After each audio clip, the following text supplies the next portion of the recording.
ABC News with Mary McDonald. Good afternoon. Pressure is mounting on the state government to fast-track the replacement of the MyKey system on public transport after authorities revealed a scam targeting unregistered cardholders. Tanushi Dyers reports. The Public Transport Users Association says Victoria urgently needs to catch up to major cities like Sydney by allowing passengers to use bank credit or debit cards to travel. The call comes after Public Transport Victoria revealed that scammers have worked out a way to gain access to an unregistered MyKey account, become its new user, and then request a refund for any money on it, ultimately robbing genuine cardholders. 14 case studies have been reported so far. The state government says this is a small amount of the 45 million odd MyKey users, and people affected by the scam have been contacted, so their last recorded balance plus the fee for buying a new card can be refunded. The state opposition's transport spokesperson Matthew Guy says Melbourne must keep up with other cities in Australia and around the world. The ticketing system in Melbourne is very, very dated. We've got this 1990s ticketing system which is now compromising people's data. It's time to actually focus on that as a priority. Police are searching for the driver of a car that failed to stop after hitting a pedestrian who later died in Melbourne's southeast. A woman was walking across Stud Road in Dandenong about 9 o'clock last night when she was struck by two cars. The first car stopped at the scene, but the driver of a second vehicle, a small dark-coloured SUV, kept going. Detective Sergeant Darryl Out is appealing for the driver to come forward. All they had to do is stop and potentially there'd be no problem, but the fact that they leave the scene, don't stop, don't render any assistance is just astonishing that people just continue to do it over and over. A woman has died in hospital after being hit by a car in Victoria's southwest. Police say the 61-year-old was crossing Raglan Parade in Warrnambool on Wednesday afternoon when she was struck. She was taken to hospital with life-threatening injuries but has since died.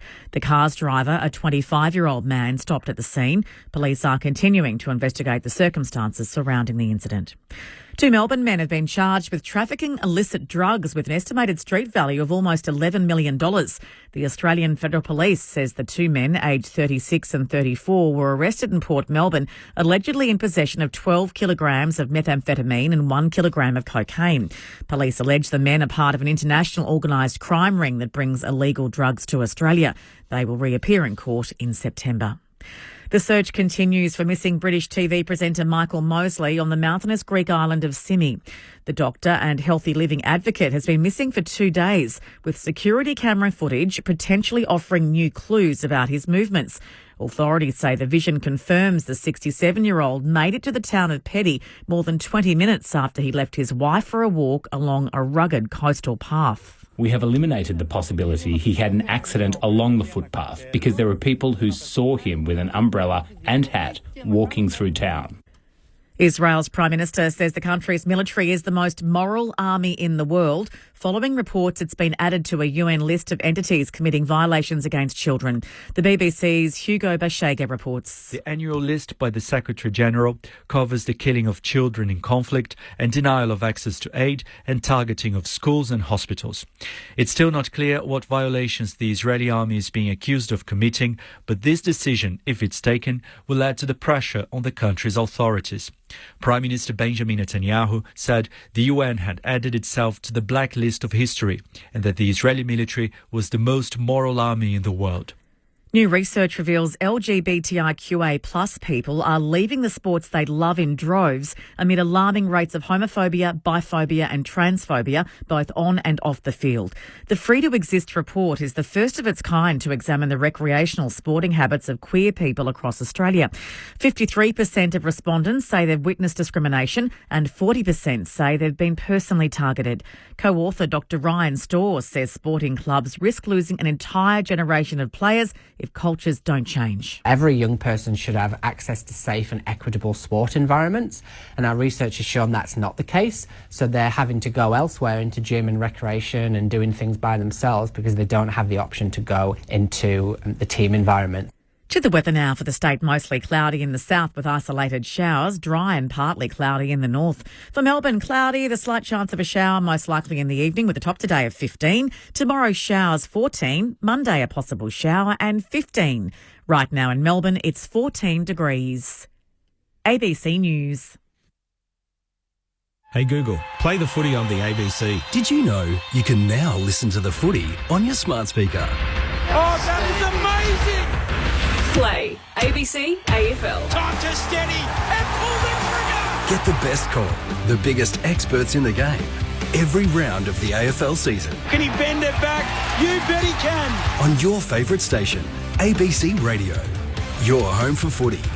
Now on your smart speaker. ABC Sport. This is AFL Saturday with Corbin Middlemass. Hand pass to Ngoe, the Collingwood superstar. Ngoe, the destroyer. AFL coaching record holder. Mr. Mick Malthouse. The man's about to coach a team for the 715th occasion. Premiership player. Number 12, Luke Ball. Finals pressure. Luke Ball from 45 metres out directly from goal. Score the level. AFL Saturday with Corbin, Mick and Bally. AFL Saturday on your radio, ABC Sport Digital. And take us with you on the ABC Listen app. The Brisbane Lions keep their season alive. Who better to speak to today than the senior coach of the Brisbane Lions, Chris Fagan, is going to join us right here on AFL Saturday. The Dogs cough up an opportunity to move into the top 8. The Crows' season falls to a new low. The Tigers are in celebration mode already ahead of Dustin Martin's 300th game after their second win of the season under new coach Adam Uze. And the two buzzwords in the AFL this year have been competitive balance. What does it look like? What does it all mean? And what should the AFL make of the feedback that they're getting from the clubs? Plus player movement, premiership reunions, and a monster weekend of footy all to come. We'll pull it all apart here on AFL Saturday through ABC Sport.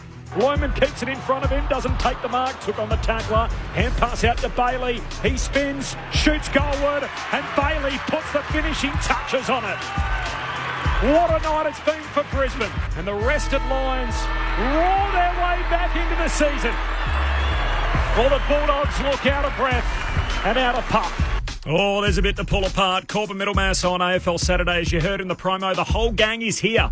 And Luke Ball, the premiership player with the Collingwood Football Club, former Saint, all-round nice guy, held just about every single role in footy, one of the best analysts in the game. He's with me in studio. Hello, Bally. We are, Corb, and you'll get into that, I'm sure. We've had an eventful morning, haven't we? But it feels like we've been awake for hours, but which we have. But anyway, great to be here with you again to talk about the footy, what's transpired, obviously, and I'm sure we'll jump straight into the Lions-Dogs game last night before we talk to their coach. But pretty impressive Lions team, weren't they?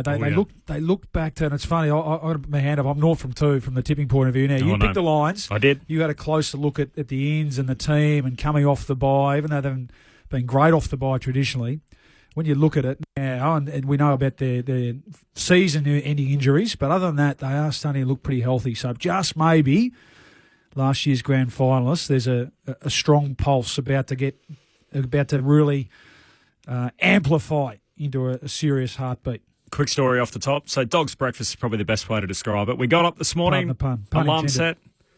I had a 6 in front of it. We thought we're off to Tassie today. It's a huge day of footy, York Park in Launceston. Looking forward to it, your debut down at Launceston. I've never been to Lonnie. Been to Hobart a bunch of times, but haven't been to Launceston. So for whatever reason, never made it to the north of the state.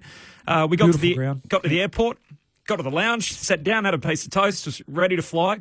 1 delay, 2 delays, 3 delays.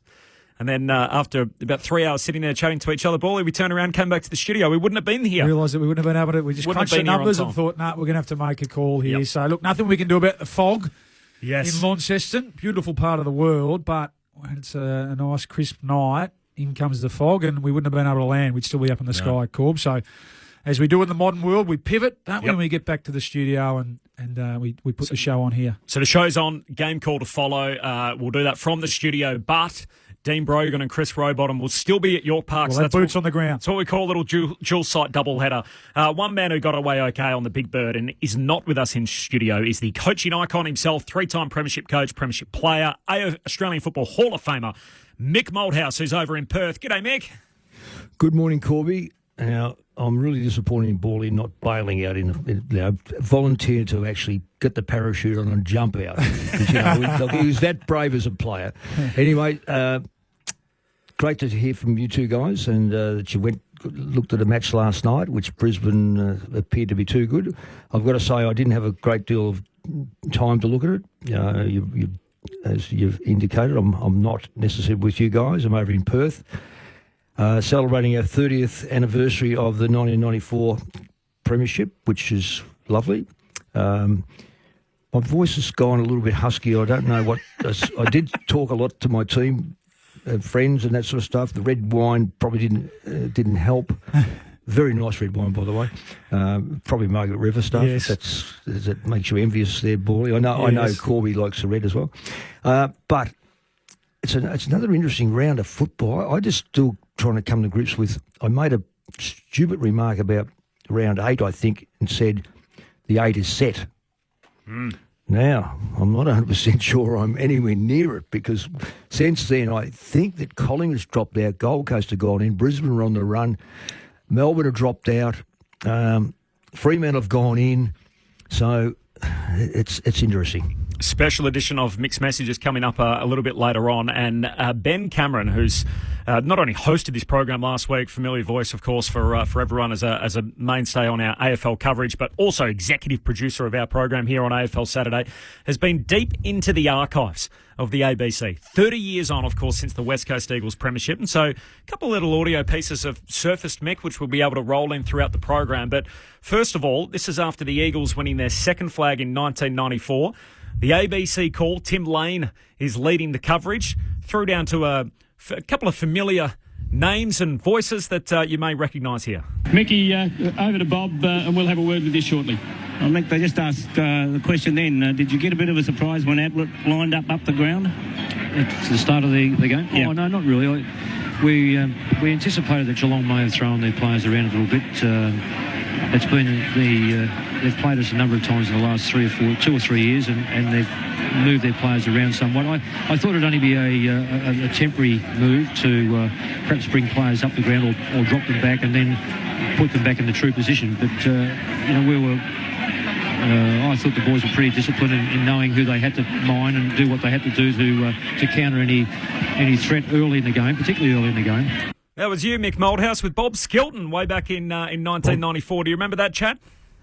Look, I've got to say I don't, but the great Bobby Skilton, he's one of my favourite players. I just, for a player that achieves so much individually, you just know that he hung out for team success, which didn't come his way, but he was the dead set favourite of my, the guy didn't meet Nanette's father. He died very young, but apparently Bobby Skilton was his idol. And I know he would have been the idol of many, many people. And I saw a picture of Bobby the other day. Someone said he wasn't doing too well, but he looked okay. 85, yep. Yeah, 85. One of the champions. Look, he's going to go down always as one of the great champions. And for those that can remember this, when he won one of his Brownlows, he wasn't even at the thing. He was at his home, and they went and tapped on his door. He had 2 black eyes, and they said, "Oh, congratulations, you've just won your 2nd or 3rd Brownlow." Great man. Absolutely. Shout out to Bobby Skilton if he's listening to us, of course, this afternoon, the triple Brownlow medalist. This is AFL Saturday. More from the ABC archives to come a little bit later on. We're saving our best for a little later in the program, Mick. Corbin Middlemass, Mick Moldhouse, Luke Ball on AFL Saturday. Your calls on 1300 558 222, and Chris Fagan, the senior coach of the Brisbane Lions, to join us shortly. The fallout from last night, Bally, what was your major takeaway from Friday night footy? Well, it was a hiding, and it was the area where the Dogs have been, really strong, where they got an absolute pasting, and Luke Beveridge said essentially that after the game. They just got slaughtered around the ball. I know we're going to talk about the cumulative fatigue factor coming up against a team who were coming off their second bye of the season, such as is the quirky nature of this season with round 0, and the Bulldogs yet to have one. So potentially they're starting just to pedal a bit. Having said that, they finished the game really strongly last week, so he won't be using that as an excuse. But right from the jump, the lines around the contest, it was plus 18 clearance against this Bulldogs midfield. And what I liked about it, and we'll ask Chris Fagan about this as well, is, it's no secret. Bontempelli coming off an unbelievable game last week, in particular that last quarter where he single-handedly really won the game for the Dogs. Well, we're going to take that away from them. We're going to put Jared Berry onto him from the very start, and he was physical with him. And at half-time, the game was basically done, and he kept Bontempelli to under 10 possessions and no real impact. So take the opposition strength away, and it gives yourself the best chance to win. And then on the flip side of that, a bloke who has won 2 Brownlow medals was just allowed to run around by himself. And have 38 possessions and kick two goals, Lockie Neal, and that was a disappointing thing for me. You know, I think at sort of quarter time, halfway through the second quarter, you think, is someone going to go and spend a bit of time on this guy who's won 2 Brownlow medals? Bulldogs' defence is still the question for mine. I think, when they lose a clearance like that, it really gets exposed. You know, Liam Jones, we know what a terrific player he is, and he's able to bail them out enough. But last night, they just scored way too easily, Brisbane. I think they have 64 inside 50. So, and Eric Hipwood was the one last night. I mean, Danaher, I think, has had a pretty good year, to be fair. He's been pretty consistent. And Cameron's been a little bit up and down, but last night it was Eric Hipwood who looked like the best forward in the competition. Kicked 6 goals and was powerful, did it in the air and on the ground. That second quarter was the gap in the game, so 6 goals to 1, and in the end they really nursed a 5-goal to 7-goal advantage for the remainder of the game and run out winners by 43 points. It's a big win, Mick, for the Lions. So, yes, their second bye of the season. As you touched on, the Bulldogs haven't had one yet. We talk about competitive balance, and we'll get to that. That's a huge part of it, the fixture and the makeup of it. But they win last night, the Lions. They have St Kilda next at home on Friday night. If they win that game, they've got 10 to go, and they're exactly even. So they get themselves to 6 wins, 6 losses, and a draw, with 10 matches left in the year, and the lion's share of those, pardon the pun, to come up at the Gabba. So it's a path back into the season for them, Mick, on the back of that win last night. Well, it is, Corby. I've been a little bit of a critic of the team because it's their forwards just don't seem to be able to gel. This is Brisbane, gel enough against the best sides. Hipwood, that's a day out, six goals. Danaher, I've got to say, look, even though the night was on, I was looking at the phone or with the details, and it looked like Danaher, he'd kicked 1 goal, 2 out of 2 goals, 3 or something. So he looked like he was on top. And I was wondering then, who was Jones going to him? Was Keefe going to whatever? Then a bit later on, I saw Hipwood kick goals, and I'm thinking, well, somehow or another they haven't got the 2 key backs to be able to do these 2 players. And I was looking at Bontempelli's stats, and I'm thinking, is it Dunkley and who was on him? So even though you're enjoying an evening, you're trying to find out. You're trying to probably second guess, as it turned out. Look, I think the Dogs. Bawley's right. Their backline's always been a bit shaky, and I think on reflection, when you take like young Darcy, we've got to keep saying he's young Darcy. He kicked 3 goals the previous week. They didn't have him. They didn't have Norton. Where were the goals going to come from? And so you make a mistake yourself, really. You're thinking home ground, Brisbane aren't in great form. But then I was unaware that they've had the 2 byes. And in the past we've said, how do the clubs come up from the bye? I think they benefit now because a lot of the little injury, a little soft tissue things, the bruises, the bumps, the shoulders that might be a bit sore, you get over it. You spend a week in the pool and you get back on the training track and then you feel $1 million. So I'm probably not surprised at it. Yeah. The jury's still out in my case as far as Brisbane. They're going to beat St Kilda. There's no question about that. I think, and I know Chris will be saying this, I want to see you play good football against some of the better sides. Mind you, who are the better sides these days? They're all over the shop. It's such a flat season, so the Brisbane Lions get themselves to 22 premiership points. They're 6 points outside the 8 as it sits at the moment, which is a game and a half and a whole lot of footy still to be played. We might just pick up on that conversation piece. So, huge win for Brisbane. Don't want to take anything away from them, but we are going to see this a couple of times this weekend, where a side having a second bye throughout the season already is coming up against a team that's played continuous the whole way through. So given the fact that the Northern States teams and a few Victorian sides were involved in opening round, way back in round 0, they had a make-up bye already, and now they're having their mid-season bye, while some teams have been playing 12 weeks continuous. The Dogs are one of the latter. They've played the whole way through up against a rested Brisbane team, and our own Ben Cameron made his way into the Luke Beveridge press conference last night and asked the Bulldogs senior coach about just that. Oh, it's hard to tell. I mean, they played really well. And there was an energy in their game that, especially at the source, that we couldn't match. You're stating some facts there that are there, but I'm not here. I'm not going to make excuses. We outplayed. So for the reasons of them playing well and us just not being able to compete as well as we have in recent past, so I'm not going to make excuses. Big deal or no big deal, Bawley? Oh no, I think it feels like an oversight, doesn't it, from the AFL? I mean, I think you always have to give something up in a sense when you introduce something new. And okay, everyone was open opening round and taking it up a bit earlier in the season, taking it up north and trying to capture the weekend up there. But it just feels like to have a second bye before every team's had one, it does feel like something that they didn't think strongly enough or didn't feel like, didn't consider the impact enough. And when you couple that with just the demands of the game now and the amount of injuries that we know are at a record high to this point in the season, it does feel like it's very much unfairly or disadvantaged teams like the Bulldogs last night. And I guess this is what happens, Mick, when you only have 8 teams playing on the first weekend of the season. So those other 10 teams have had their week off there, which is no good to you, basically, at that particular stage of the season. Exactly. And then every other team gets that they've got to catch up and have their bye, those 8 clubs at some stage before the halfway point when every team's slated for their mid-season bye. Corby, I reckon if you sat down and really analysed football with 18 teams in a 22 or 23-week season, the word fairness goes straight out. You got to forget that because that's just not going to be fair. And what is fair? So what you got to do is eliminate the prospects of a massive advantage. There's going to be advantages every time you play at home. You should have an advantage. Every time you travel, you should have a disadvantage, and that's just fact of the national competition. And they're all minor; they're all accepted because they are built in. It's the draw. Why would a previous? Let's go to Geelong, and I really don't know the whole of draw, but Geelong won a premiership a year ago. They dropped out. And their draw looked very significant in their favour, I thought, when I looked at the first up. Maybe I'm wrong. And that's only based on the extra size they play, because everyone's got to play someone. You've got to play every side, that's 17, and what's left over is the double-ups. They're the ones that annoy me to a degree, but I'm not going to go into that now. But there's so many little bits and pieces, you know, the double draw, the double bye, blah, blah, blah.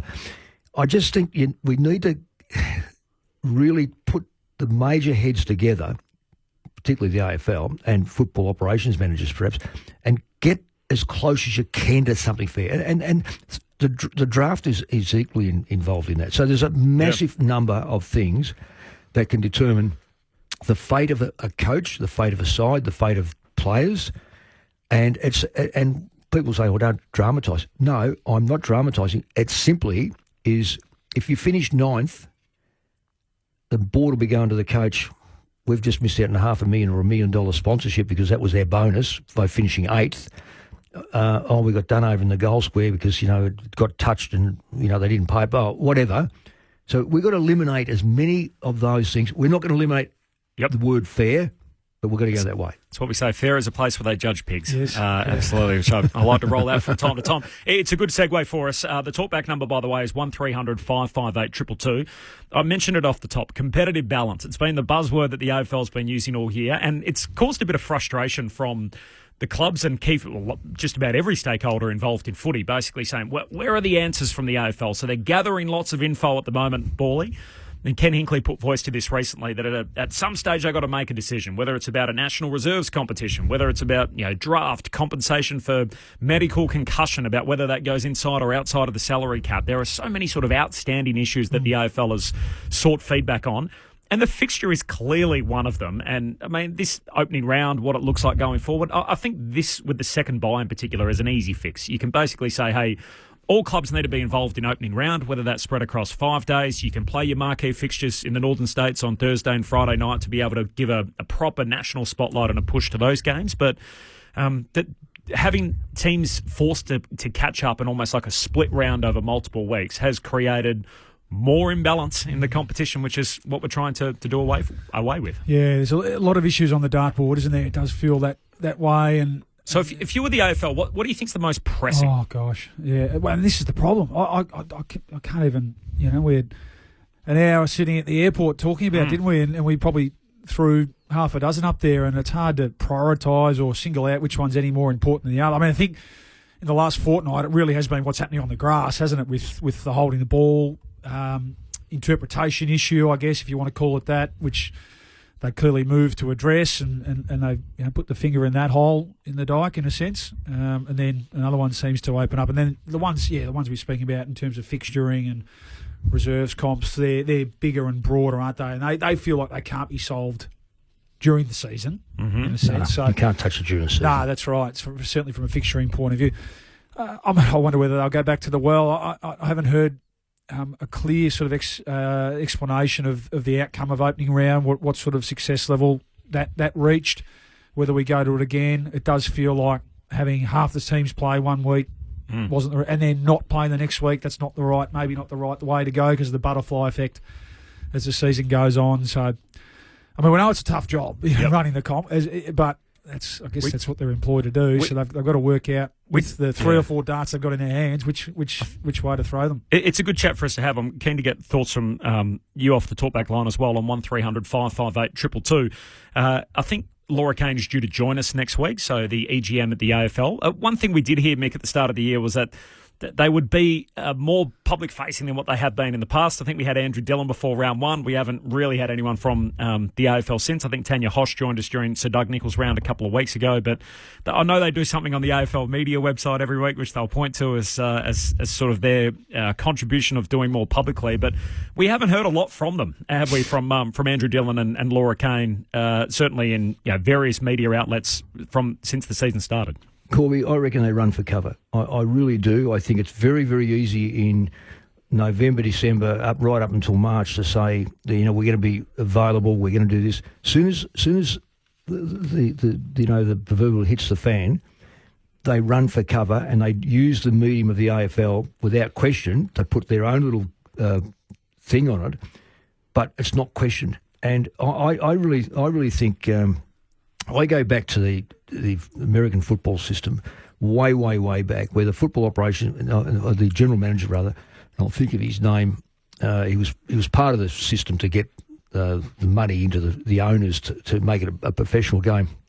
And he was available once a week for all the media and hit me with anything you like. I can only give you the answer that I've got in front of me. I'm not going to make it up. And if we need to correct it, well, we hopefully we can.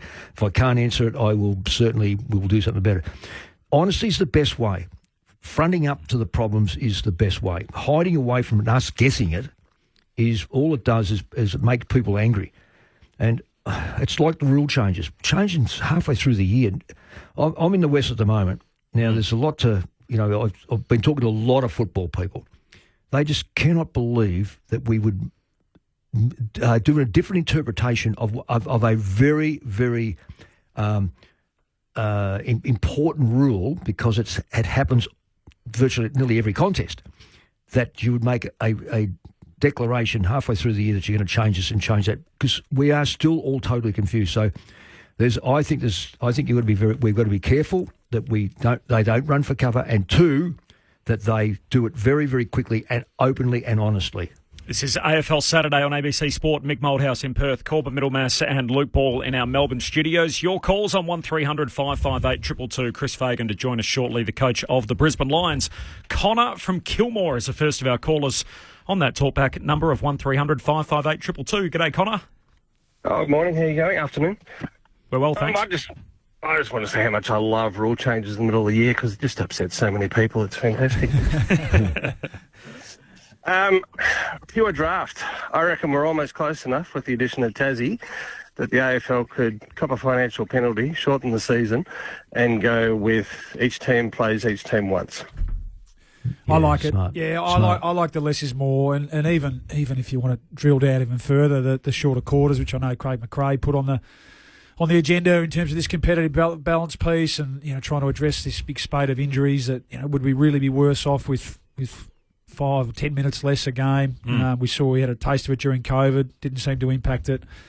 I think it doesn't feel like we're any closer to everyone playing each other once, and you might have an extra game, an extra marquee rivalry game or something like that, and then every second year you're home and away.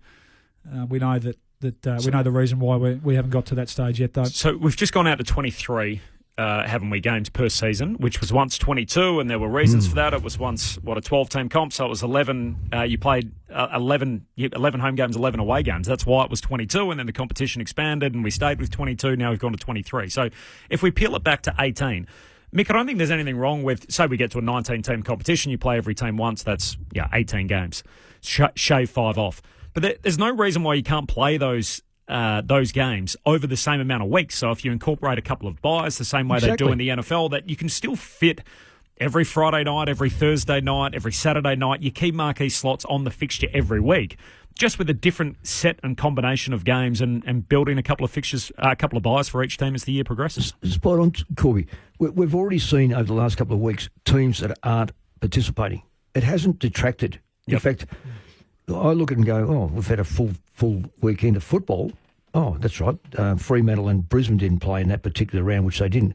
And you think, no, I didn't miss it because I still watched 8 games of football. And this weekend we've got 7 games. Is it 7 games or 6? 8 games. I think there's only 2 teams had the bye this week, which is Freo and Port. But yeah, no, that's right. So you're absolutely spot on. You can still have the same number of weeks. Yep. But what it would do, it gets back to what Bawley just said before.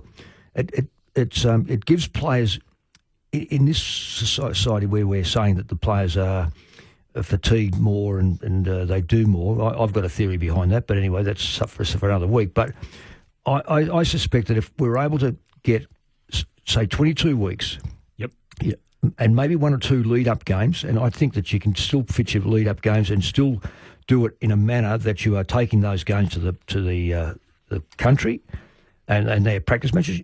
As a football coach, you don't have to field your best side. You can field what you want to field. But over that journey of 22 weeks, we can fit the 18 games in, like you said, Bawley, and like you just said, Corby, and you wouldn't miss a beat, and it would make it'd give the players that little break that they need. As long as that, again, is staggered in the right way, and we lead into a final series, giving the top 4, who deservedly the top 4, the advantage, and the advantage is definitely not having a bye in the last game.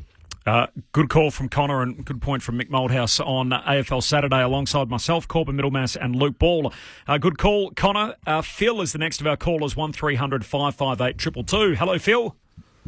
Yeah, good morning, guys. My thought was just once the landmark games, or however you call them, Anzac Day Eve, the freeze, once they're penciled in, presumably there's simply a program that spits out the fixture so that the teams play each other and then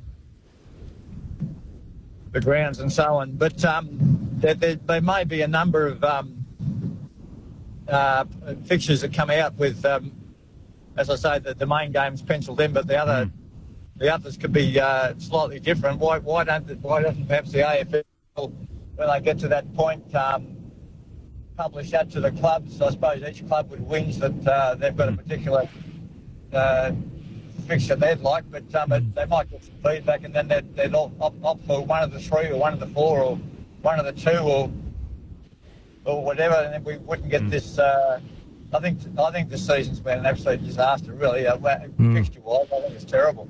Yeah, good on you, Phil. Appreciate your call, 1300 558 222. So you might have some insights on this, Bawley, but my understanding is there was a computer program over in Canada, I think, once upon a time that was doing the draw and took in all these different factors, but the clubs basically get their priority list. So they get the chance to send 6 dot points or 3 dot points or whatever it is and say, hey, we want this game at this particular time. Like Mick, for example, you're in Perth. This would have been a West Coast Eagles request at some stage. We want a game on a Saturday to celebrate our 94 premiership reunion. Some clubs want it against the team that they played in the grand final all those years ago. All kinds of different requests. The WA clubs are often talking about, hey, we want very few 6-day breaks, particularly with travel involved. So each club puts forward a bunch of requests, and the AFL, I think, works their way through, tries to tick off as many of them as they can as possible. And a lot of them probably lean towards the commercial aspects. So I feel like the commercial department of the footy club, rather than the footy department, often gets a fair bit of say over what they want on the fixture to try and maximise revenue as best they can. Yeah, so I mean, it's in perfect science, isn't it, in a sense, and it's probably reasonable to acknowledge that and even with this competitive balance review, you're always going to back self-interest. So the 18 different clubs have always got different priorities, and they'll get thrown into the mix. So you don't necessarily envy the job trying to sort those out. But I think what we're talking about is making it easier. We like trying to squeeze the games and then the 4 or 5 extra into the 23. We're hopefully trying to find solutions that actually makes it easier. So you just know that every year, okay, as the previous caller said, those marquee games still get locked in. Yep. So around those, you know you've got to play every team once. So and this year it's away, next year it's at home. Yeah, that's right, boy. I think I suppose what we're talking about is trying to make it easier. And I think trying to make it fairer. Easier for the people putting the fixture together, and then fairer for the 19 clubs. Jump in. Yep. Can I just jump in there, Corby? You guys will probably know this answer. And I'm not for one moment saying the NFL are better than the AFL. On their Monday highlight game, is that done the two top better sides for an audience, or is it just not at random, but in sequence that every club has a chance to play that Monday game, which is quite significant because it's shown all over. Americans love their Monday football. So not every team gets a go at it. So they just about rotate every team through the Thursday night because that often involves a short week. So there's a disadvantage to that. So they try not to give the same team the Thursday night multiple times backing up off a Sunday. But generally the teams that are the lower ranked teams on the table on less of commercial interest, they will miss out on Monday nights. Well, that's okay. That's at cities, Friday because I know at West Coast. I know when I was at West Coast, the one thing I went to Trevor with every time was make sure we play Fremantle away after we play them. We have to play them first at home. Yep. Now the reason for that is that if you played Fremantle away, it was another home game. Yep. So if it's late in the season, you might get 3 home games in a row. Now, all the people in Melbourne go, "Oh, that's an advantage." Well, don't say that because I coached Collingwood too. And we had 14 at the MCG. So this is just a case of I would sweat on that coming through. Like you might play, say, Collingwood at the Wacker, and then you'd play Essendon you'd play Fremantle at Subiaco, then the next game you'd play another one at home. So it just took the heat out of going into finals without having that extra week of travel. The other thing is, if you bring the season back to shorter games and you spread them out over more weeks, it does also dilute the disadvantage for the WA teams travelling because you can often give them their buys coming back from interstate trips, for example. Exactly. So there's more break before they have to play their next game. So there are a whole lot of advantages to it. The talkback number is 1300 558 222. This is AFL Saturday on ABC Sport. The Traralgon Tiger off the SMS. Laura Kane on AFL.com.au is sanitised AFL tokenism. She needs to be put on all radio stations to be questioned by journalists. Well, the good news is she will be with us next week, the Traralgon Tiger, so I'm looking forward to chatting to Laura Kane then. Matt says, is the AFL a business or a competition? The two have vastly different focuses, which I think there's a certain element of that as you say, Bally, try and get that balance right. The AFL know exactly what they are doing. They are a biased disgrace. Gee, that's a strong text message coming through. 0437 774 774, the SMS number. I think that's the other thing. I mean, the AFL's doing their best in the interest of the competition more broadly. A lot of people come at it with a particular focus from their club in mind, which is understandable. Which brings into question, Bally, the broader concept. So what Andrew Dillon and Laura Kane have done here is great in theory, to basically go to all the clubs and the key stakeholders and gain as much feedback as they possibly can from the key stakeholders, and then go away and try and work out what they can do around competitive balance, which is clearly one of Andrew Dillon's big ticket items since he's taken over as CEO. What that can do, though, is clubs can often feel like, hey, we gave all this feedback and we haven't yet received any answers as yet. Do you think that's the best way about to going about it? I think the collaborative approach is. Yep. I'm not privy to the discussions around what we're going to do with all this feedback, and it sounds like there's a few clubs in particular, they're getting a bit restless because they feel like they provided in good faith and they're sitting there looking at the clock and nothing's been done about it. But maybe the discussion was around, there's not a lot we can do right now. We'll revisit. I know you spoke about the fact that they were going to have touch points throughout the year, which potentially haven't happened. So that might be frustrating for clubs. But a lot of this stuff, like Mick said, we can't move on during the season. But hopefully they've provided them with time frames around, especially the big ticket stuff, that we are going to make a call. If it's the national reserves, we'll make a call between season 24 and 25. But to answer your question broadly, I think the collaborative approach is the best way to do it. Clearly, rather than you operate out there and you at Clubland and we'll run the club, we'll run the comp in here. Thank you very much. 1300 558 222, the talkback number. A couple more calls. Bill's in Wodonga. Hello, Bill. Yeah, good afternoon, gentlemen, and including you, Mick. My father was the head trainer, the late Kevin Elms, OAM, done 57 years as a trainer for the AFL Fitzroy Brisbane Lions. Now, How good's I that? agree with Connor.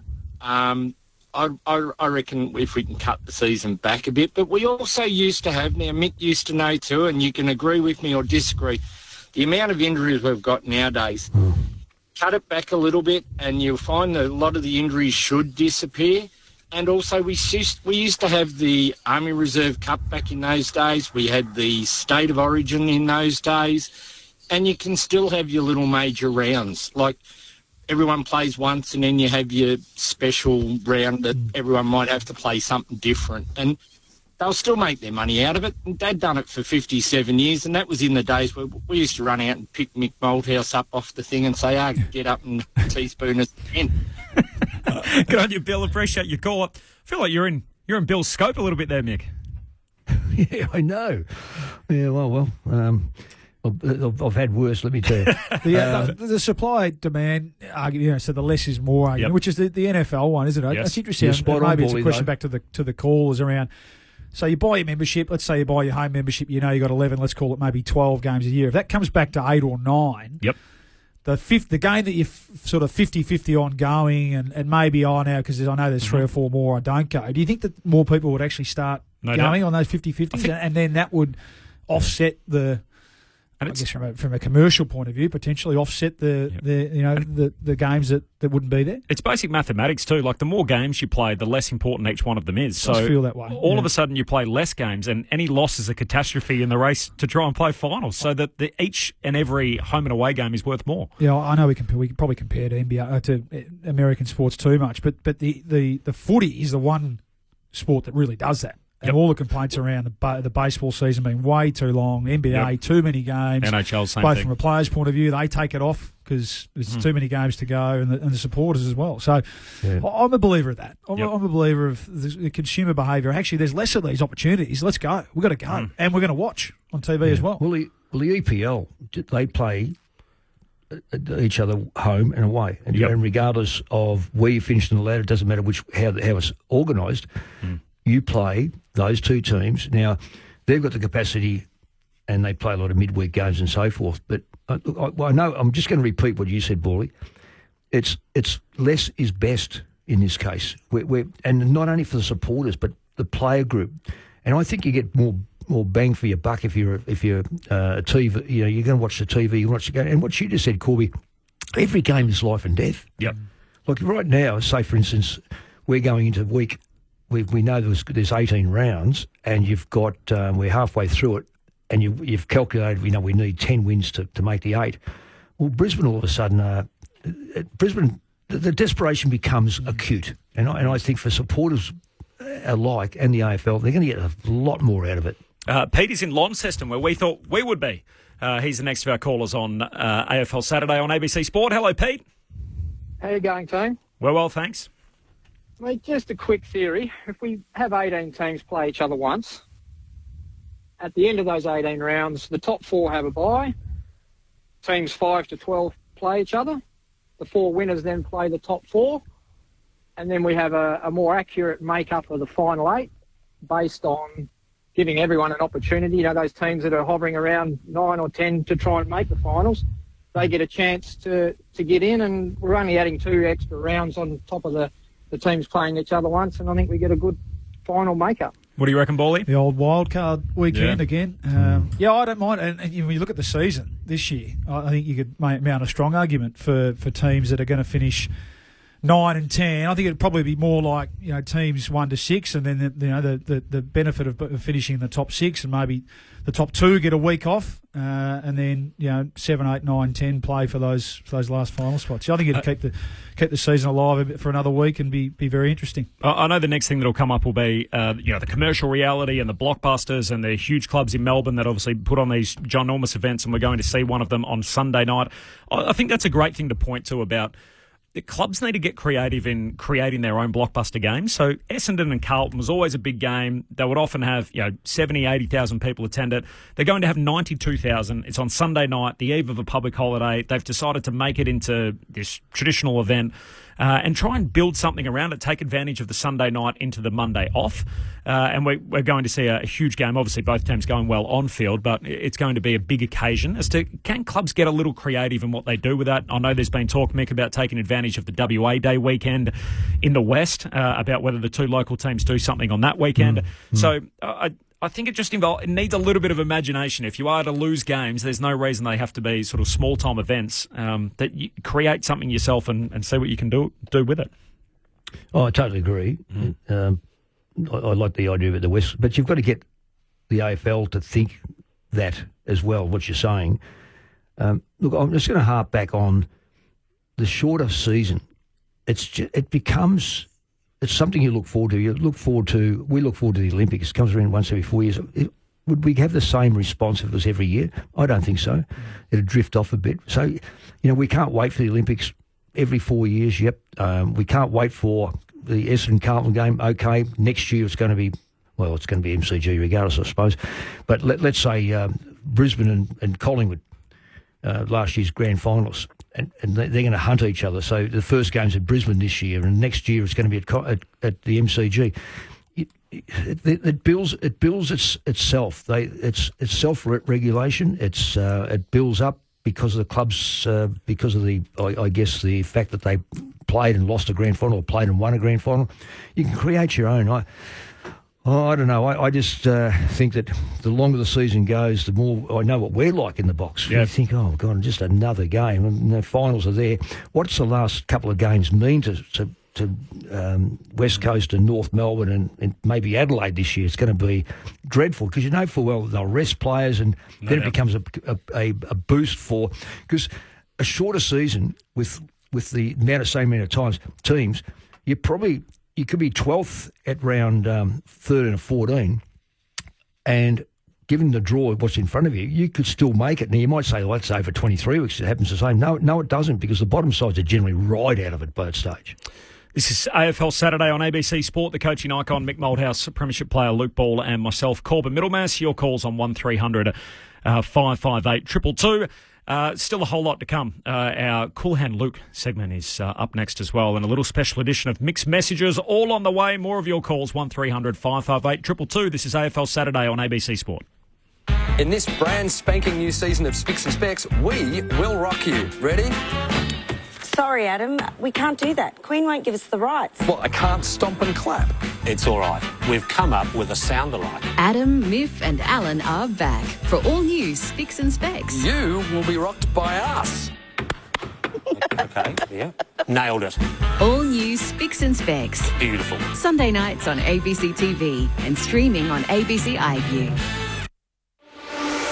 You're listening to AFL Saturday with Corbin Middlemass, Mick Malthouse and Luke Ball on your radio, ABC Sport Digital. And take us with you on the ABC Listener. Just look for the AFL button. Here they go, Richmond. Mansell running inside 50. He looked like Nigel Mansell. Sped away from them and finished. Richmond are running roughshod over Adelaide. And Richmond drives a stake through Adelaide's season. The Tigers' second win of the year sends the Crows into free fall.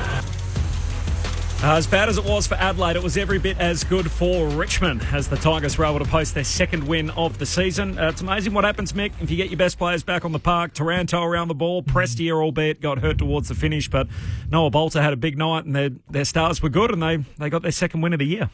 Yeah, and I had Adelaide in the 8. Yeah, I think so. I don't think you're alone there. No, that's...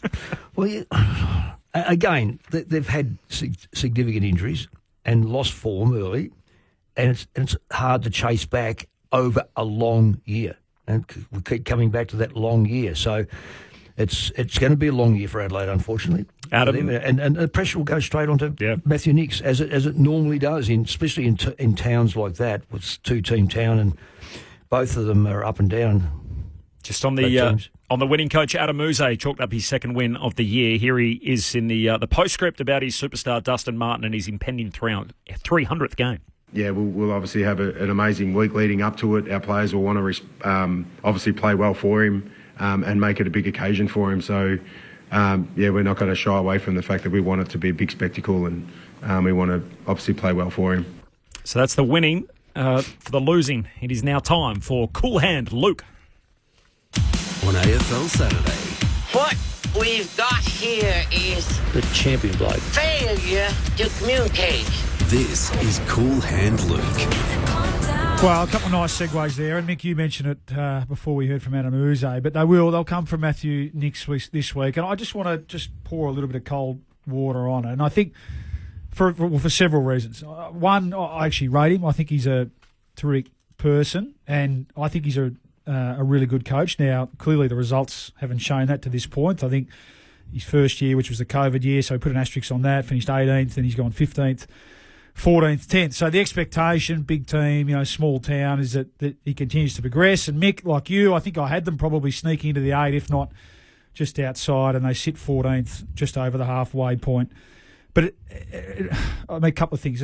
They've re-signed him, so that's the first thing. So you can't commit to someone for a further 2 years at the start of the year, and then when things get a little bit shaky halfway through the year, change your mind and throw the baby out with the bathwater. So you've got, good clubs, we know that. Good clubs stick with their people. And I think you have to look at the broader picture as well. Mick, you mentioned a few injuries, but just looking back at, let's say, so I mentioned those finishes. Now, with low finishes, we know you get high draft picks. And this day and age, you just cannot whiff on top 10 picks. You just can't. And the players that are, and I think, in the last couple of years, the Rochellis and Saligo has been a nice pick. We're not talking about them. Michael Annie, we're not talking about them. They're still young and developing. But I look from sort of 2020 back. So these are players that are 22 to 25. So these are the ones that, and the high picks, and you've got to get lucky. You've got to do well with rookies and trade a few in, we know. But your first round picks that are 20 to 25 as a group should be the ones really driving your club forward now. And I go back to 2017. It was Darcy Fogarty with pick 12. So I think he's starting to show a bit, but probably jury's still out. And then the next second round pick was Andrew McPherson, who's no longer on the list. 2018, well, this is the one. So they get Chase Jones in that top 10, Ned McHenry, Will Hamill and Lockie Scholl, still looking like they're progressing okay. But Jones and McHenry with those top 15 picks, so they're the guys that are just now. Jones went at 10, Butters went at 12. Butters went at 12 as an example. And I get it. Sometimes it's what's around them, but potentially they were ranked highly at that stage. And then the question goes on to the development, I guess, as well. But my broader point is that when you get these picks, and then we go to 2019, it's Fisher Mackesy, who they'd earmarked as their centre-half back to replace Jake Lever, who leaves. Now, for unforeseen circumstances and really unfortunate circumstances, he's no longer in the competition. And Schonberg was the next one, so he's in and out of the team at the moment. Worrell's in that mix. I think he's a really good find. Unfortunately, he's injured at the moment. And 2020, it's Riley Thilthorpe at pick 2, and Luke Pedler at pick 11. So just some broader context around Matthew Nicks. Okay, he's the head coach. He's the one that's going to be in the gun. And when I know he's a South Australian boy originally, but when you're an outsider in terms of not an Adelaide Crows player, you tend to be put probably in the furnace a little bit more than others. But I still think he's a really good coach. He comes from the Sydney system. There's been a bit of talk about him not driving hard enough standards. I completely disagree. I think a couple of years ago he was actually accused of going too far that way with this young group, driving them too far. So sometimes you can't win, can you? I just think they've just got to stay the course. They've signed him for 2 years. They'll get some players back.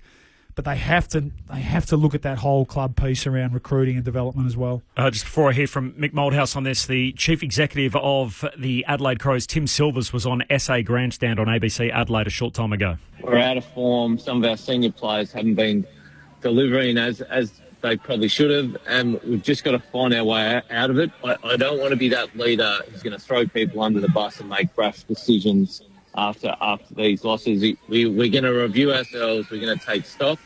We're going to find ways to be better. We did have an incident in the past in the AFL world, Mick, only recently, where Ross Lyon came in at St Kilda after Brett Ratton was extended for another 2 years. He never coached a day of it. They've got Matthew Nicks for another 2 years at the end of this season. It's a good edition of Cool Hand Luke. Just in terms of areas where we're apportioning blame when it comes to the Adelaide Crows, how much of it are you putting on Matthew Nix? Well, I'm listening to what Paulie said, and he said good football clubs. I think everyone associates Adelaide as a good football club. They've had a couple of indifferent things happen with the draft, which penalised them greatly under Stephen Trigg. But we always associate, so the Adelaide Football Club, West Coast Football Club, Collingwood Football Club, that they will stick.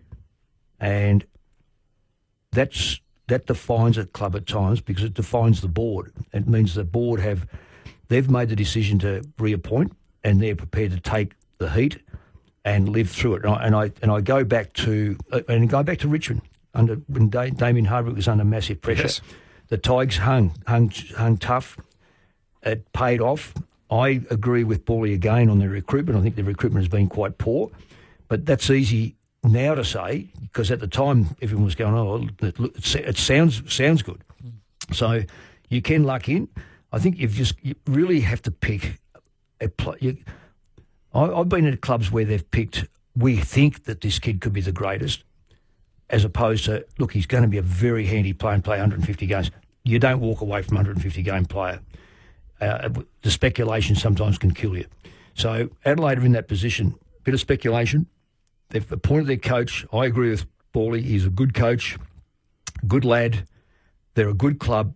I don't think they'll jump away from being a good football club. The other thing that those clubs have in common, Richmond, West Coast, Collingwood, that Adelaide don't, is the premiership equity. So it has been since '98 now. So you sort of think they haven't won North Melbourne and Essendon have won premierships more recently than what the Crows have. But I've been big on this narrative all year when it comes to the Crows, that I felt like there was a sense of entitlement coming into the new year. And as much for all the fans and for us in the media, it was okay for us to say, look, the goal umpire gypped them and they hit the post and everything else. But the thing that worried me is I felt like we were hearing that a lot from the players and the coaches, that it was somehow like they were just going to roll into this year, Mick, and they were just going to go on a waltz towards the top 8. And damn, it's a tough competition. That if all of a sudden you're thinking like that rather than we got to get a little bit better, and if we're 5% better in every game across the course of the year, we would have been a finals team. And I wonder how much of that's permeated into the playing group.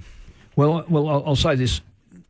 Club officials, and particularly the coach, they set the agenda. If you for one, show any sort of weakness whatsoever, then a player will gravitate to that. The ones who are a little bit, vulnerable, I was going to say weaker, but say vulnerable, and they'll go, yep, see, our coach doesn't like that. And we've seen that in COVID where clubs were put up into certain hubs, and there were certain coaches who didn't like it. Yes. And I'm not going to name them, but they didn't like it. And that gave the players an out to not like it, which gave their performances an out because we're not used to this. We don't like this. You've got to set a high. What do I say? For coach's point of view, you've got to probably touch 1 or 2% better than what you think you are. You might deep down go, well, look, I think we're probably a 5th side or something like that. You've got to convince your players that you're a 4th side, and let them come along with you. Matthew Nix was asked about how he's going to cope with the mounting pressure. We're all in. So my way of working through this is to dig in even harder and continue to work as hard as I do. I've mentioned it before that I'm actually in the job because I enjoy pressure. Right now it's at its highest. It doesn't mean I'm enjoying it as much as I was a number of weeks ago, but I'll put my head down and go to work like we all will. Yeah, as a club, that's what we need to do. Find a way back. I think the right comments here. You stick fat. Use the rest of the season to find out really what you got. I mean, we spoke about the draft then, but they've traded him pretty well. We know they get Rankin in, who looks like the real elite talent. Jordan Dawson's been a sensational acquisition. So really find out what you've got over the rest of the season. You're right, Corb, you're not entitled to anything in this competition. The progression's not linear, and get as much as you can out of the back half of this season to springboard yourself into 2025. DC off the SMS. Hi, Corbin. What about 18 games and then also State of Origin mid-season? Gee, we love yearning for the past in State of Origin, particularly in the mid-season. After watching that Reece Walsh incident with Joseph Suaalii the other day, I was probably thinking, gee, I hope that's none of my players if we're playing a State of Origin and all of a sudden one of your guys gets poleaxed in a game like that. It's a big hit, wasn't it? It was a big hit. Yeah, they think about it differently, don't they? Really? Yeah. Look, you've got this hatred of Queensland, New South Wales. Our State of Origin. How do you have a State of Origin? Is it Victoria versus Western Australia? Is it South Australia versus Queensland? Yeah, you can have the allies, but it meant nothing. It means nothing. It's just another week in our national competition that really we don't need. We could do more on State of Origin with your history, Mick, as well, with us here on AFL Saturday. If you're listening throughout South Australia, you're off to the footy, the Giants and the Hawks. For everybody else, another half hour still to come. Mixed messages on the way in a special throwback edition, 30 years on. All of that after the news.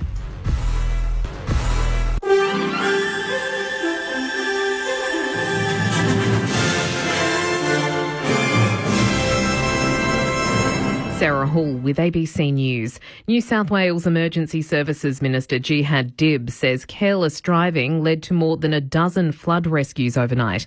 More than 2,000 SES volunteers have responded to 850 calls for help since the wet weather returned on Tuesday. Up to 700 residents in low-lying areas of the Hawkesbury and Nepean rivers were evacuated due to flooding. Mr Dib says there continues to be a high number of flood rescues. Please, again and again, do not drive through flooded waters. What you are doing is you're putting yourself at risk, in danger, but you're also doing that to the volunteers and to those who are to rescue you. The United Nations is calling for the immediate release of 11 of its personnel detained by the Houthi movement in Yemen. A spokesperson for the UN says it's pursuing all available channels to secure their safe and unconditional release as soon as possible. The Houthis have been targeting commercial shipping in the Red Sea in support of the Palestinians in Gaza, triggering retaliatory airstrikes by the US and its allies. Greek authorities say new CCTV footage suggests they've been searching in the wrong area for missing British TV doctor Michael Mosley. More from Rani Hayman. CCTV that appears to show British TV presenter Michael Mosley raises more questions than answers.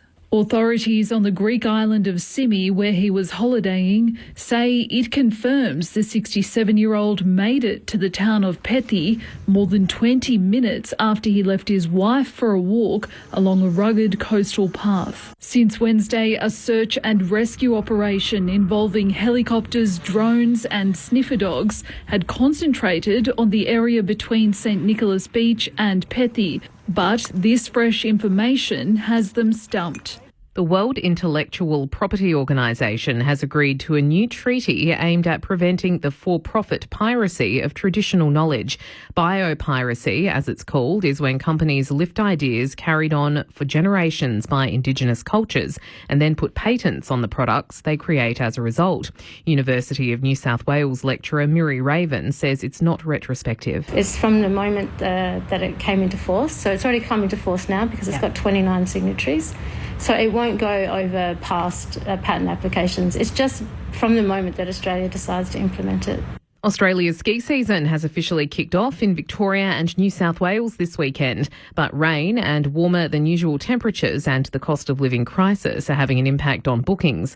Editor of Mountain Watch, Reggae Ellis, says the conditions in New South Wales are not unusual. Fairly typical for the opening weekend not to have a lot of snow, and we've had mild weather and showers over the last 2 or 3 days. That low pressure system just been pushing in moist southeast winds, and with that, no snowmaking. And we had natural snow last weekend, but it disappeared pretty quickly. So we just got some patches of man-made snow around the place at the moment. There are calls to fast-track Victoria's replacement of MyKey cards on public transport after a scam was found to be robbing some commuters with unregistered accounts. Public Transport Victoria says scammers have worked out a way to gain access to an unregistered account, become its new user, and then request a refund for any money that's on the card. 14 cases have been reported so far. Daniel Bowen from the Public Transport Users Association is urging people to register their cards until a more secure system is implemented in Victoria. Part of the issue is you do have to have a special MyKey card and load money onto it. In many other cities, including Sydney, you can just use an existing credit card issued by your bank. Melbourne is apparently moving to this, but there seems to be no particular timeline. The government does need to push on that. It makes life a lot easier and it should protect cardholders from this type of scam. The state government says public transport transport passengers affected by the scam have been contacted and will receive funds of their last recorded balance as well as the card fee to purchase a new card.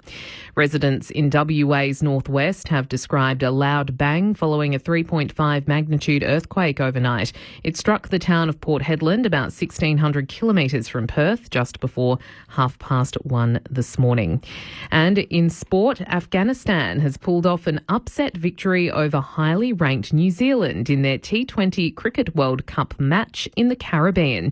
Batting first, Afghanistan made 6 for 159 over its 20 overs, but in reply, New Zealand could only muster 75. You're up to date with the latest ABC News. For more, you can download the ABC Listen app. The Men's T20 Cricket World Cup. He's bowled, that's it. Live from the USA and West Indies. What about that? Unbelievable. Catch all the action on the ABC Listen app. It's the most magical time of the year, right? Footy season.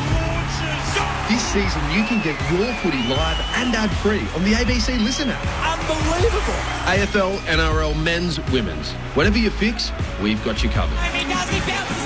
Every goal, try, mark and tackle, called by ABC Sports expert commentary team. A wonderful goal! Game, set, bingo! 100% pure footy, live and ad-free on the ABC Listen app. You're listening to AFL Saturday with Corbin Middlemass, Mick Malthouse and Luke Ball on your radio, ABC Sport Digital. And take us with you on the ABC Listen app. Just look for the AFL button. Great to have you with us, wherever you may be joining us across the country. Corbin Middlemass alongside the coaching icon Mick Malthouse, the Premiership Pie Luke Ball.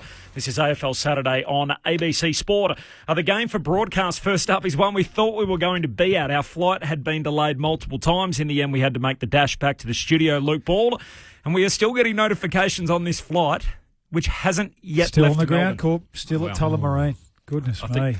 New departure time's like 3 p.m. was meant to be 8 o'clock, so there'll be a few frustrated people on that flight. Well, you'd think so. I mean, there were a lot of Hawthorn supporters just going down for the day. You'd think that they're going to have to turn around and miss their flight. So I wonder whether the AFL put anything out about that too and acknowledge it. We will call it here from the studio. We will have Chris Rowbottom on the ground at York Park in Launceston. So a little dual-site doubleheader for the game called. No late change. Luke Breust again the sub for the 5th week in a row for the Hawks. And Toby McMullen is the sub for GWS. Of course, his old man, former Magpie, of course, who was once on Collingwood's board for that matter as well, in Ian McMullen, who played for both Collingwood and Essendon. I'm very pleased to say we're joined by a pretty happy man this morning. I'm sure he is the senior coach of the Brisbane Lions. He's won just about as many games as anyone in footy over the last 5 years. Chris Fagan joins us on ABC Sport across the country. Chris, congratulations on the win last night. I appreciate your time. I'm glad to be on and having a chat after a win. It's always good. What impressed you most? Chris, what stood out?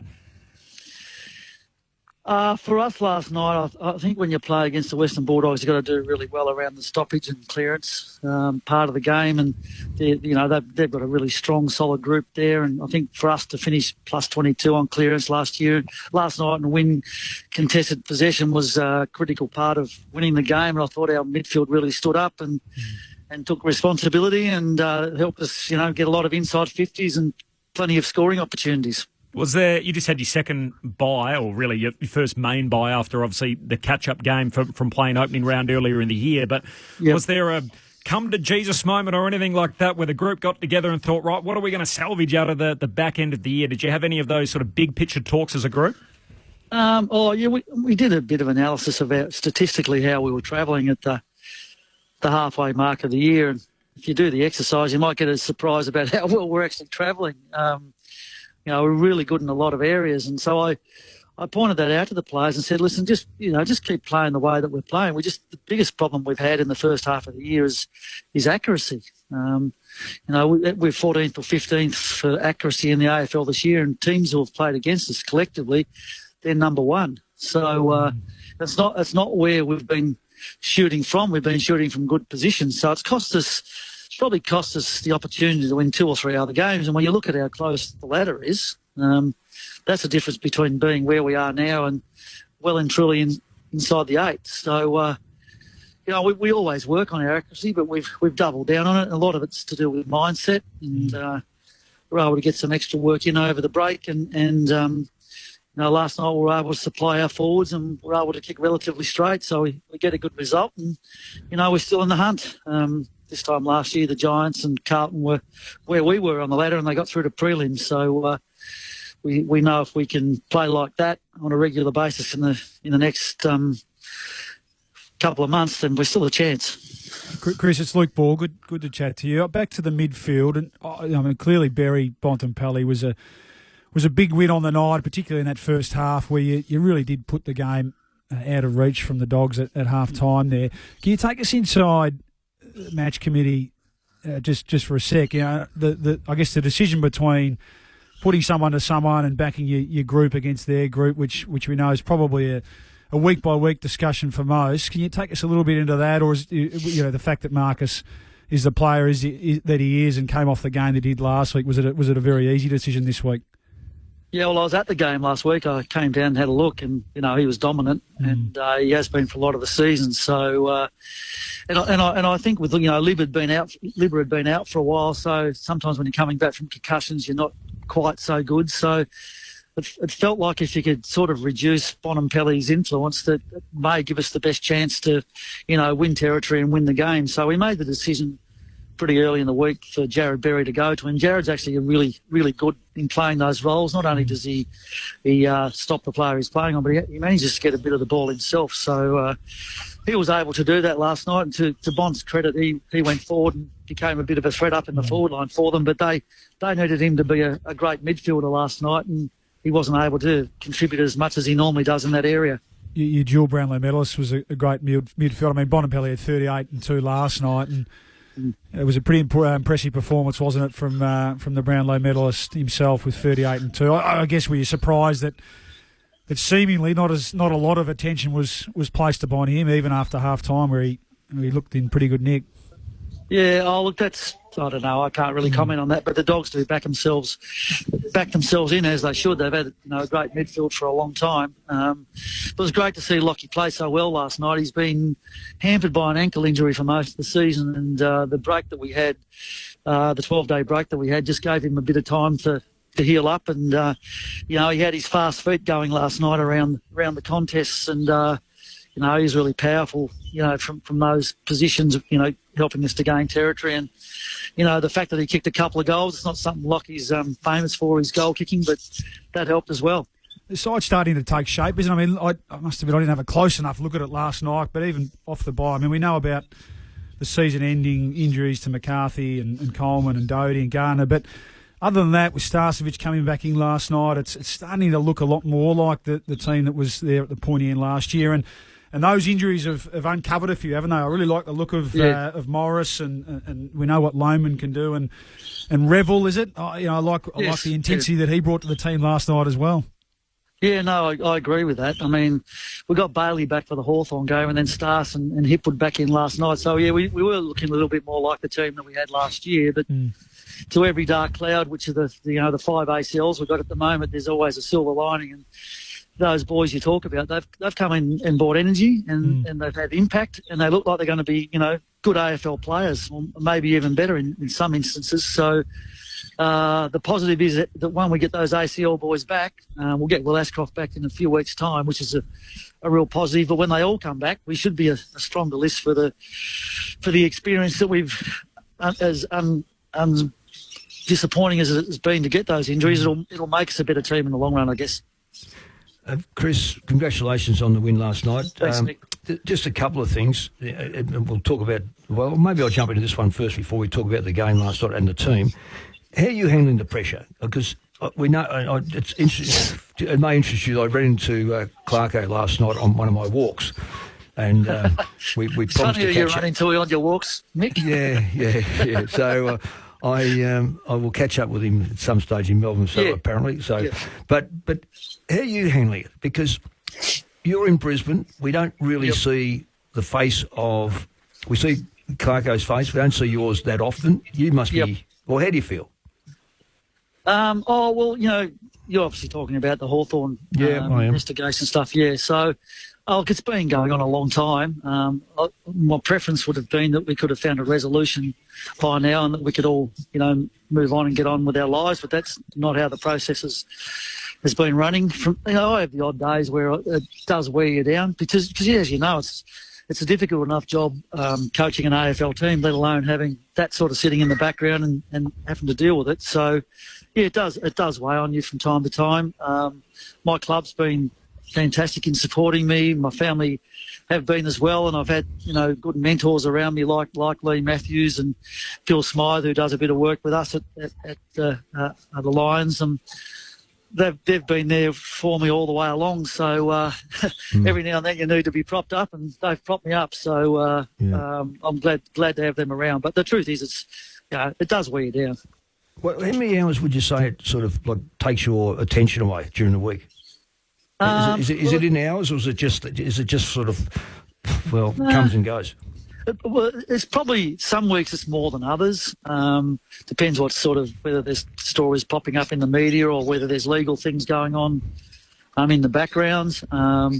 It varies, but because it's been going on for so long, it's like, my mother's still alive and she lives in Tassie. She wants to know every week what's going on, and so do your brothers and your sisters and your friends, and so it's something that becomes just a huge part of your life, and it takes up a lot of emotional energy, I guess, just talking about it, because you'd rather not be talking about it. Sure. The truth, So, I couldn't give you the exact amount, but it's been pretty constant over, getting close to 2 years now. Yeah, sure. Well, we'll leave that. We'll push that behind. We might be able to catch up at some stage. Know where you blokes say, so we have a coffee. But I just want to talk about your team. Look, and you know this because I've spoke to Swanee about this and probably yourself a couple of times. You just don't seem to be able to get Danaher and Hipwood be able to create. I've been in Western Australia, so I'm just looking at my phone getting the scores, and I looked at Danaher had 1 goal, 2, most of your score by very early in the piece, so clearly he was on top. I look at then, I find that Hipwood kicks 4, 5 and kicks his 6 goals. Rayner contributes. The best sides that win finals, and you know as well as I do, and when you look at the sides that are going around at the moment, we have Geelong won their final on Cameron and perhaps Hawkins and playing equally as important roles. Your guys, is there something missing, or is it something that you have? Well, they style themselves in regard to say Danaher and Hipwood just not being able to produce say 4 or 5 each, and takes the pressure then off the rest of the side. Yeah, look, it's probably I think it's a fair observation, Nick, but since I've been coaching Brisbane, we've probably relied more on a lot of guys kicking goals than having, 2 or 3 that kick the majority of it. And if you look back at us last year, we had a lot of our midfielders like Rayner, like Bailey, like McCluggage. They could all kick their 20 to 25 goals for the year. I think Joey chipped in with close to 60, and Eric was in the 40s. So we probably always try to distribute our scoring responsibilities more evenly amongst the team, and as long as guys like Eric and Joey are providing contests and bringing the ball to the ground, so they're giving opportunities for others, then we're quite happy with it. I think it's really difficult now in AFL footy for big forwards to dominate games because teams get so many numbers back behind the ball now. If you can't move the ball quickly enough, they don't get great looks. So I think you need to spread the scoring around.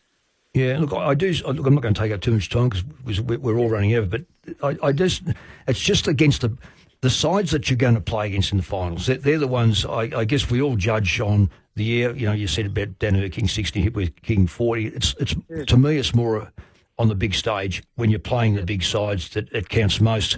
It just seems that those blokes sort of get caught up in the wrestles with the key backs of the Boers and this of the thing, and Rayner then can't step into it, and Cameron doesn't step into it because they've got good players. I'm just wondering, have you got something else up your sleeve? Have you got? Is it McInerney going to go into a forward pocket and give them a bit of grief with height? You said about Neil kicking goals last week. Perhaps do you rely more on him starting to break them up a bit?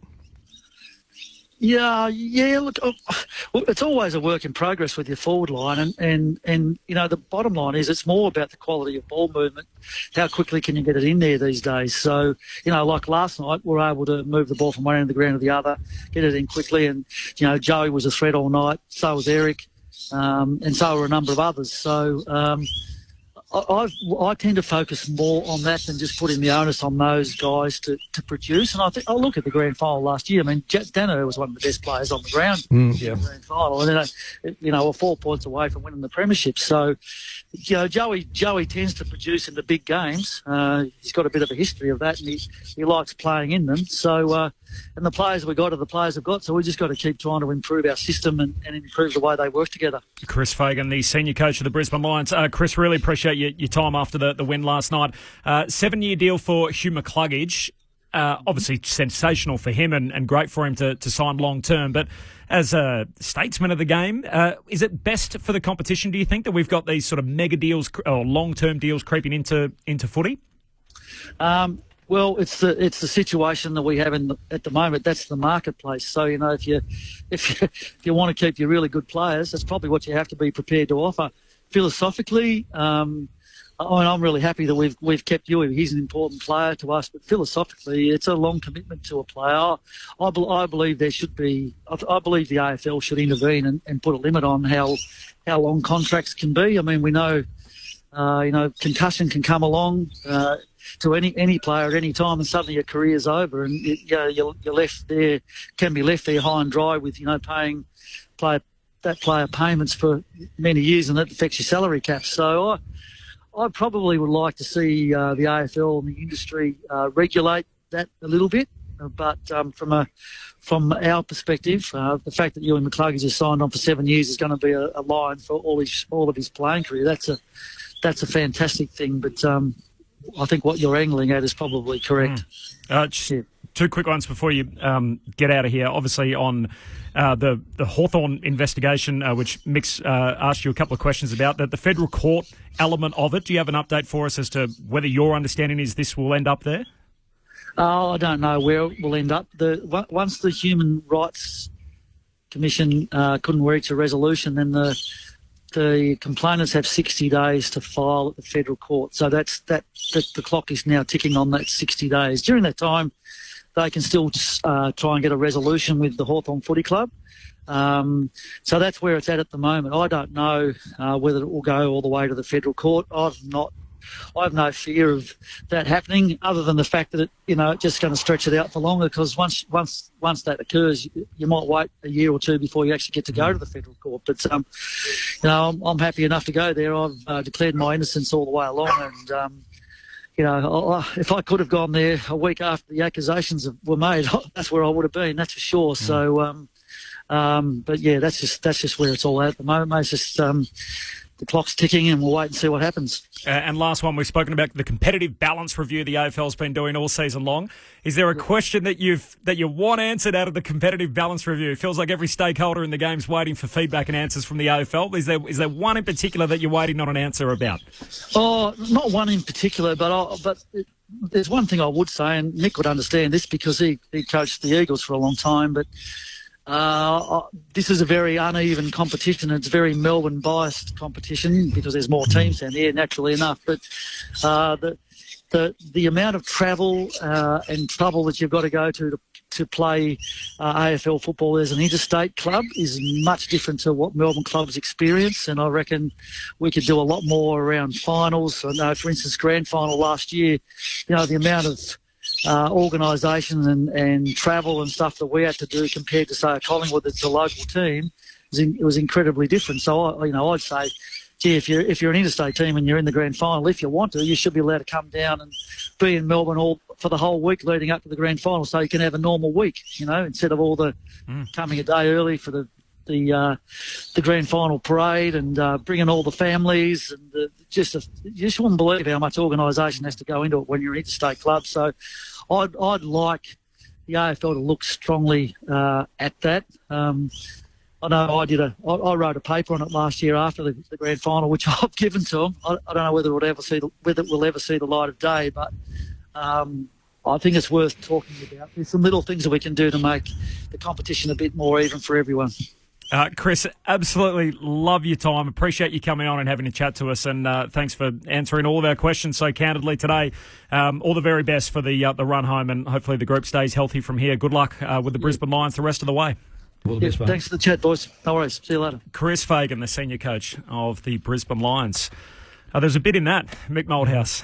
Lots from various different angles, and fascinating, the broad competition stuff that's happening at the moment. And there's the views of one of the leading senior coaches in the game.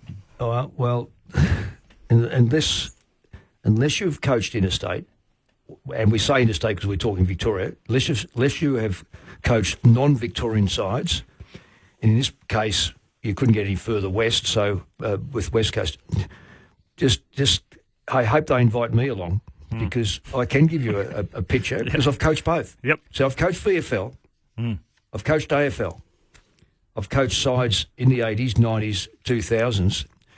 I have a fair idea of the toughness and the differences. No late change for the first game between the Hawks and the Giants. Luke Breust is the sub for Hawthorn, and GWS's sub is Toby McMullen. We've been waiting for this. It is time for Mixed Messages. On AFL Saturday. What do they reckon? They come to play marbles or football, or think they sat in their cars waiting for the game to start and go out there? This is Mixed Messages. Well, I have raked my brain and I've come to the conclusion, and off air before that, Corby, I said to you about this and you said it sounds good. 1994 players who played off in that game. I'm over in Western Australia at the moment. It's a club that's struggling at the moment, but we built the history through the 90s, and we're having a reunion for our game, and it was absolutely outstanding yesterday. We're still to complete it. We'll go to the North Melbourne game, do a circuit of honour, which is going to be fantastic for some of those players. But more interesting enough, we had a function last night where it included all our staff and players who didn't play in it, and I was able to come across a couple of players and have a chat to them who just weren't part of it, and you think, well, maybe I wonder how they're going to take this, because they just missed out. Mitchell White just missed out, but it was such a riveting evening getting to see these players after 30 years. Most of them are married, most have got kids, great family people. It was an outstanding day, and I know I haven't got a lot of time. The red wine was good, the food was good. The entertainment was just us reminiscing, and it was quite extraordinary. So well done to all who organised it, and thoroughly loved it, and catching up with all the great players and the partners and everyone else. Do you recognise everyone? There's a couple that have gone very grey and put a little bit of weight on, but as Rob Wiley always said to me, those that have hair, hair is overrated. So I saw a lot of players that had no hair last night, Corby. Ben Cameron's been digging deep into the ABC archives. 30 years ago, the 1994 Grand Final Day coverage on the ABC. It started like this, with Tim Lane and a very special guest joining them in the box. You would have been doing other things at that time, Mick, so this is probably the first time you've heard this audio 30 years on. Now, we've been joined in our commentary box by Mrs. Mari Malthouse, who we might go to now. We had her down the batting order a little bit, but she's here bright and early, so a chance to speak to the mum of the West Coast Eagles coach. You feeling a bit toey? Not as bad as we were before last week's game. I thought, I'll never get to the MCG again. You didn't go over for that? Oh, no, we stay home. There you go, Mick. 30 years on. Your mum in the box on the ABC pre-game. Yeah, well, that brings a tear to my eyes. It really does bring a tear to my eyes. She died in 2009, my father in 2007, and just to hear her voice, it's look, thank you so very much. It's made my day. Honestly, made my day, and that's typical of my mum. Good on you, Mick. That's Ben Cameron's hard work in the ABC archives. A beautiful moment from the 1994 Grand Final coverage. Did you have the game on the big screen over lunch yesterday, Mick? Would have been a nice, easy watch. Well, 80-pointer. Well, we did, Bally, and we had it again there last night. But it's quite interesting. I don't think I've ever watched the game through. I was watching bits and pieces last night. 1992, probably because it was the first one outside of Victoria. But I don't think... I ran to Bally for breakfast, and I said, Bally, I can't believe how young you look, because I had not. He took this mark, one of the goals. I think it was probably the 20th goal, and he said, "Yeah, I was 21 years of age and 10 kilos less than what I've got at the moment." So. No, it was all new, and in fact, we're all locked into it because I don't think a lot of players, particularly the blokes who were second up, probably wasn't aware of a lot of things that took place.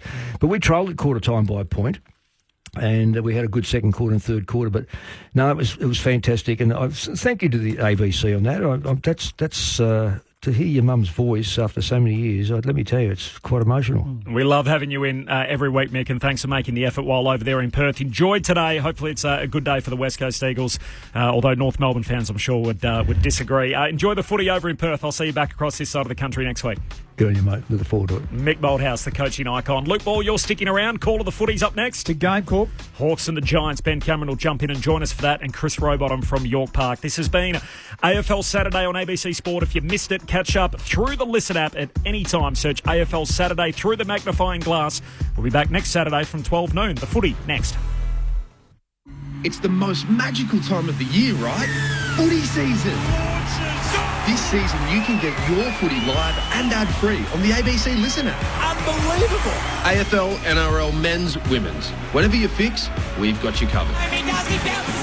Every goal, try, mark and tackle, called by ABC Sport's expert commentary team. A wonderful goal! Game, set, bingo! 100% pure footy, live and ad-free on the ABC Listen app. ABC Sport. We begin this broadcast by acknowledging the traditional custodians of the land on which this match will be played today and pay our respects to their elders past, present and emerging. We extend that respect to Aboriginal and Torres Strait Islander peoples listening. And the moment of truth has arrived. If you think you have anything other than a split second in this game right now, you're kidding yourself. It's all to play for. Every single bloke has stood up. They are leaving nothing out there. I wouldn't want to be anywhere else on earth. Welcome to ABC Sports coverage of the 2024 AFL Premiership season. From 55, side-bottom, launches, goal! The Craze Magpies are on top of the AFL world. They win a spellbinding game of footy. God, what a practice!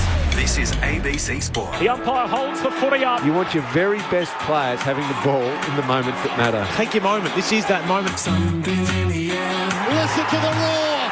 Feel a different energy. The pressure's certainly gone up. Feel it on your skin. Punches the air with the right hand. Feel the electricity. That's why we love football. Brilliant to watch. Stand by. The arms are outstretched as he pumps his chest out.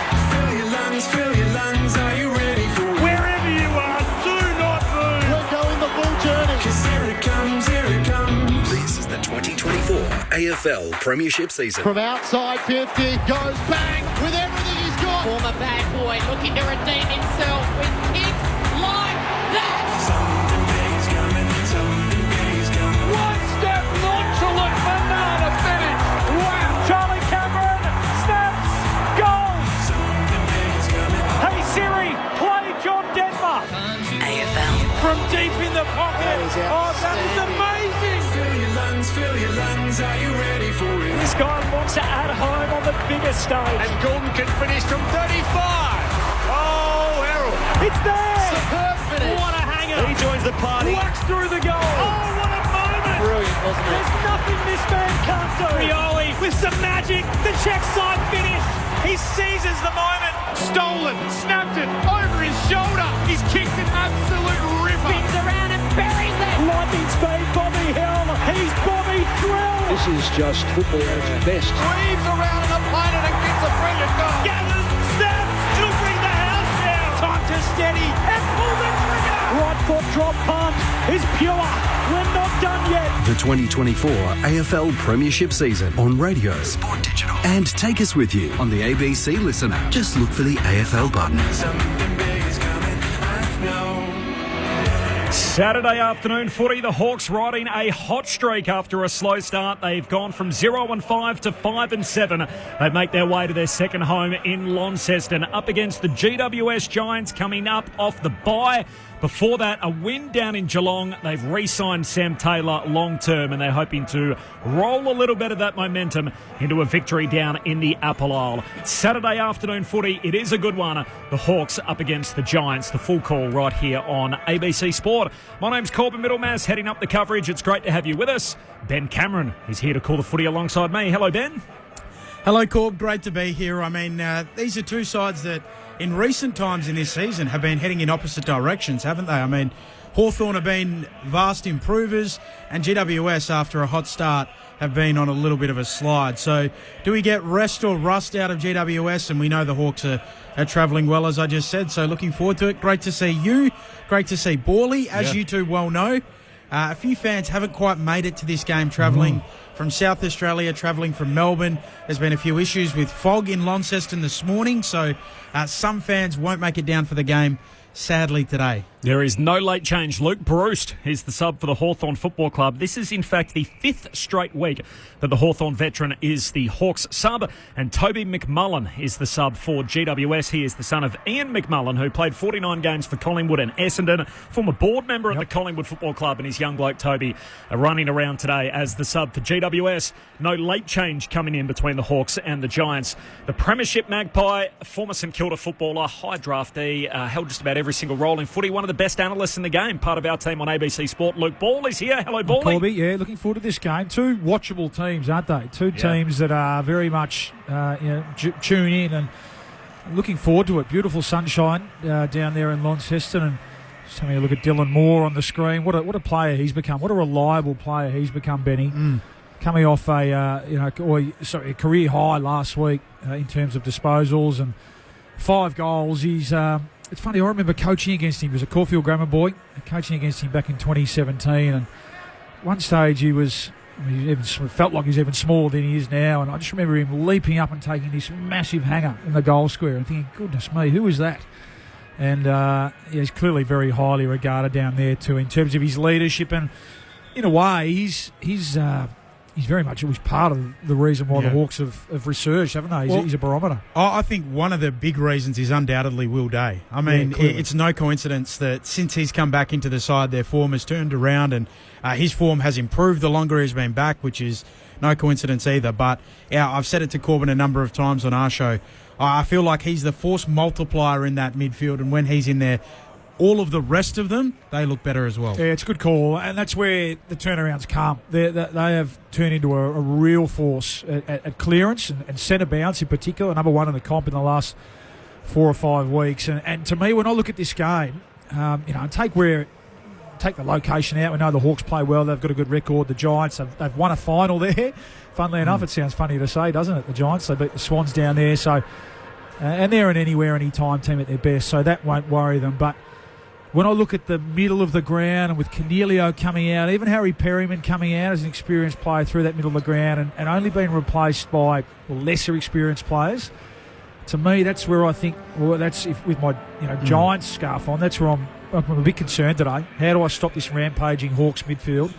And I feel like it might have to be like a Toby Green, spending a little bit of time in the middle of the ground today to try and help out around that part of the group, because we know Josh Kelly's out as well, so and Halloran comes in, but for me, that's where the Hawks can really get them today with Day and Warples back to really good form. Newcomb, of course, we know, and support cast. So no, I'm really looking forward to it. It's an exciting game. Great to see Callum Brown back. I think he's himself a really important player, underrated player for this Giants team. They've really missed him over the last month, and he'll be keen to have an impact on the game as well. It does feel like they've lost that wave, the Giants, as well. So not scoring quite as well as they have in the early part of the season. Just on the Hawks midfield as well, Borley. Sorry, Corb. 43.8 points per game from clearances in the last month of footy. So ranked 1 in that stat, which you're alluding to. Oh, it's huge. Yeah, it's really it's massive, and it forces a decision from the opposition coaching box, doesn't it? So you mentioned Will Day. Do we go in with a bit more of a defensive mindset? I mean, I look forward to the ruck battle as well. I love Kieran Briggs. He's one of my favourites. And Ned Reeves looks like he's really sort of developing nicely, isn't he? And will certainly have a size difference. And that ground too, it feels like York Park. What's it called these days? Yep, we're going with York Park. York on the Park. ABC. Yeah, no stick with that. commercial. Back when I played there, called way back in the day. The quickest way is straight down the guts, and Hawthorn, when they play at their best down there, they really access the corridor well. So hopefully both teams get that opportunity and look to play that quick corridor, exciting brand of footy today. You spoke about your history down at the ground. You do have a history there. No, I don't want to. It's not great. You played in Sirengate, didn't you? Played in Sirengate, which wasn't a great memory for Saints fans. Did you hear it or? Yep, I did. Did you really? Well, I don't think I heard it, but I knew that there was 5 seconds to go. So, unless the clock had broken, I knew that. And I thought, we might have got away with one here. And then Chris Conley starts running out. Get off the ground, Chris. We might be able to pinch a couple of points here. And the right result was reached in the end. But I got knocked out cold there, one day by Aaron Shattuck in a game against Port Adelaide. And then in a pre-season game, I got my nose broken by Cozzy as well with some friendly fire. So not a great sort of set of memories down at York Park, but beautiful part of the world and playing surface as good as you'll see. Unbelievable. I know Brendan Goddard, who we were lucky enough to work with multiple years, always regarded it as the best playing surface that he played on at York Park in Launceston. 0437 774 774 is the SMS number, just repeating, no late change between the Giants and the Hawks. So for GWS, you mentioned the ins, Brown and Ward, the two that are returning. There's no Perryman, no Cornelio. They have 13 unavailable to them. Which is a popular number on this venue, of course, in Lonnie. But 13 unavailable for GWS today, and in particular, the names like Perryman, Cornelio, Kelly, Lockie Ash, even young Darcy Jones, who's burst onto the scene in recent times, Isaac Cumming, Jack Buckley, who'd been in great form. So all of a sudden there's 6 or 7 guys that are first 22 type or 23 type players that aren't there today for GWS. Yeah, there's a tipping point. I think we're seeing this year, maybe take Sydney out who have been super healthy, that sides that have really struggled with their health and coming up against teams who are in good form and relatively healthy, like Hawthorn are, there can be a tipping point. But having said that, I know Adam Kingsley won't be using that at all. He'll be talking about the opportunity there is for players, like an Angwin and like Xavier O'Halloran, like we said.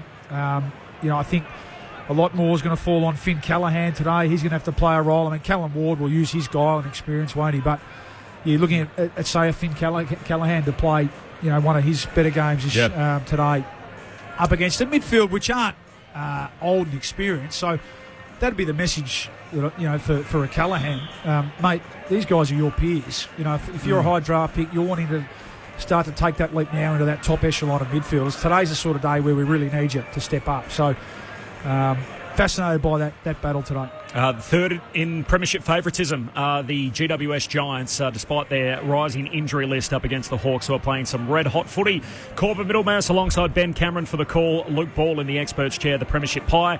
And the fourth member of our team is Chris Rowbottom, who is on the boundary line at York Park in Launceston. Chris, we touched on our travel delays getting there a little bit earlier in the show, but unfortunately we can't be there with you. But what is it like down at ground level in Tassie? Yeah, g'day guys. Ground level conditions are resplendent. The surface looks magnificent. It's blue skies and sunshine. It's a little chilly, it has to be said, but that's nothing new for Launceston. A different story at 30,000 feet, though, with that fog lingering over Launceston. The flights diverted or delayed. We understand a number of the Hawks off-field staff were diverted to Hobart and have had to make the mad scramble up the Midland Highway. They might not make it for the first bounce. I think the umpires might have been tangled up in it as well. They're thankfully here, as well as the broadcasters too. It's a very thin broadcast centre here at Launceston too, with a number of the broadcasters also coming unstuck by the delayed flights. But down on the ground, the conditions are perfect for footy. Maybe a 2 or 3 goal breeze to the Invermay end, the left hand of your radio dial. But terrific conditions for footy. No late changes, as you mentioned. Luke Bruce, the sub for Hawthorn. Toby McMullen, the sub for the GWS Giants this afternoon. Thanks, Chris. We'll come back to you throughout. The turn-up, what's the crowd like? Oh, I'm not sure if we've got Chris there. Still with us, Chris? What's the roll-up like? How's the crowd? Not too bad, actually, considering the GWS Giants, not the most heavily supported team in Tasmania, but I think given the football that Hawthorn has been playing in recent weeks, certainly a reasonably healthy turnout. Just on those flight delays too, we know that a number of Hawthorn supporters coming from Melbourne might not make the game this afternoon too, so that'll dent the numbers a little bit. But so far, a couple of minutes out from first bounce, it's not too bad, all things considered. Thanks, Chris. Just to catch people up, if you weren't with us a little bit earlier on ABC Radio for our markets that were with us on AFL Saturday, Luke Ball and I were actually at the airport this morning, had the alarm clock go off with a 6 in front of it, raced out to the airport, meant to board at 8 a.m. We had 3 flight delays. Ultimately got to a point that we wouldn't have landed in time for the show to start, so I had to race back to the studio. As a result, we are bringing it to you off tube. Chris Rowbottom is there at the venue, so a dual-site doubleheader. And that flight, Bally, is scheduled to leave in about an hour and a quarter from now. Hasn't even taken off yet. Still on the tarmac. Oh, well, there you go. Good decision. Good thinking. Who wins, Bally? No, I'm going to go with the Hawks. Yeah, I'm just worried about the bottom 6 or 7 of the Giants today. A bit of a tipping point, as I said, from an injury point of view. And this Hawks midfield just firing on all cylinders. So that plus the record at Launceston, I think the Hawks can beat them. Who do you like, Ben? I'll take the Giants. What about for you, Corb? Yeah, I'm on the Hawks as well. So I feel like I'm picking a few upsets already this weekend. So after the Lions last night, I'll jump in behind the red-hot Hawks. Gee, they've been in good nick. Hawthorn, it is their home away from home. They've got the brown shorts on. And, of course, the yellow jumper with the brown stripes. And GWS, they're all in orange today with the white G on their jumper and the white shorts. So the Giants trying to get it going after the bye. And the Hawks looking to ride the wave on a hot streak, having won 5 of their last 7. Saturday afternoon footy on ABC Sport. You're with Ben Cameron. All in readiness. The happy team at Hawthorn against the rested Giants. Underway in Launceston. Umpire lays it down. Briggs and also Reeves. Briggs wins the tap down onto it. Callahan gets a handball away to Green, shovels it out to the wing. Haynes gets it on the boot. His kick will float out of bounds on the full, so the Hawks to get it back on their halfback flank, and Weddle to have the free kick. Wearing that famous number for Hawthorn. Looking around inside defensive 50. Saturday Arvo footy here on ABC Sport. Kicks up towards a contest. In front, Chol hands to it. Can't take the mark. Spills down in front. Kalshadir shovels out a handball. Out to Guinea. Ginnivan with the kick towards half forward. Chol getting back, juggling and marking. So Chol, he's got it at high half forward, wanted to play on, didn't see Angwin in his blind spot, sells a dummy twice, and then kicks a shocking ball towards the top of the goal square. Picked up by Himmelberg. Hand pass comes out the Giants' way. They work it to Callahan. He shoots a hand pass out the centre half back and kicked wide by Peatling across the half back line. And there's Cal Ward, the experienced vet, shares it with Brown. So the two inclusions, both giving each other a touch of the red. Sharon, no score through the opening minute. And Brown pokes it back to Cal Ward, who takes the mark just inside the boundary line on the eastern side. Games before 3 o'clock when they start for the AFL. Red ball. After that, the yellow ball. Off to Whitfield, running through the wing. Long kick inside 50. Sicily's there in the long sleeves. Marks in the back pocket for the Hawks. Kicks towards the half-back flank, and his fellow long sleever in Ginnivan. Marks on his chest. Runs off that half-back flank. Kicks up towards Chol on the wing for Hawthorn. Can't take the mark. Down at ground level. Close to the line. Haynes gets involved. Hardwick there. Out of play. Trying to come. No score through the opening 90 seconds. Saturday Arvo footy on ABC Sport. No late change coming in either, so both sides as selected. Toby McMullen is the sub for GWS, and for Hawthorn it's Luke Bruce. Boundary throwing. Briggs palms it straight down. Peatling, hand pass away to Green. Under pressure, his hand pass goes back out of play. They're appealing for insufficient intent, and they get the free kick, Bally. Oh, well, I mean, he was basically being tackled over the boundary line as he handballed it. I mean, he's probably just better off holding on the ball there, Tom Green. Connor Nash, 50th consecutive game for him today, sends it down to half forward. Chol, the target, gets away from Himmelberg and Marks. So Chol, he shanked his first kick of the day, and that is not a good one either, as it slips out of bounds in the right forward pocket. And a throw-in right forward pocket for the Hawks. We've had no score through the opening couple of minutes. This is Saturday footy on ABC Sport. Corbin Middlemass alongside Ben Cameron, Luke Ball, our premiership pie in the experts chair, and Chris Rowbottom on the boundary. Umpire flings it in. Reeves trying to work his way to the front. Briggs paddles it forward. Comes out towards Haynes and trying to burst through. Kalshadir held into him and a ball upcoming. Still no score through the opening 3 minutes. Up it goes. Right forward pocket here for the Hawks. Ginnivan running into the pocket, snapping out of bounds on the full. Attacking the Hudson end in this opening term. The Hawks appropriately. Still no score, and the Giants to have it in their back pocket. Well, the longies on again today. Jack Ginnivan with his yellow and brown headband. So he's even incorporated the club colours into his headwear. The boundary throwing. Reeves and Briggs to go at it. Briggs palms it down. There's a pack which forms again at the feet of the ruckman, and the umpire says, I'll have it. 0437 774 774 the SMS.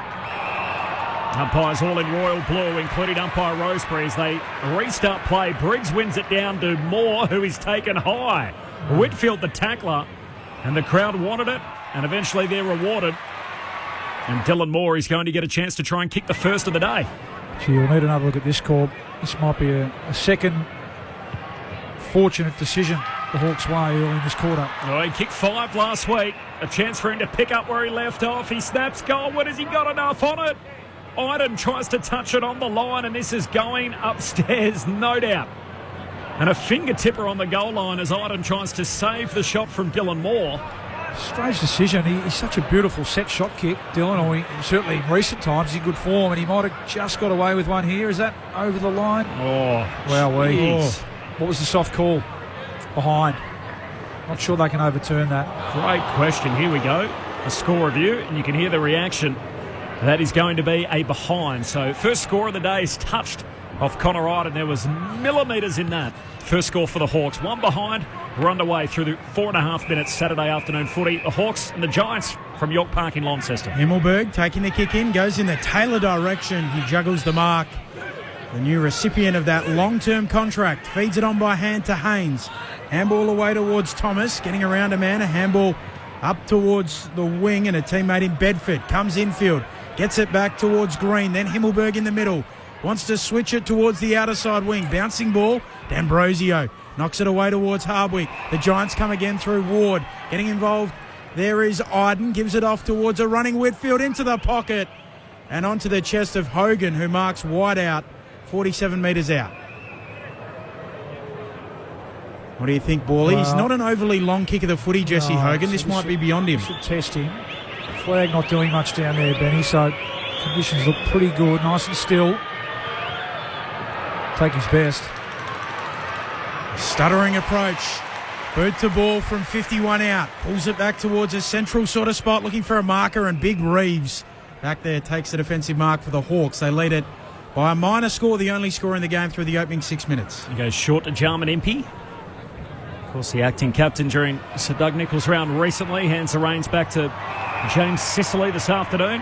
Goes on a bit of a run, and that's a dangerous kick out towards half-back. Jath in a tangle there with Brown close to the boundary line, and there's a free kick against Brown. Hot on the whistle early, Bally.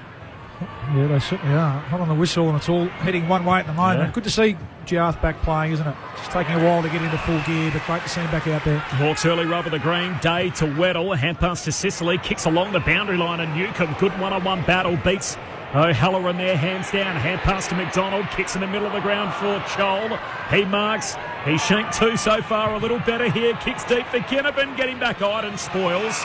Alive for Ware. Last line of defence for the Giants. Just jams it on the boot out of the defensive 50, but it's coming back. Newcomb takes the intercept mark. Newcomb just looks in a crowded 50. Nothing he likes initially. Gives it off to Sicily. Running by. Flying shot on goal. He is just a little narrow the whole way.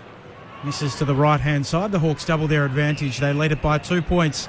We've played 8 minutes opening term Saturday Arvo footy on ABC Sport.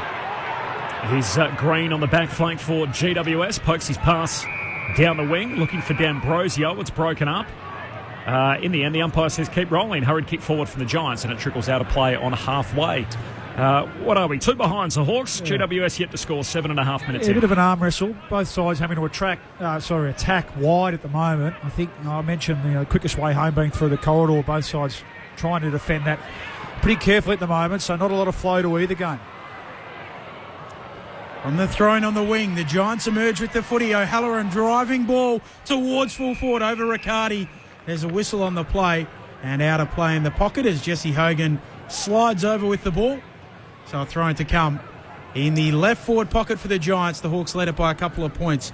We've played 10 minutes. I feel like a missed opportunity for Jake McCarty there. He was in a good position, just misjudged the ball, and in the end didn't take the sting off it. So early chance there for Jake to get on the scoreboard. Giants, one of the best first quarter teams in the competition, winning 9 of their 11 so far. So from the boundary throw-in, Reeves palms it down to Impey, kicks out of the defensive 50. Unkind bounce for the Hawks. Lekalia bowled over, still a live footy, collected eventually. Hand pass over from McDonald to turnover, picked up by Himmelberg, kicks inside 50, Impey back in the hole, no mark. Toby Green extracts it, Bedford trying to tap it back to Toby, goes and collects, he's tackled front on by Nash, umpire circles and says he'll have it. We'll have a ball up here, left half forward for GWS. Very rare fumble there for the Giants skipper. Giants to the Invermay end in the opening quarter, the northern end of the stadium. This is one down towards Day. Got it out to McKenzie. Was he tackled without it? Says play on. Hurried kick forward. Bounces away out of bounds off the boot of Connor Nash. And the umpire again says insufficient intent. Free kick for the Giants. Haynes to take it for GWS. Haynes goes back towards Taylor. Might have a tough time today, Haynes. He is red-green colourblind. Struggles with the red footy more than the yellow footy, believe it or not. On the outer side wing, the Giants again. Long kick inside, attacking 50, looking for a marker there. Riccardi punched away by Scrimshaw and out of play for a throw-in. Our broadcast colleague Xavier Doherty's been leading the charge, Luke Ball, to actually introduce yellow Sharons everywhere for every game. He believes that red Sharons are a thing of the past and they should always use the yellow ball. Okay. Still a bit of a traditionalist in me there. I don't mind the red pill on a sunny Saturday afternoon. Briggs laying it down in front, emerging with the football. Day getting it on the boot. Got a little shove as he kicks around the corner. Oh, wow. And a free kick downfield. No, insufficient intent. So that is in the gun already today. That's just a bad decision. Under pressure as he kicked, and he was only hugging the boundary line already. So that's not a great call, that one. So free kick for Iden. He goes long down to high half forward. Weddle comes through. Hand pass back inboard to Ward of the Giants. Hand pass away to Hogan. His handball picked off. Hawks win it back on that outer wing. Eastern side of the ground. Day, hand pass to Nash, waits for the runner, gives it to D'Ambrosio, kicks down to half forward, and here's McDonald. Marks for the Hawks. He's got it 55 metres out, pokes it further inside 50, and there's Ginnivan, who hits up and marks, still left half forward. He's about 30 metres out, 5 in from the boundary. Well, and he'll back himself here. It looks like he's going to go back and have a set shot. I think what he'll do is wheel out to the right. He's going to have to kick it every bit of 50 metres here. So probably a good call. It's too far out for the check side opportunity, but nice bit of ball use. Day involved. He's been busy early. Jack Ginnivan on his way in. His kick sails goalward. You can hear the reaction. Just fades a little to the right and a behind. So Hawthorn with the first 3 scores. They're all behinds. The game's still goalless. GWS scoreless. 11 and a half minutes into the opening term. Saturday footy on ABC Sport. Haynes going for a run into the back pocket. Long kick up to the wing. Good pack mark, Jesse Hogan. Almost on neutral territory on the wing. What a player he's been since getting to the Giants, Luke Ball. We saw it early at Melbourne, left side Fremantle, but again at the Giants. Kicks forward to the wing. Reeves in the pack, knocks it down, comes down for Callaghan. Handball to Toby Green. Giants at half forward. Shrugs a tackle, gets rid of it to Ware, chips it into the pocket, looking for a marker, no one can take it. Thomas coming through, Nash gets involved, right forward pocket here for the Giants, spills out, O'Halloran snaps on goal, and O'Halloran's put it through. He snapped over his shoulder, and the Giants land their first blow of the afternoon against the run of play. The Hawks doing the early attacking, but the Giants 1 straight 6, Hawthorn 3 behinds. We've played 15 minutes in this opening term in Launceston. Yeah, well, it hasn't been pretty, has it? But that time it was just work rate. It was just turning up to the front and centre. It was Callaghan got involved. The contest-to-contest work, which we know at their best the Giants are very, very good at. And the quick kick inside 50, that's Jake McCarty's role, especially if Hogan's going to get up the ground. McCarty's just got to provide that second tall option and compete. Bring the ball to ground. We know that's a strength of the Giants at the fall of the ball with Green, and that time it was young Thomas involved, just getting the ball out. Xavier O'Halloran, who we spoke about, was one that was going to need to contribute today through the middle of the ground because of the outs they've had. So well done. Good for him to get on the scoreboard early. Great start back in the middle, and immediately there's another whistle as Warple's locked up, and gee, the umpire said holding the ball. Well, that's the classic new interpretation. Had one arm free, and a perfect tackle, really. Peatling takes the free but turns it straight over. D'Ambrosio intercepts, hand pass away to McDonald, kicks down to high half forward. Chol taps it out in front of him and then overruns it. The Giants win it through Taylor. His new long-term deal through to the end of 2032, if you don't mind. Hand pass to Himmelberg, chips it down the wing, and the mark taken there by Riccardi. Kicks inboard to Whitfield. Hand pass to the runner, Callahan, through the middle of York Park in characteristic fashion and puts it straight on the chest of Hogan, who takes the mark, true centre-half forward for GWS. Looks a little unsure, but now he's going to go back and have a look at the sticks. Kick the goal, Jesse, and that's Giant footy at its best, turning the ball over across half-back. Maybe old child, he'll want to have that moment again. Sometimes you just got to stay over the ball and bodyline the ball and try to be a bit cute. He's the Giants' leading goal kicker. He's in Coleman medal contention. Jesse Hogan works his way in. Right-footed drop punt. Fades to the left. And a behind. 1-1 to 3 behind. It is GWS who lead it by 4 points halfway through this opening term. Corbin Middlemass, Ben Cameron, Luke Ball with the call, and Chris Rowbottom on the boundary. Chris, the breeze down there, is it favouring one way or the other significantly? Yeah, it'll be favouring the Giants in probably 2 or 3 goals in it at this stage, but not a great deal in it. It's a slight breeze, a little bit swirly. From the Scrimshaw kick in, it spills to centre-half back for the Hawks. Weddle dumps it on the boot. Mork and Mark wheel around. Kick for a laterally leading Gunston, and he's got it. 45 metres out. As good as directly in front. He'll go back to try and regain the lead for the Hawks. Just a mongrel kick down the middle of the ground, wasn't it? And the forward playing in front, first to move. A little bit fortuitous. It was Josh Weddle who just munged one down the middle. I spoke about it before the game. Quickest way home down at York Park. Dylan Moore, such a smart player, and a lovely kick to Jack Gunston. Milestone match last week, usually reliable. He flares this one out to the left. It swings back on the breeze. Here in the goal square, can't quite take the mark. The Giants are there through Ware on the last line. Handball away towards Angwin. Left foot kick beyond defensive 50. Bouncing ball and it tumbles out. Throw in right half forward for the Hawks. Giants by 4 points. Well, that one really held up in the breeze, didn't it? Yeah. For Jack Gunston. I think he got under it a little bit. It was an 8 or 9 iron, wasn't it? But that only carried about 40 metres. Mentioned earlier, Paulie, 2021, the Giants won a final here against their crosstown rival Sydney during the COVID years. There's 9 players in the GWS team that featured as part of that team for the boundary throwing, close to the boundary line. Green tried to keep it alive, comes down towards Bedford. He's tackled front on by Chankworth Jath, and we'll have a ball up here, high half forward for the Hawks. Southern end of the stadium, Hawks attacking. It's in their front half at the moment. Giants win it from the stoppage. Callahan to Angwin, away to Green. That kick not a good one. Turns it over cold, and D'Ambrosio has it in the middle of York Park. He goes short to Nash. He's got McKenzie riding shotgun, hands it to him. Wrong-footed, gives it straight back to Nash. Kicks across the half-forward line, and Newcomb reaches up and takes the mark right half-forward for the Hawks. GWS by 4 points. 16 minutes into the opening term. Hawks with the footy at half-forward. Newcomb wheels out, sets it up long towards full forward. Chol! Massive righty marks at full forward. Mavio Chol with the sit, and he'll go back from plumb in front. Boot to ball, 15 metres out. Well, he's looked lively, hasn't he? Right from the first bounce, Mavio Chol, and that time the Giants did a really good job at getting back to scramble in defence with Tom Green turning that ball over in the middle of the ground, but sometimes you just get done in the air, don't you? And he took it over Lee Kalir too, who was magnificent 2 weeks ago in the air against Geelong. Often laid back. He looks a little cool as he comes in and delivers under pressure to regain the lead for the Hawks. Their first major of the afternoon. They're 139, GWS 117 late in this opening term. Saturday Arvo footy on ABC Sport. Luke Ball.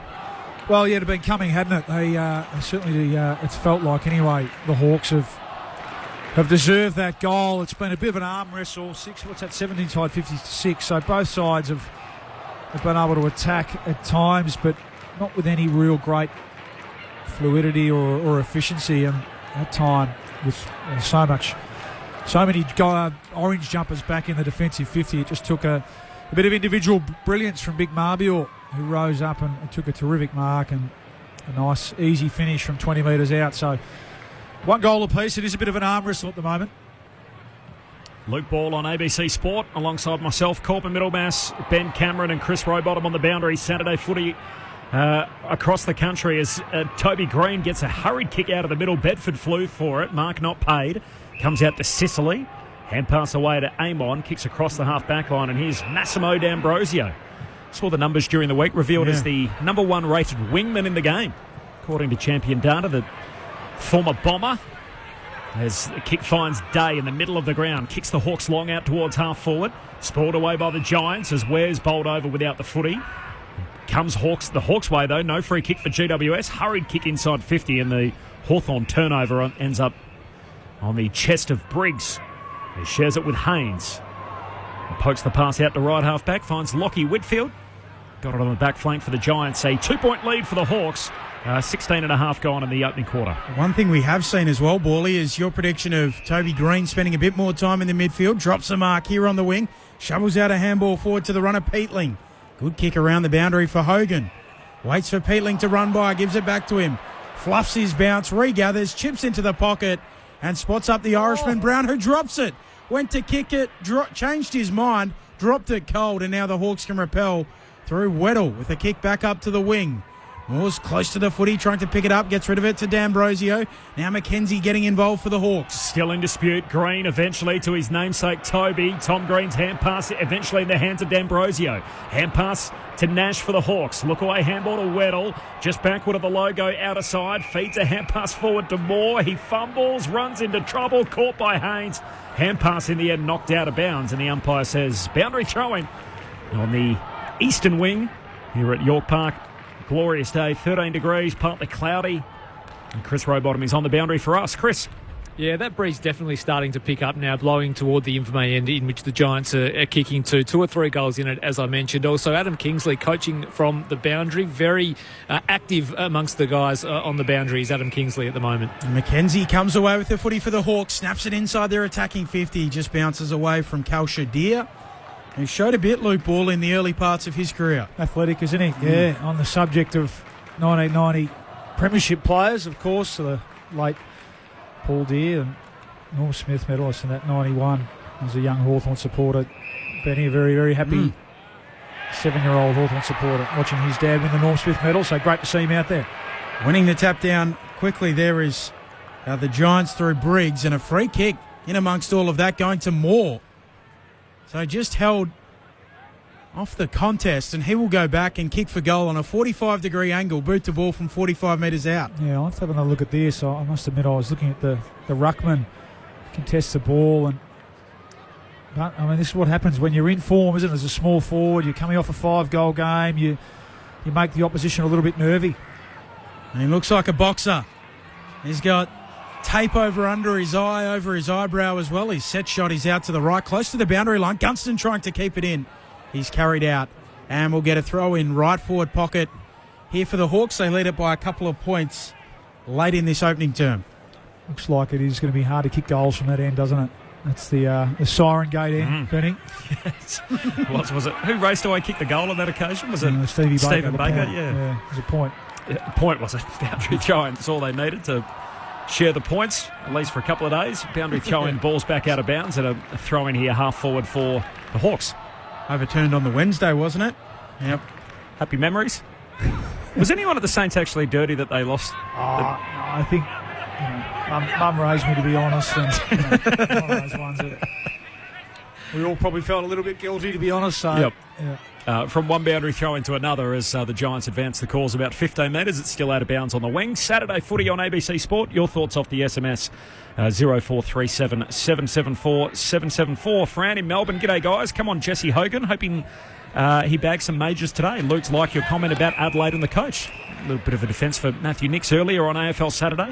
Briggs wins the tap again, follows up. He's bundled out over the boundary line by Will Day. And another throw-in coming on the wing. Hawthorn, as I said, leading by a couple of points. Saturday Arvo footy here on ABC Sport. Simon at Largs Bay, what do you miss out on by not being at the ground apart from overpriced chips? Well, there are a few more complications. We're certainly not voting for off-tube regularly. Briggs winning the tap down again. It ricochets away to Nash of Hawthorn. He loses it. Stolen by Green. Here go the Giants. Handball away towards Bedford. Taken down in a strong tackle. Jarman Impey and Warple on top of him. Ball up on the wing. Must be said, it's still 52 minutes away from when our flight leaves. It was meant to depart at 8 a.m. this morning. It's 8 minutes past 2 local time. Significant delays out of Melbourne Airport. So Chris Rowbottom is on the boundary for us, and we're off tube from our ABC studios in Melbourne as Callahan hand pass away towards O'Halloran. He gives it to Whitfield on the wing, sends the Giants down to half forward and hitting up good Mark Cadman. The number 1 pick from a couple of years ago, the lefty, sends it into the forward pocket. Toby Green the target and broken up by Frost, punches it out of bounds. And they're happy about that, the Hawks. It's high fives all round as Toby Green has copped a stray elbow to the top of the head in that marking contest. Sicily getting back and Frost over the top as he went to spoil the ball, clipped Green on the top of the head, and immediately, Baller, you can see the claret appear. Yeah. He's one of those sort of players, isn't he, Big Frosty? Just all elbows. Pointy elbows. Pointy. Yeah. Oh, yeah, he's collected him a beauty. Yeah, that's some serious blood. Looks like he's having one of those days already, Toby. You're right, he went into the middle of the ground, but his hands have been a bit fumbly. I've never really seen it before. He's fumbled 3 or 4 balls and he's copped a stray elbow right on the skull. So that'll be okay. He'll have to get that stitched up and he'll have to get back out there. Boundary throw in deep forward for the Giants. Hawthorn by 2 points, closing in on quarter time. Just a goal each from the throw in. Briggs bowled over, ball back into dispute, and we'll have another ball up here. Chris Rowbottom's on the boundary. Chris, there's a lot of blood. And Toby Green. Yeah, Toby Green, about 3 metres in front of me. The 3 or 4 physios going to work on him. He looks like he's been in an absolute brawl, does Toby Green. I think it looks a lot worse than what it actually is, but I'll keep an eye on him. He might take some time to get back onto the ground. Thanks, Chris. Certainly need a new jumper, won't he? Yeah, absolutely. Blood all over it. Ball up, left forward pocket here for the Giants. There's a whistle, free kick going the way of the Giants and Briggs. He was illegally disposed of in the ball up. And the big ruckman will go back, tight angle left forward pocket, and try and thread it. Yeah, nice open pockets as we can see here on our screen though. So you expect this one just at the right post and drift in. What's he paid it for there? There wasn't much in that, was there? Ned Reeves just had the left hand over the shoulder, but take the opportunity, Kieran. In he comes, the big ruckman. On the approach, his drop punt is very narrow, misses the lot. Out of bounds on the full. Got under that right post, Ben. Down in Tassie, York Park. A little bit of local knowledge from Luke Ball. Doesn't have fond memories down at Launceston. Hawthorn leading by a couple of points late in the first. 1-3 to 1-1. Long kick up to the wing. Offhand, still no clean possession. D'Ambrosio collects it. He's tackled by O'Halloran. Pack forms behind him. Umpire lets them roll. Warple, now he's locked up by Taylor. And the umpire says, I'll have it. I reckon he's worth a 7-year deal, Sam. Some players, you're happy to roll the dice on a bit, and Sam Taylor might just be one of those players, I think. A low risk. 7 years. Always risk, but given he's a WA boy as well, I think it's a good call. Through to 2032, so that extension catching everyone off guard during the week as Callahan hand pass through to Daniels, gave it to Thomas, caught surely, ball comes out. Umpire says play on, kick into the forward pocket, and Scrimshaw in the end paddles it out of bounds, and that's a good result for the Hawks. A boundary throw in deep forward for the Giants. It was interesting hearing Chris Fagan on AFL Saturday basically saying that, look, it's the marketplace, so you have to if you want to keep them, but it feels like the AFL should limit the length of contracts. You just saw a replay of that Toby Green knock. Yeah, I'm not sure if it was his elbow or just his hip even, but it was a big hit from Sam Frost. Top of the head, Toby off the ground with the blood roll. Clearing kick from the Hawks up to the wing, but the mark taken back there for the Giants by Ware. They need to score here, the Giants. They're on top. They're controlling field position, but getting no reward for effort. Long left foot kick into the pocket, slides off the hands of the pack and out of play, a throw in to come. Hawthorn still by a couple. Saturday footy here on ABC Sport. Luke Bruce and Toby McMullen are the 2 subs for the Hawks and the Giants respectively. No late change coming in. And a couple at selection for GWS off the back of the bye. They get Brown and Ward both returning. One from suspension, one from injury. From the boundary throw-in, Days tackled, got it out, but the umpire said not legally. Yeah. That's holding the ball. And the tackler's going to be rewarded. Finn Callahan will get the footy left half forward, and he's within goal-kicking range here. Yeah, and he's had a good start to the game. He's one player that I identified had to have a big day today. against this in-form Hawks midfield group with a few of his mates out. Finn Callaghan, this is the sort of game where he needs to stand up and command himself, or have a presence on the game, and gets an opportunity here. What a prospect he's turning into. Finn Callaghan, he moves in. Jeez, his left-footed drop punt has almost missed everything, way across the face, and Ned Reeves takes the saving mark. Last line of defence. Hand pass away to Scrimshaw, and the Hawks counter-attack. He kicks to the half-back flank, overrunning it, Taylor. Clean bowled him. Going back, Green wins it on the wing for the Giants. Handball to Wyden. Handball away towards O'Halloran. He'll kick inside, attacking 50, launching Brown. Roving Thomas, little handball coming from Daniel. It's a turnover, though. The Hawks work it out in their back pocket. Losing it, Day allows the Giants back in. Thomas goes in, slaps it out, spits out towards Sicily, who gives it to D'Ambrosio, and finally a clearing kick. Up to the wing for Hawthorn. Bouncing ball. Deere and Himmelberg. Himmelberg gets there first.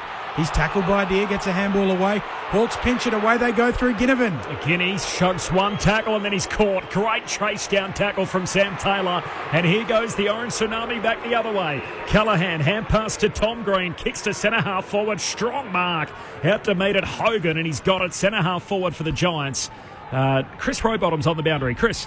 We are about to see helmeted Toby Green make his way onto the ground. He is fully wrapped up in sports tape, and he's just put on the orange and charcoal helmet, and he's preparing to make his way onto the ground. So get ready for that. Love it. Yeah, good call. That's the Orange Tsunami, straight down the guts at its best. Probably a little bit stiff-checked in it not to get that free kick, that initial tackle, but then well done Sam Taylor for nailing him holding the ball.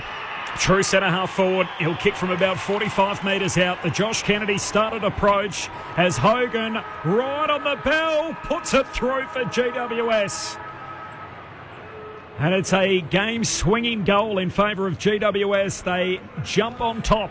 The Giants by 4 points. 2-1-13. Hawthorn 1-3-9. And Jesse Hogan kicking truly right on the bell to signal the end of that opening term. It is the Giants 2-1-13.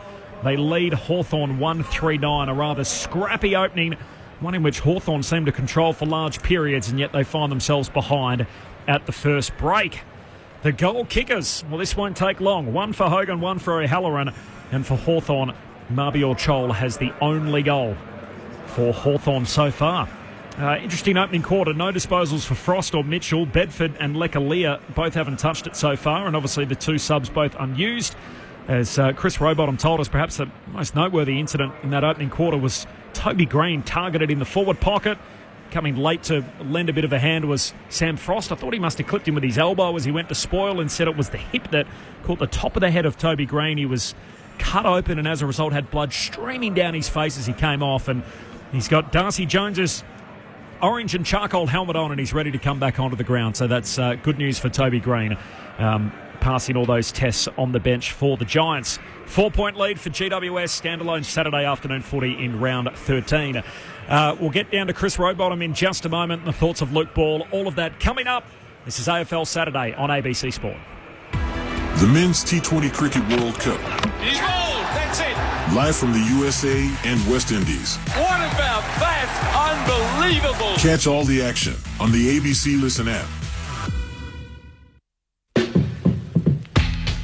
G'day, Patrick Stack here from ABC Sport Daily. If you love sport, we put Origin on its pedestal. It's for its contact, its big hits, the blood. But I'm sorry, the game's changing. And great conversation. It's about as complex a journey as you can get, really, getting from Australia to Barbados. The end result, of course, is beautiful. Then you'll love ABC Sport Daily. This French crowd is a really fickle one. It's a really hard crowd to win over. ABC Sport Daily. Get it on the ABC Listen app.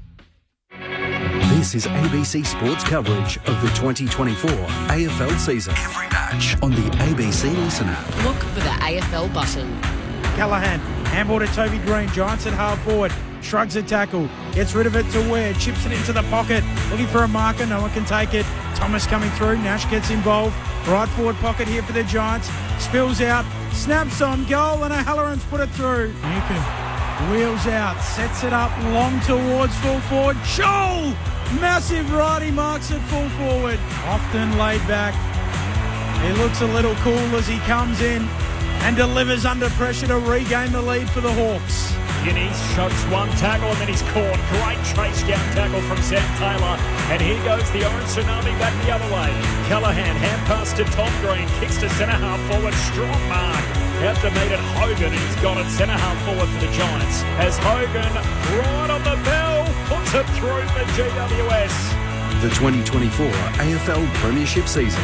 On your radio. ABC Sport Digital. And on the ABC Listen app. Sounds there from the opening quarter AFL Saturday footy on ABC Sport. That's Saturday footy on ABC Sport. I'm not sure we need the AFL. You know what we're talking about. It is a 4-point lead for GWS at quarter time at York Park in Launceston. As I mentioned, the goal kickers, one each for Hogan and O'Halloran, while Marby Orchola has the only goal for the Hawks. The thoughts of the Collingwood Premiership player Luke Ball with you at quarter time. Bit of an arm wrestle, wasn't it, Benny? Obviously, as the scoreboard would indicate, both teams' pressure was pretty good, and there wasn't a lot of really free-flowing footy from both teams, and you can tell that both teams were very conscious of each other accessing the corridor. I think, at their best, both these two teams, or how they've been playing in recent times, is that sort of turnover and then really explode back through the corridor and score on turnover. So there wasn't a lot of that, and it just felt like as that quarter went on, even that the conditions and the wind was a bit of a factor and playing a bit of a factor. We spoke about the stoppage game before the game and Hawthorn's dominance over the last month, being number one in the competition at scoring from there. Well, the Giants have been strong. The numbers are reasonably even. It hasn't been a high stoppage game, but the Giants probably on top through the middle of the ground. It's been Tom Green's had 10 possessions. I identified Finn Callaghan as one who needed to have an impact. He's had 9 possessions, been pretty impressive. And you look on the other side, Will Day's had an impact. He's had 7. John Newcombe only 3 and James Warple 1 as 2 of the Hawks' prior movements. So there's some clear upside there from the Hawks' point of view and a good battle in the ruck. So, yeah, a bit of an arm wrestle and no real... in the end, it was free kicks that resulted in a few of the scoring shots there. As we look at the replay again, yeah, Toby's just having one of those days. Toby, I'm glad to see him in the middle of the ground. I do feel like for them to go on and win this game, Toby's going to have to play a little bit of midfield time, and they're pretty well versed for small forwards ahead of the ball anyway. So he looks like he's okay, and he's got the helmet back on, but didn't have a great start. As I said, got his hands to a few and fumbled them, which is obviously very uncharacteristic for Toby Green. So Jack Ginnivan looked lively, had a few opportunities. It does look like set shots for goal are pretty challenging at both ends. We've heard from Chris saying that certainly that, I'm going to call it the Siren Gate end, is going to be tougher to kick goals from, and that was traditionally the case, usually with the breeze blowing into your face. So if anything, you feel like the Giants, with 13 inside 50s to 9, didn't quite capitalise on their field position, certainly in the back half of that quarter. And probably from the Hawks' point of view, 2 goals to 1 is not a bad result from a similar amount of scoring shots. All right, we're ready to go for the start of the second term. It is GWS by 4 points. They lead at 2-1-13 to 1-3-9 after that late goal from Jesse Hogan. And an early free kick going the way of Briggs as he's just able to jam it to the hot spot. Bounces off the chest of Toby Green down to Sicily. Hand pass out wide for McKenzie, and he's tackled out of bounds by his opposite number, young Harvey Thomas. Fresh-faced youngster who was they both then? Picked up in last year's draft. Thomas picked 59. He's 18 years of age, and he's not one facial hair between those two, Cam McKenzie and Harvey Thomas. Thomas doesn't look any day older than 18, does he? In the way that he's going about it, he's had a great start to his AFL career. A long kick out to the wing finds the Hawks through Ginnivan, and his kick bounces out of play. High half forward for Hawthorn. So Giants by 4 points. They lead at 2-1-13. Hawthorn 1-3-9. Corbin Middlemass, Ben Cameron, and Luke Ball calling Saturday footy on ABC Sport. Chris Rowbottom on the boundary. York Park in Launceston. Chris.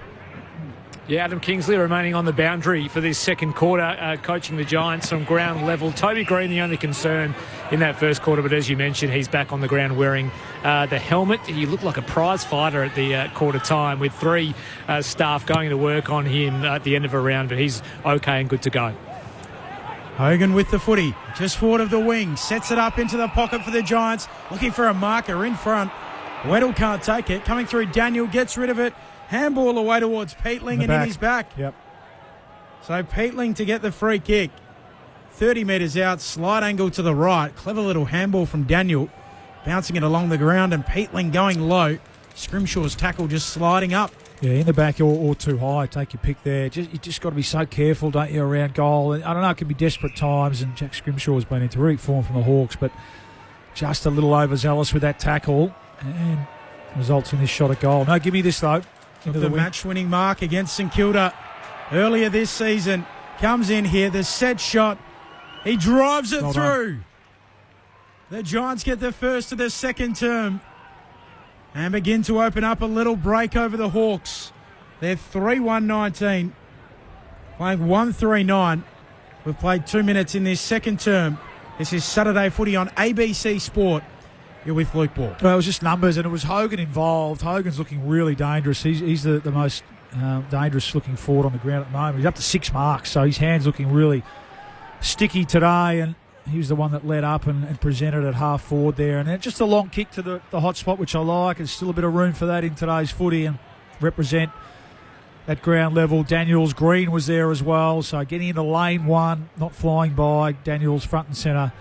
Clever little handball. And then, as we mentioned, James Peatling just got a bit low for Jack Scrimshaw, who gave away the free kick. Good start to the second quarter, Giants. Check-in closes in 7 minutes, Bally, for that flight to Launceston. Might get there for the second half, Cook. Restart back in the middle as Day was racing away with the footy, but the free kick's coming back. It was a high fend-off. Wonder if the fog returns tonight, at 7 or 8 o'clock when the sun goes down. You get stuck there coming back the other way. Our return flight might leave before the departure flight at this stage. Zoe Halloran kicks to centre half forward, falls down towards Bedford. Hand pass into the forward pocket. Scrimshaw knocks it to his own advantage, collects off the back flank, dumped as he got the kick down the line, and it turns out okay. Ginnivan takes the mark, races away. Hand pass over the top to Chol, between wing and half forward, kicks down to the 50. Here's Gunston. He's got a one-on-one inside the arc and hits Hardwick, takes the sprawling mark in front of Iden. A nice effort from Blake Hardwick. He'll have a look here, 30 metres out, left half forward. Good footy, good chain from the kicking, really. And it was the hack kick forward again that found its way in the arms of Jack Ginnivan, which it's amazing how often that tends to happen with a player like Jack Ginnivan. Just reads the game so well, and it was a nice bit of overlap play. And might have been a bump ball. Do you reckon? No, had that one. Look, third umpire, Benny, not happy with that. Not out. Adam Crosswade all those years ago in the domestic T20 final. Blake Hardwick, the defender, come forward. Here we go. Blake Hardwick having a fine year up front. He's set shot right post is left. You've been telling us all day, Ball, he got to aim at that right-hand post from our vantage point and let it swing back. Instead, aimed at the left and missed left. Hawthorn are 1-4, GWS are 3-1, and that's the gap in the game. It's the Giants by 9 points, 4.5 minutes into the second term. This is Saturday Footy on ABC Sport. Ron from Adelaide off the SMS, enjoying the call. The good part of not being able to fly to the game is that you can get home quicker.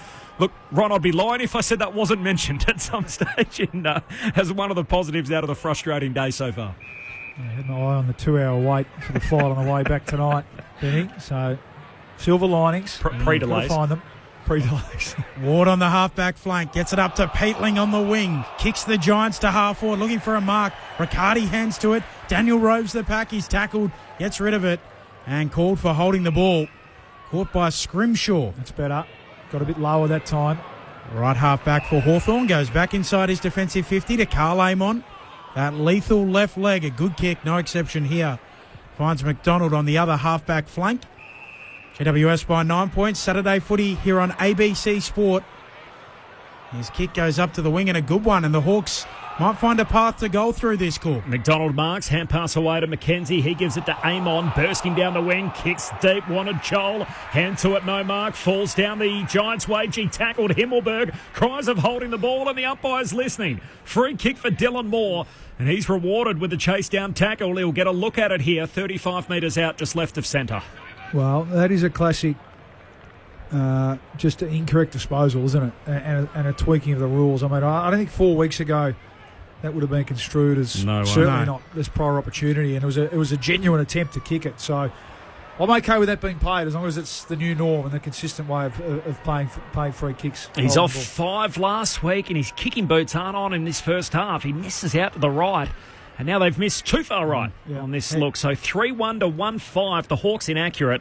And the Giants lead by 8 points, Ben, after 6.5 minutes in the second term. Saturday Footy, ABC Sport. He thought you said right hand behind post, Wally, which was where Dylan Moore started that one. In danger of psyching themselves out a bit here, the players down there.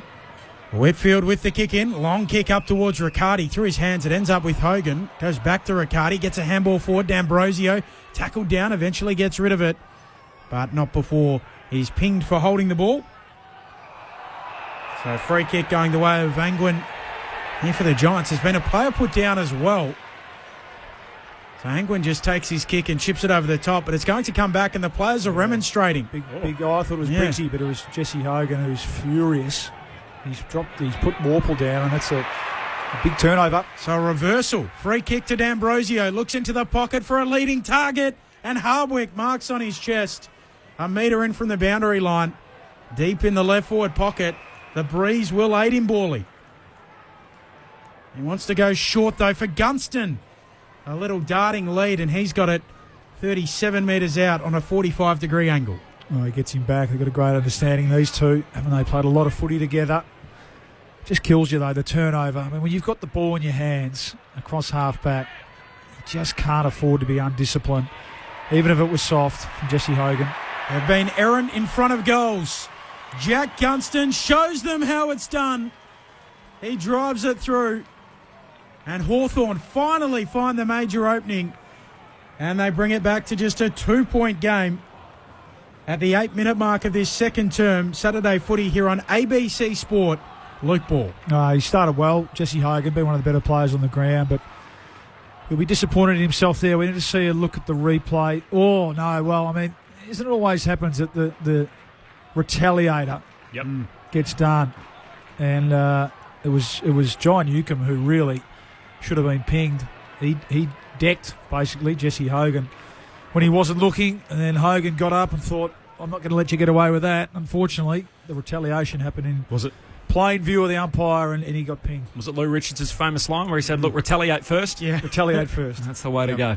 One for Borley, Tyler in South Perth. How long was your longest contract, Borley? Oh, good question. Certainly wasn't 7 years, Tyler. Yeah. I'll get back to you there. I think probably 3. There went. Yep. You didn't get too much longer than 3. 5 back in the day, Ben. 5's the new 3, isn't it? 5's the new 3.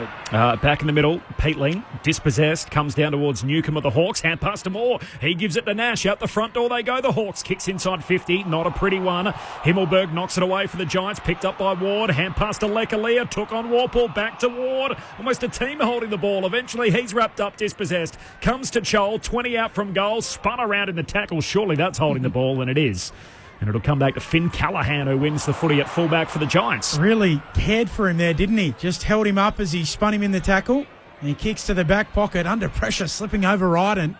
Gets a handball away to Himmelberg, gets it back, snaps up towards the wing. Sicily drops the mark, allows in Peatling, paddles towards the wing, and there to pinch it is Scrimshaw. Hawks back in possession. Handball to Sicily, 1-2 with Nash, gets it back Sicily. Handball to Scrimshaw, running backwards. On the logo, he'll chip into the middle and turn it over. Thomas bobs up to mark. The Giants leading by 2 points in the second. We like the cut of his jib. Harvey Thomas sends it down to half forward to the helmeted Toby Green. Slips past him to Frost, who inflicted that damage. And Frost is tackled by Toby. And there was a free kick that was spotted in amongst all that. It's coming back to Scrimshaw for a hold. So Toby just flicks him the footy, and the Hawks will have it on the back flank. He goes short to Impey, short to McKenzie. And he looks back into the centre corridor, finds Weddle, who's off and running. Hand pass to McDonald, gets it back on the 1-2. Weddle, hand pass out wide for D'Ambrosio, wants to get back onto his right side. In the end, he kicks off his left to centre half forward, finds Warple, who marks front edge of the centre square for the Hawks. Warple skips back. Nothing he likes initially. Now looks inside 50 for a leading target. Overshoots that sport down there by Iden. In front, Nash over the footy. Can't shovel it out. And we'll get a ball up 35 metres out from the attacking goal for the Hawks. Spartan, I think it's Ferntree Gully off the SMS. Impressed with the Hawks big man recruiting. Meek has been a star. Chol looks like he's finally found a club and a role. Riccardi wins the tap down, but the Hawks win it back. Day gets it off to Weddle. Off a step, hooks it on goal. It's riding on the breeze. It goes right to the line and fumbled through there by Taylor. Halves the lead of the Giants back to one solitary point. We've played nearly 12 minutes second term Saturday footy here on ABC Sport. Enjoying the call on the beach, sunny Mooloolaba. Go the Giants from Matt, normally based in Canberra. It's a nice change of pace this time of the year, I'm sure, Matt.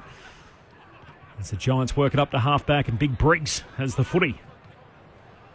3-1 to 2-6. Giants by just 1 point now. Game they led by double digits earlier in the quarter. Long kick down the wing to Toby Green, who was cut from a stray hit in that opening quarter. Gets a hand pass out wide to Tom Green. Kicks inside the forward 50. Carries over the head of Frost. Scrimshaw for the Hawks. Hand pass to Frost. Handball goes back to Impey. Oh, his kick smothered. Live footing for the Giants. Top of the goal square. Thomas scoops it up. Gives it to Toby. His kick smothered. Rolls out to Cadman, who cleans it up with the number 1 pick with a bit of polish. Pokes through the 4th goal of the day for the Giants. And Thomas just kept that ball alive. Green's kick smothered. They reloaded on the back of the number 1 pick. And the lefty had no problems hooking that through. So GWS 4-1-25. Hawthorn 2-6-18. Giants by 7 points. 12.5 gone second term. Luke Ball on ABC Sport. It was terrific. Good call, Thomas. I thought he'd shanked the kick, actually, originally, or kicked the ground. Jarman Impey, but it was a smother from Thomas, and then the follow-up ground ball and handball out. It directly resulted in that goal to Aaron Cadman. So well done, young Harvey Thomas. Spoke about him before. That's what he's in the team for, isn't it? That sort of forward pressure. That's when the Giants are at their best. The fall of the ball down there with Bedford and Thomas and Daniels, and created a goal out of nothing. Bounce back in the middle. Briggs and Scholl. Briggs reaches over him, slaps it down, trying to burst through O'Halloran, and a free kick or a tackle strongly there on Connor Nash, who's rolled by Briggs, and a ball up to come. How's Cadman going, do you reckon, Bally? It's taking time, isn't it? He's not a high possession player, but I really like his work rate. That's one thing that you couldn't question him on. Briggs with a dump kick inside attacking 50. Daniels roving the pack. Handball to Ward, chips it to the pocket. Here he is and again. there is Thomas in front of Cadman. And a free kick going the way of little Harvey Thomas. He'll have their set shot deep in the left forward pocket. Worse than a 45-degree angle. Boot to ball from 35 out. Yeah, he's lively, isn't he? He's... what's happened here? I thought he was going to play on. But, I think he thought he was getting to 50 and then told, actually, mate, you'll be taking it from there. Well, we'll get it. This is a really tough kick at this ground and these conditions. Right post again here, please, Ben. But he deserves a goal himself here. He's been really busy. Been busy early with those 6 disposals, 2 marks and a goal assist. Harvey Thomas on the set shot approach. Stutters in, puts it on his left and misses narrow. Couldn't quite bring it back. So back to 1 straight kick to lead the way. Extending that out rather. Yes. Out to 8 points for GWS. Talked about the youthful look on the face of Harvey Thomas. Forget how his face and how he presents, Bally. Just the haircut gives it away. He's got the compulsory 18, 19-year-old haircut at the moment, which is the short sides and the little baby mullet that he's rolling with as the Giants win it back here at high half forward. They reload. Thomas again. Hand pass away to Bedford. His kick a turnover. And taken by Sicily. Taken by Frost, who shares it with Sicily. And now in the long sleeves, the Hawthorn skipper kicks up to the back flank, finds Day. 8-point lead for the Giants halfway through this second quarter. Saturday footy on ABC Sport. Toby just an inadvertent knock, competing for a ball in the opening quarter, was cut on the top of his head, had blood streaming down his face, so he's back out there, passed all the appropriate tests, and he's wearing the helmet. So he's got the charcoal and orange helmet on for GWS. Centering ball here back into the corridor will find Callaghan. Centre half back for the Giants. Hand pass though picked off. Kelsha Deer got it forward to Warple. Centre half forward for the Hawks. Hand pass away to McKenzie. Gives it to Nash. Kicks across the half forward line, and Scholl marks. Still 60 from home. So just gets back off the mark. Looks inside 50. Long ball towards full forward. Off the hands of the pack, it comes down in the pocket. Loose footy, Gunston going out after it. There to mop up Harvey Thomas for the Giants. Gets it away to Haynes and a clearing kick from Briggs. Up towards the wing where it's marked by Riccardi. Feeds off the handball to Green running by. The big-bodied midfielder stops, props, comes infield. Marked by Whitfield, defensive point of the square, goes to Callaghan. At centre half back, gives it off to Lekalia. Bounding run through the logo, chips it short. Mark taken by Himmelberg. He looks long into the pocket for the Giants. Wants a marker down there, Cadman. Frost in a grapple with him, and Frost sees it out. But not before giving away a free kick. So free kick going the way of Cadman. And the mark set 40 metres out. And he'll lay boot to ball from about 10 metres in from the boundary line. Yeah, call for a hold, wasn't it? Yeah, maybe made sure the umpire saw it. Probably not a heap in it, but again, I just like the way he presents. He gets to contests. He's got a high work rate. The possessions will come. Right side for the left footer. The number 1 draft pick, showing us why. Well done. What a classy finish. He's got a couple. And the Giants are starting to gain control of this match. 5-2-32. Plays 2-6-18. We've played 17 minutes in the second term. Saturday footy here on ABC Sport. The reason I ask about Aaron Cadman, Paulie, so 20 years of age, so a couple of years in the system now. Only 22 career goals from 24 starts. So here's a number 1 pick, which ordinarily comes with a whole lot of extra pressure and criticism. And maybe it's a good thing for him that I feel like we don't talk nearly enough about him, or he doesn't seem to have that halo that the number 1 picks seem to have. Well, there was a number 1 pick with an asterisk a bit, wasn't it? Because it was the Dacos Darcy draft. So it was the Giants trading up to get the pick, knowing that those father-sons weren't going to be available. So let's put a bit of context around that. Having said that, yeah, there is a bit of pressure that comes with that. I just think he's working nicely into his career. Again, the things that I love about him, he's a terrific athlete. There's a bit of, I think they identify a bit of Jeremy Cameron about him, the way he plays, and the rewards will come if you keep working hard. Hawks with the centre break. Day hand pass to McKenzie. Kicks long into the forward pocket. Shoulder the target. Lekalia breaks it up. Knocks it out of bounds. And a throw in here inside 50 for the Hawks. Do you know one thing that's good for him? Is Jesse Hogan in this version of his game. So that'll be a good thing for him as a young developing key forward. Third tall. Every now and then he might have to go back just to get some confidence, get his hand on the ball a bit more. But I like what I'm seeing. It's a good matchup, that, isn't it? Lear and Marbior Chol. Some great Sudanese talent out there today. Highest or biggest margin of the day so far at 14 points the Giants' way from the boundary throw-in. McDonald, hand pass out to Sicily, pokes a high kick up to Day, who marks it high half forward. So all of a sudden it's alarm bells for Sam Mitchell and the Hawks. They've kicked themselves out of it early, 2-6 to 5-2. Giants by 14, 17 gone in this second term. Kicks to the hotspot. Punched away at the back by Himmelberg. Comes down the Hawks way. McDonald, hand pass to Newcomb, works his way through traffic. Hand pass out to half forward. Day looks into the pocket. Good option.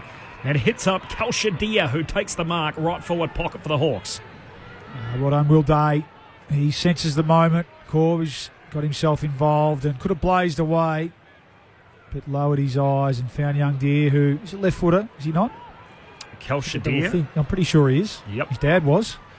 So right pocket for a left footer. He'll be able to kick across the body and just open up the angle. As his kick here, not to be. Misses far side, put a little too much on it. So another behind for the Hawks, 2-7 to 5-2. So Hawthorn 2 more scoring shots and yet find themselves trailing in the game by 13 points as we just tick into time on second quarter. Saturday footy on ABC Sport. Corbin Middlemass, Luke Ball, Chris Rowbottom, and here's Ben Cameron. Whitfield goes to Wyden, gets it back, kicks long up towards the wing off the hands of Toby Green. O'Halloran coming through. Handball out in front of Daniel. Speeding through the attacking edge of the square. Long towards full forward. Cadman shepherds it through. That is the Orange Tsunami at its best. From the kick in, they score at the other end. And they do it in the blink of an eye. The Giants taking over. 6-2-38, plays 2-7-19. Their lead out to 19 points, 21 minutes into the second term. Saturday footy here on ABC Sport. Classic running wave, isn't it? From the kick in that time. They actually shaped to go right from the kick in, and I think it was Whitfield or it might have been Iden who cut back in to give the ball to Whitfield, and then that slightly riskier kick down the middle of the ground, but just opens up the game so much. And then it's just, I love the way they present at the fall of the ball. So we get the contest from the forward, and it was O'Halloran that time sharking the crumb, and they just surge forward from there. And Brent Daniels, what an important player he has become for this Giants team. Lovely finish, breaking the paint. Boarding has closed, by the way, Bally, for a third time for the away we go. Our 8 a.m. flight to Launceston. So doors are shut. Back in the middle, GWS are going forward again here. As Callaghan sends a hand pass out wide, picked up by Ware. High half forward, kicks into the forward pocket. On the hop, collected by Scrimshaw. Hand pass out wide for the Hawks to Amon. Kicks hurriedly down the wing. Ginnivan in a one-on-one. Leaps back trying to take the one-hander. Unsuccessful. And here's clean Tom Green. Works his way through. Collects. Kick touched on the way through. Ends up in Day's hands. Got a hand pass out to Ginnivan. Handball away to Callahan. His hand pass out in front of Moore. Well, there's a whistle on the play. The footy's coming back. And it's going to come back to Moore. So it was clipped high and all of that. He'll get the free kick on halfway for the Hawks. Danger signs for Hawthorn. It's GWS by 19 points, a game high. Time on in the second term. Moore goes all the way back inside his defensive 50. Almost a direct line to goal back to Frost, who marks and then goes to the half-back flank. I'm going to spot up Seamus Mitchell at right half-back. Mitchell will chip it over the top, looking for Moore. Comes up, can't take the mark, follows up at ground level. Handball away to McDonald. Hawks with it on the wing, retreating though. Moore turns around, feeds a handball forward. Off towards a teammate in McKenzie. He'll come infield with his kick for Impey, and Impey can now run in a straight line towards goal for the Hawks. Kicks inside 50, coming across Sam Taylor. Their defensive wall marks for the Giants. Just inside D50. See what they're trying to do, the Hawks. Shift the ball off the line and bring the ball back inside to open up the field.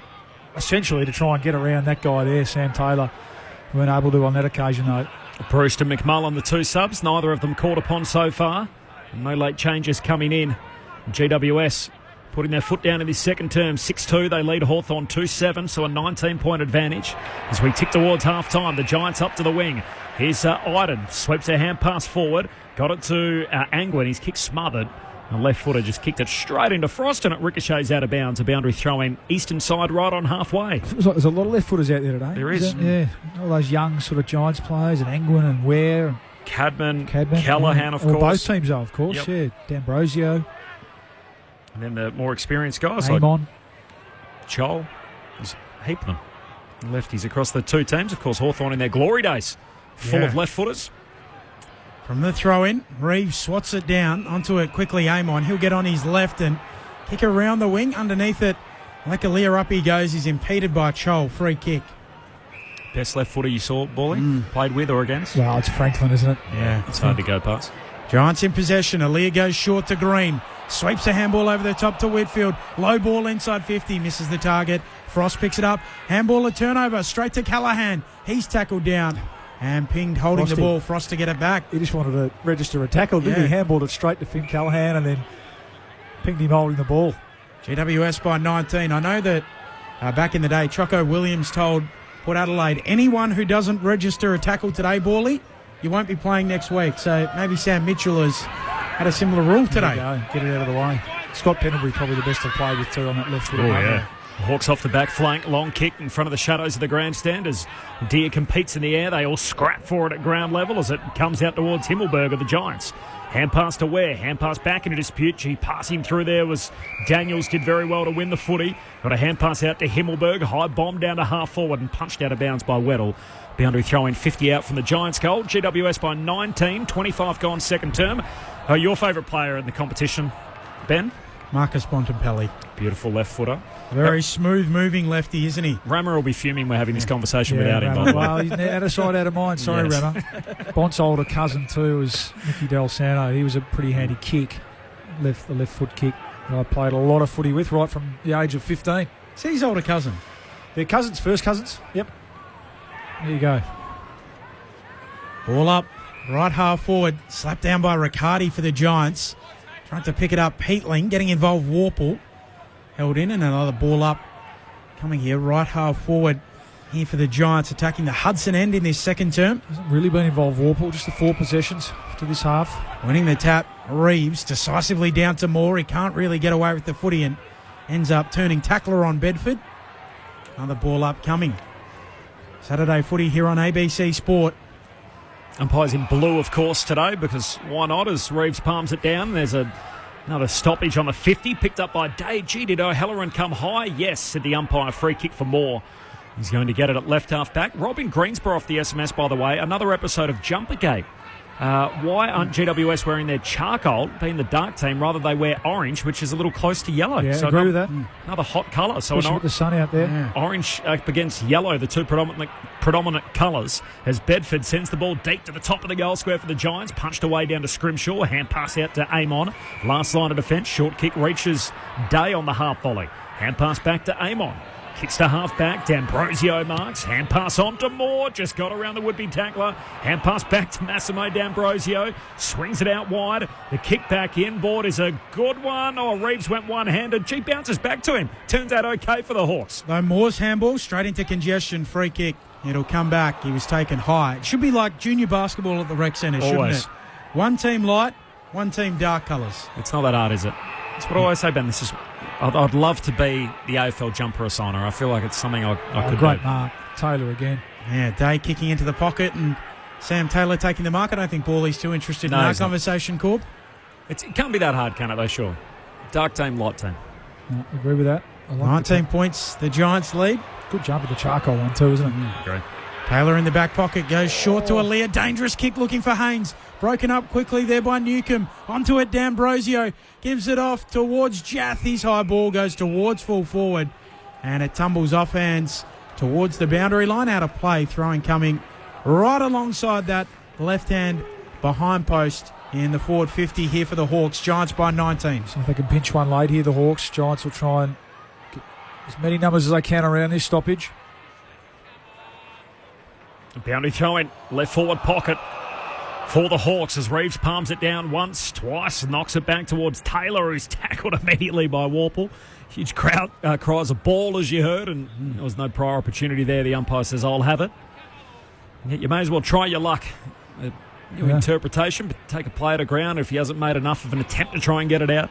Hawks forward 50 stoppage. Warple's kick smothered. Spills out to O'Halloran. Lost the handle. Callahan hand pass away to Peatling. He's tackled. Ball comes out again. Moore grabs it. He's gang tackled and we'll have a ball up. 30 metres out from the Hawks attacking goal at left half forward. GWS lead it by 19 points and that is the margin at the half. So a rather scrappy first half of footy and the Hawks who have been playing some eye-popping footy over the past month. It has not been that way through the first half in Launceston. The Hawks 2-7-19. They're playing catch-up in this game, and GWS out in front, 6-2-38. The Giants with a big second term. They kicked 4 goals to 1, and as a result, they lead it by 19 at the half, which is a game high. The goal kickers to half-time. Aaron Cadman's got 2. They both came in that second quarter, and then singles for Daniels, Peatling, Hogan, and O'Halloran. Meanwhile, for Hawthorn, we got 1 each for Mabior Chol and for Jack Gunston. Standalone Saturday afternoon footy games to come later today.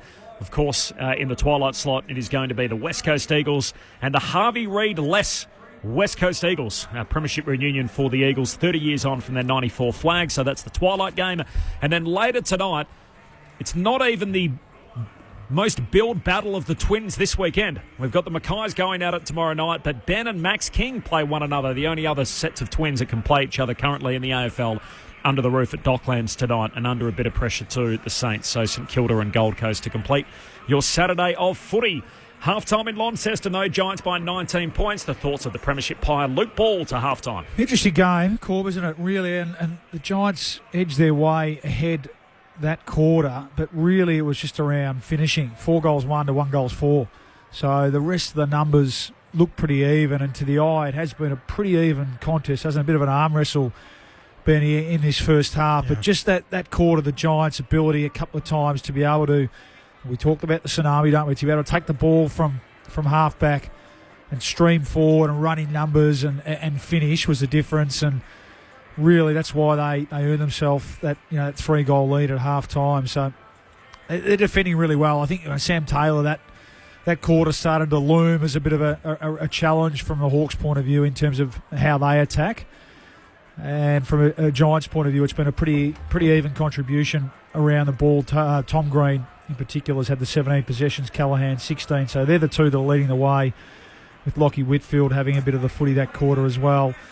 And maybe, from the Hawks' point of view, the challenge needs to come to their gun midfielders. Will Day aside, that guys, we're getting left behind a bit from that point of view. I think James Warple's only had the 4 possessions, so he can certainly lift his output. John Newcomb's only had the 9. So from that point of view, it's a win from the Giants, where we identified that as being a real challenge with Cornelio out on top of Kelly, Perryman and others. That was going to be a real challenge for the Giants going into this game in terms of the form of the Hawks around clearance and scoring from clearance. Well, they've been able to hold up really well. Yes, they missed a few opportunities, but largely they've been able to hold up really well in defence, the Giants, for this first half.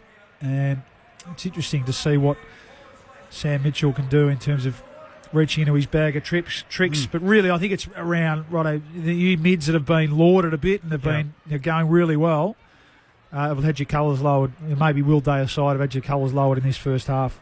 Could that be a case of hearing all of the praise, Bawley, and maybe just getting a little comfortable, doing her up around the neck?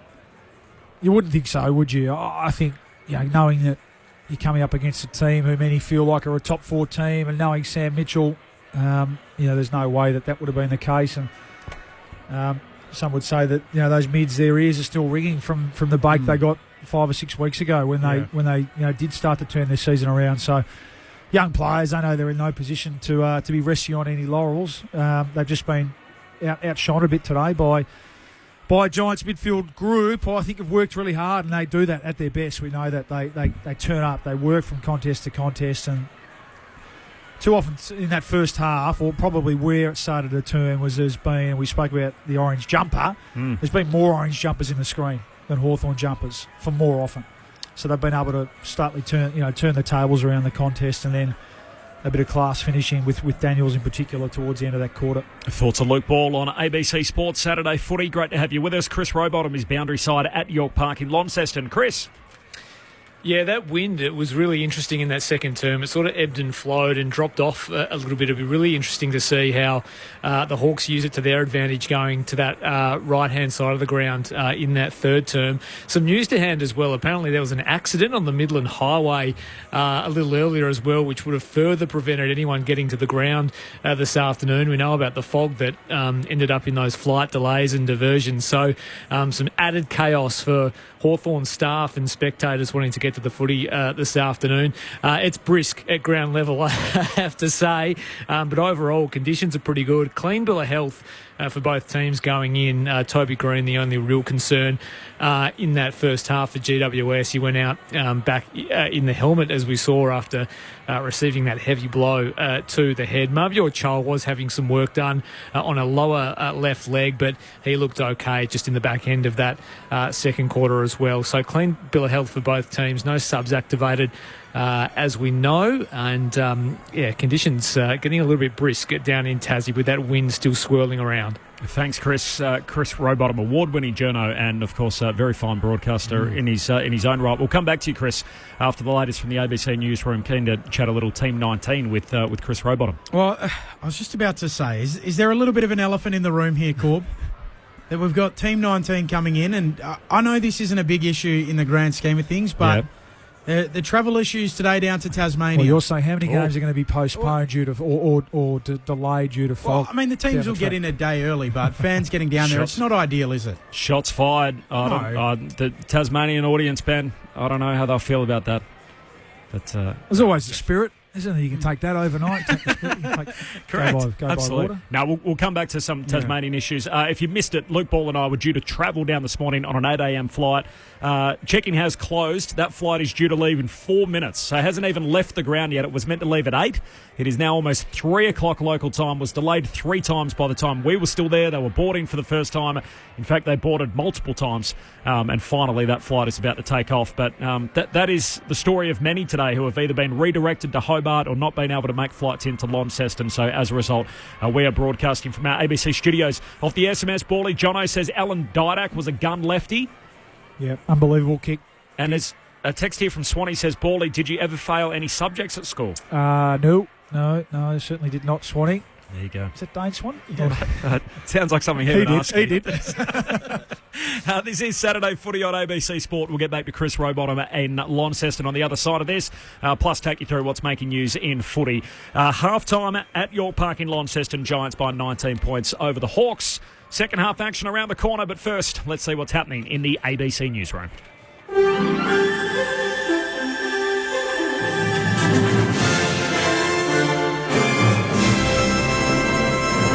Good afternoon, Sarah Hall with ABC News. Conditions have eased after days of heavy rain in parts of New South Wales, with a low off the east coast moving away from Australia. The Bureau of Meteorology says flood warnings, however, remain in place for the Hawkesbury and Nepean rivers in Sydney's northwest, along with the Cooks River in Sydney's southwest. There's moderate flooding along the Hawkesbury River, with the bridge in North Richmond covered in water, with levels dropping this afternoon. Several communities in low-lying areas along the Hawkesbury remain under evacuation orders. Acting State Executive Emergency Service Commissioner Deb Platt says the Hawkesbury River doesn't look like rising above a moderate level. But it will not rise higher than a moderate level, so we do not expect too much more impact to the community in that area. The search continues for missing TV presenter Michael Mosley on the mountainous Greek island of Symi.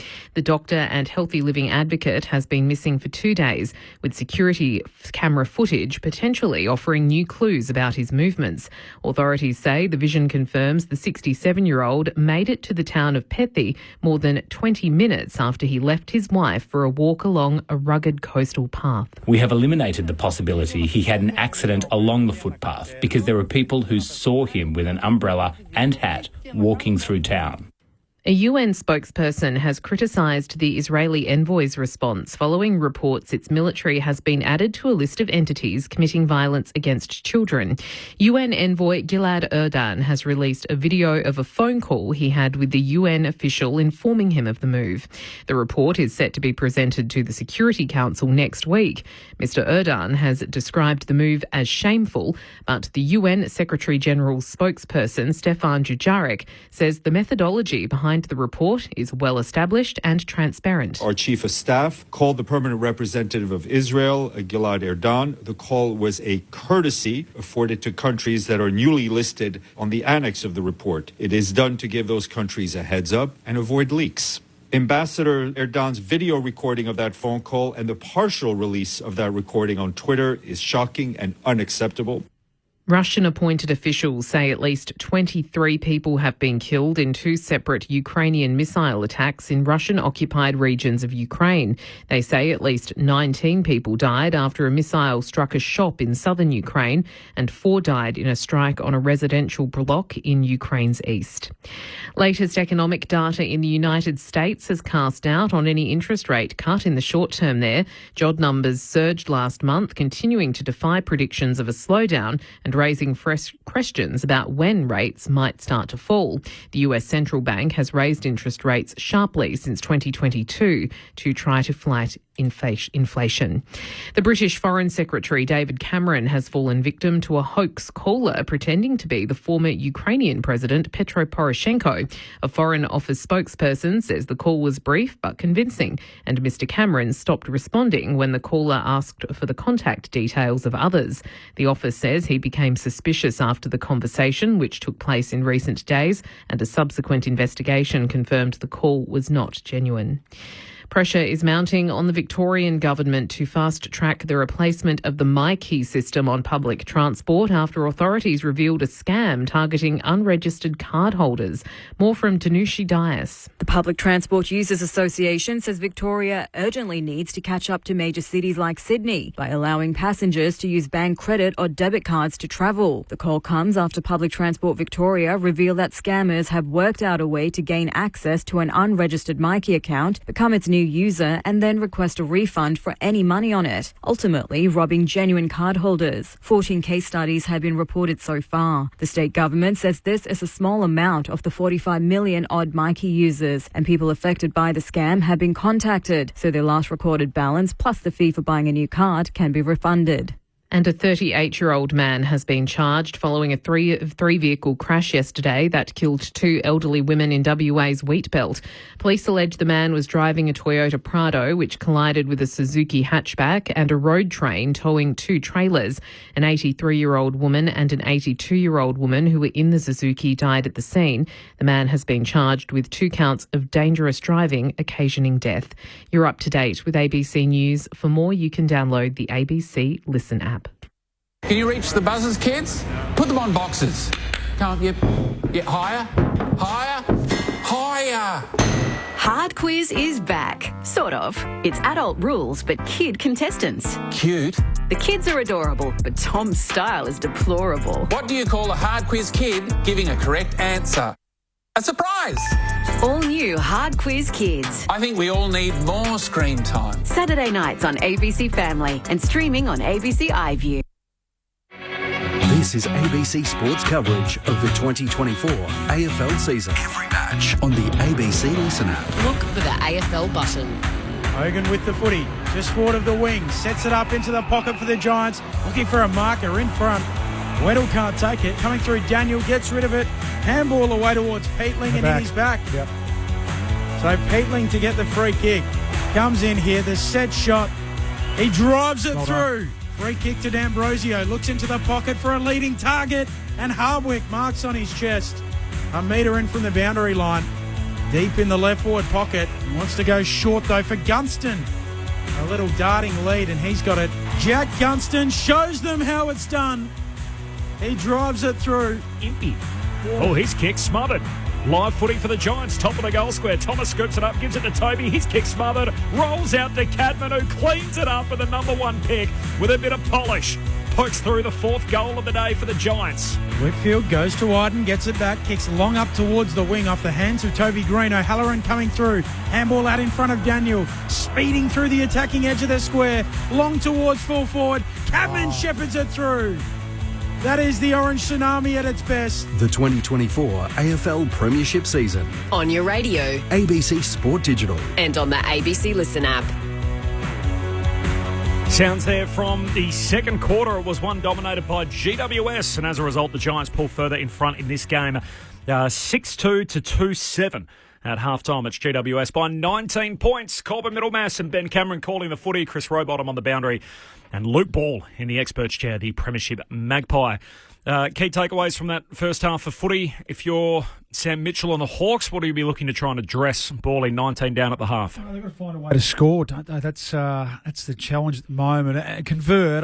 The scoreboard looks, in terms of opportunities, it's 9 scoring shots to 8, the Hawthorns way. 2 goals, 7 to 6 goals, 2. And that quarter in particular, it was 4-1 to 1-4. But it didn't feel like they had too many gilt-edged opportunities. You can picture Gunston leading up and Hardwick leading back up at the footy. But other than that, it's been pretty hard work. And you can see what they're trying to do, the Hawks, trying to move the ball back in off the line and create some overlap, run, access the corridor and essentially, avoid kicking down the line to Sam Taylor and Lee Collier.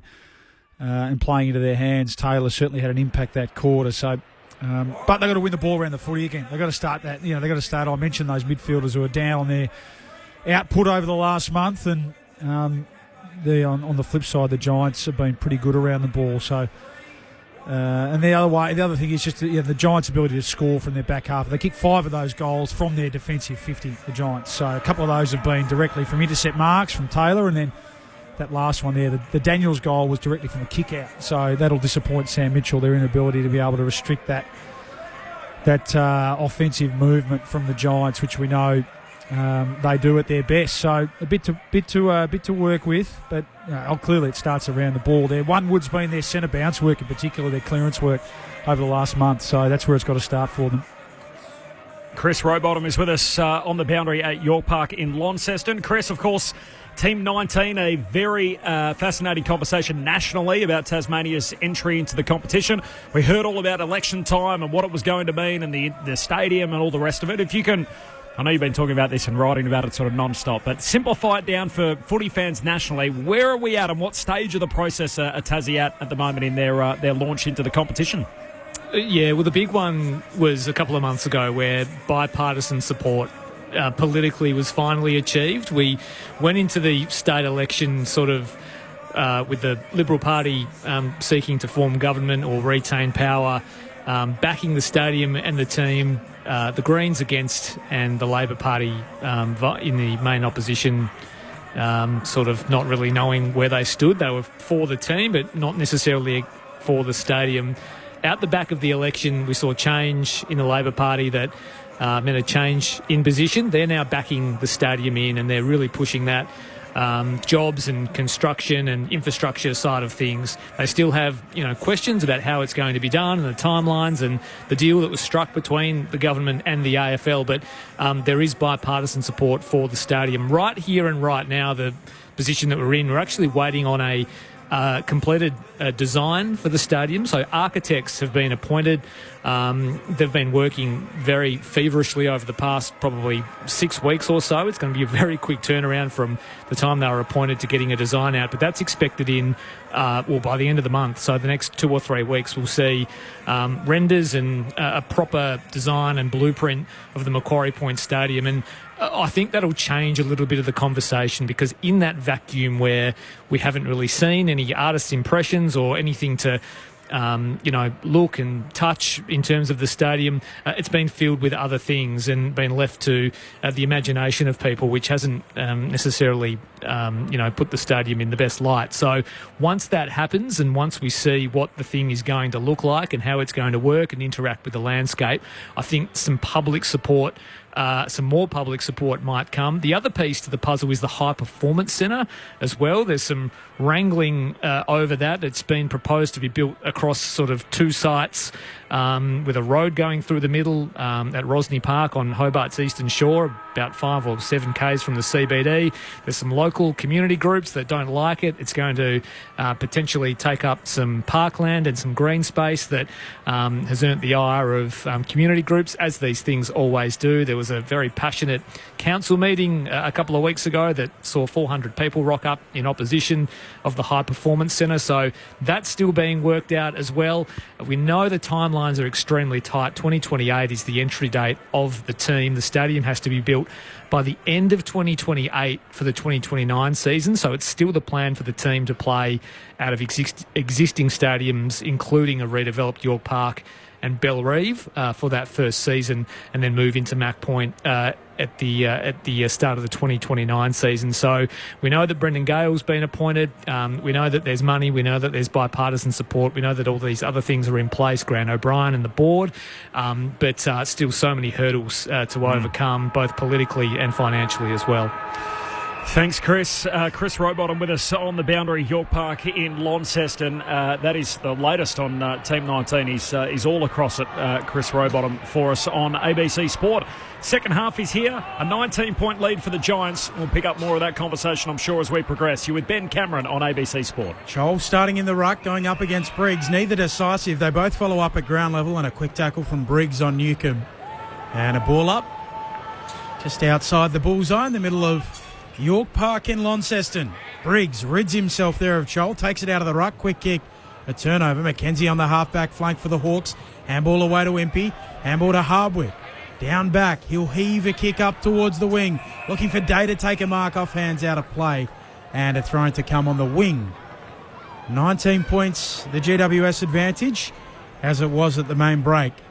A no score through the opening 25 seconds of play in this third term. Looks like Connor Nash has gone on to Tom Green and might be paying a bit more attention to Tom this half. Briggs can't trap it for the boundary throw in. Comes to Tom Green. Hand pass over his shoulder. Callahan for the Giants. His hand pass picked off. Weddle got it today. Hand pass inboard to Ginnivan. I think the footy's coming all the way back. And it's going to be a free kick to Tom Green. I think you could hear the reaction of your joking. It's a free kick. It's going to be downfield for GWS. And so Daniels takes it in the middle of the ground. Kicks across the ground laterally. Finds Himmelberg, who kicks long out to right half forward. And here's Callum Brown. 19-point lead for the Giants. Opening minute here of the second half. Saturday footy on ABC Sport. As Brown's just going to lay it up to the top of the goal square. Gee, they all crash in. Ball spills out the back to Scrimshaw. He's trying to mop it up for the Hawks and kick out of the defensive 50. Yeah, wounded duck up towards centre half back. No mark taken. Coming through Briggs, the big ruckman for the Giants. Wins the footy, chips inside 50. Good defensive mark from Day. Hits the ground running for the Hawks. Runs into the middle of the ground. Handball back to Jath. Jath will get a handball away. No, caught holding the ball. And Angren will take the free kick. No, 50-metre penalty. It was paid in the back. A free kick against Briggs on Jath. And then Angwin thought he was taking the advantage, but instead of 50, and Jath will be marched downfield.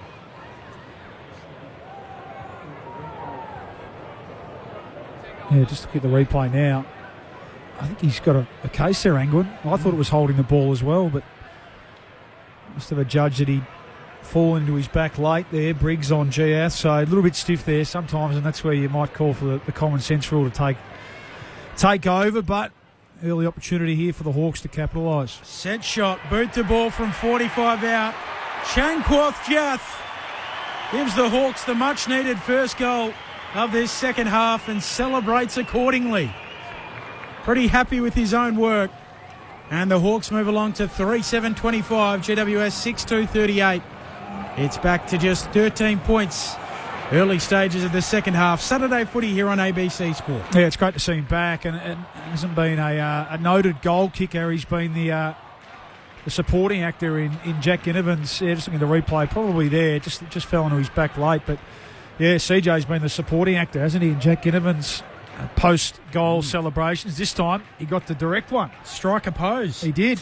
He gave it the strike. Who's that after, Ben? Who's he taking off there? Very good question. I don't know. He stood there and folded his arms and he said, "Where's my little mate Jack? It's my turn."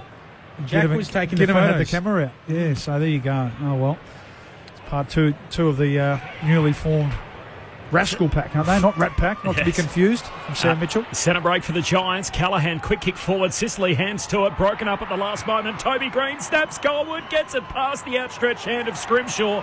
Scrimshaw's claiming it. The umpire says it's a goal. And Toby Green answers straight back for GWS. And the helmeted one pops it through for the Giants. Copped the cut to the top of his head in the opening quarter. He's been rolling with Darcy Jones's orange and charcoal helmet from that point on. And GWS cancel out that goal immediately. And Toby isn't overly celebrating. I think he's waiting on the review. Yeah, I think they obviously believe that Jack Scrimshaw is telling the truth because he is certain that he's touched it. And the umpire was right there. It wasn't like there was a crowd of players. It was Scrimshaw scrambling. And his arm went straight up. Now, we know that players can tend to do that when they're trying to save a goal, but the umpire was right there, so he had to have a good view of it. And if it's been called a goal, it's hard to see how it'll be overturned. So, great response. Toby Green, who's had a mixed day, as we know. He's had the big knock on the head. He's fumbled a few early, but he gets... that was a classic Toby Green goal, wasn't it? Goal umpire, not too dissimilar in appearance from Oleg Markov, rolling with the big, thick moustache. That's going to count as a goal, so they've done the review. It's on the board, Ben, and a lead for the Giants back out to 19. From the restart, free kick going the way of Peatling and the Giants. Low ball deep inside 50 in front of Pete. Good defensive mark. That's a poor kick from Peatling. He's just got to get a bit more purchase on that. It's a easy turnover, and they had the clearance and the Hawks under pressure there. Impey goes sideways, away to Sicily. Goes for a little amble out to his right, tries to wait a kick up to the wing, does so for Weddle. Weddle just backward of halfway, backward of the interchange gates. Saturday footy here on ABC Sport. Weddle kicks up to half forward, looking for a marker in the pack. Chol, lots of hands to it. Doesn't bring it down. Aaliyah picks it up for the Giants. Handball to Briggs. Handball to Ward. He back feeds it by hand away towards Angwin, who goes all the way back to halfback, and kick from Peatling towards Iden at centre half back. Kicks slightly wider, but still at centre half back for Himmelberg. He'll move it up to Hogan on the wing for the team in orange. Hogan has got the one goal so far today. Sends it down to right half forward. Kel Brown the target. Knocked away by Hardwick. Lost track of it. Daniels collects. Gives it to Peatling. His kick smothered. Chol back the other way. Off the back flank. Hand pass away to Ginnivan. Ginnivan with the footy right in the middle of the ground. Kicks across laterally towards McDonald. Collects on the hop. Looks deep inside the forward 50, and here's Chol. He leans forward and he takes the mark right half forward for the Hawks. He'll kick from about 45 metres out. Counter-attack footy, getting a bit of a taste of their own medicine there, the Giants. It was just the pressure. It was the smother from GF. Cross half-back, and then... the smother was Will Day, who really has been the Hawks' best player to this point. GF then was able to recover, get the ball inside to Ginnivan. And a lovely kick from Ginnivan. He shaped to go left, but came back inside, saw the open side of the ground. McDonald, who really munged one, didn't he, in the end, to Chol, who I think kicked one from here a little bit earlier in the day. He did in the opening quarter, same end of the ground. He moves in, his kick is out to the left. It won't get there, but Kel Shadir's on the behind line. He leaps up and takes the mark. And the young son of a gun's got it. Spitting distance from the goal line. He'll be put on a tight angle, but I can't imagine this will be much problem for him. He's about a metre out, just outside the goal square. Not much of an angle. Or snap around off the right peg. No problems for Kelshadere. Swings it through. And the son of the late Norm Smith medalist, goals for Hawthorn. Trims it back to 13 points. The deficit for Hawthorn. 4-7-31, GWS 7-2-44. 8 minutes played, third term. Saturday footy on ABC Sport. Corbin Middlemass, Ben Cameron, Chris Rowbottom and Luke Ball. Oh, they won't please. Yeah, I'm just looking at the response there from Sam Taylor. He's furious at himself. And it won't please Adam Kingsley that at all day. That end, the ball's been holding up in the air, and really in the end, Deere had a uninterrupted run and jump of the ball. Terrific mark from the youngster. That's a great result from the Hawks, and isn't it a luxury? Look into the future. How tall is he? He's listed as 195, so another tall, athletic, key position player who can mark it at its highest point. We still know that Mitch Lewis isn't back yet, but that's a bonus there for the Hawks, and well done too on the finish. Yeah, 2-1 to start the second half. The way of the Hawks, free kick out of the middle going to the Giants. Riccardi will get it. In the ruck at the moment. Veers out to his right. Thumps it inside 50 here for the Giants, looking for a marker. Getting there, Frost brings it down in front, getting involved Green. Buffeted off the footy, Hogan's held up. And a ball up to come. Chris Rowbottom on the boundary. Chris. Yeah, the defenders did not enjoy that Kelshadere mark. Adam Kingsley even less so. He was livid on the boundary at that breakdown in defence. Daniels robes the tap. Right forward pocket here for the Giants. Angwin. 1-2 with Hogan. Onto his left. Swings it from 45. Bending it back. Not quite enough. Very nearly from Ryan Angwin. Minor score. So back to 14 points. The advantage for the Giants. Scrimshaw, the kick-out duties, goes on a bit of a run. Runs to the back pocket and then kicks long out of the defensive 50, wanting Weddle. He knocks it down to Newcomb. Newcomb was tackled without the footy, having already disposed of it, and he'll get the free kick. John Newcomb, a Builder's apprentice, who of course left his gig to be picked in the mid-season draft and is now a key cog in this Hawthorn midfield. Shares it with D'Ambrosio, and then the short kick to Nash. Building a really nice career, isn't he, Corb? He is. Very good. There's no doubt about it. As Connor Nash goes longer half forward. How about that for a fly? Kelshadere reaches over the pack and pulls it down again. He's 55 metres out. He's just going to load up, kick to the top of the goal square. Flying his Choles, sleeks out the back. Gee, Ward tried to usher it through. Gunston's claiming he got boot to ball. And the arc is going to be called upon here. Kel Ward thought he was going to casually just usher that through for a rush behind, unaware that the Hawthorn veteran, Jack Gunston, was lurking on the goal line. He threw his boot at it. And who got the last touch on this? Oh, no, I think he stepped over it, Jack. Gee. Did it come Did off? his studs just... Oh, it has hit his boot. I think that's hit the boot of Jack Gunston last. It deflects down as it goes past the boot. So he's almost stepped on it, and I think as it's come off the bottom of his left boot, it's then bounced into the ground and over the goal line. I think there's good calls to say that this will be a goal to Jack Gunston. Soft calls are behind, so I again, think it has that's to be a goal. definitive. I think it's probably right. How many goals has Jack Gunston kicked from 3 inches out over his career from the bottom of his boot? This is going to be a goal. So they will review. This is unbelievable. So Kel Ward's trying to usher it through for a rush behind. Gunston went to throw his boot at it, missed it. It's bounced off the bottom of his studs and through for a goal. Jack Gunston comes up with his second of the day, and he wouldn't have kicked too many like that, Jack Gunston.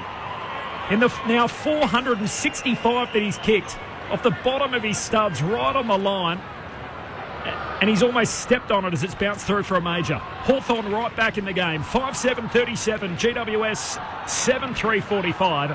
GWS's lead is cut to just 8 points. 12 gone, third quarter. Saturday footy on ABC Sport. Chris Rowbottom on the boundary.